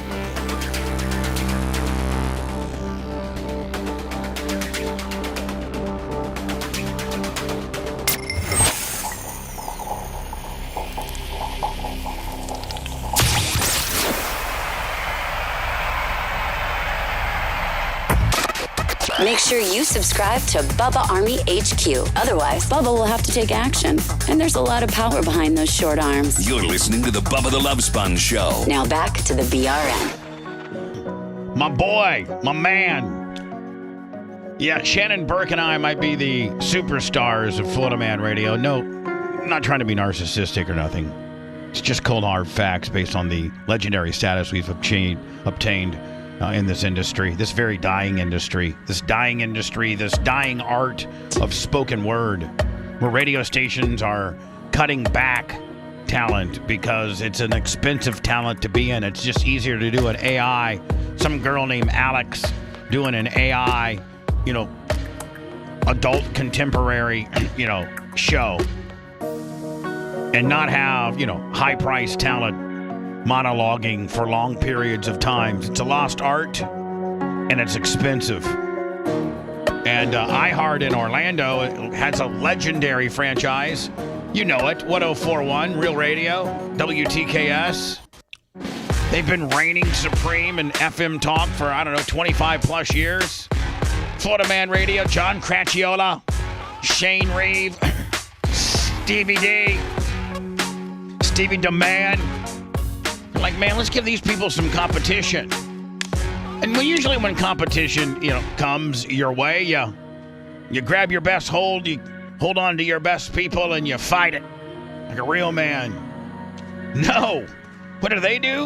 They let 2 of their most important air talents go because they cost too much. In a cost-cutting measure. What the hell? And then we got this guy named Don Miller. He does middays. It's unlike anything. You'll love it. You'll absolutely love the things that he can say that I can't and you can't either. He doesn't play, man. Don Miller does not play around. He says it like it is, kid. Can we just shout out Caviar Tacos before we leave? Because he is, he's not happy. What's wrong with? He doesn't like that he's doing a lot of work. He did the work for free and then he took a shiz on it. What work did he do for free? The Lummy Wrestling shirt. I didn't take a shiz on it. God, everybody with hurtfilioma. My God, can I not see? Am I supposed to prove every proof that I see? I stand with Caviar. Am I not allowed to say no? I don't like that one. You're allowed, yeah. Come on, JC. Come on, buddy. Please. Anyway, Don Miller's next. The Lummy and Red After Show. And that's it. And then, go to our Facebook and make sure you sign up for that. I'm going to have a food review that'll drop tomorrow at 5 o'clock. I should have a pigmentation today. Oh, on the podcast? Yeah. Anywhere you get your podcasts, Spotify, iHeart, iTunes, Apple Music, Google, Spotify, BubbaArmyHQ.com, wherever. Operation Pigmentation Skimmentation. I gotta get out of here. I'm getting goofy.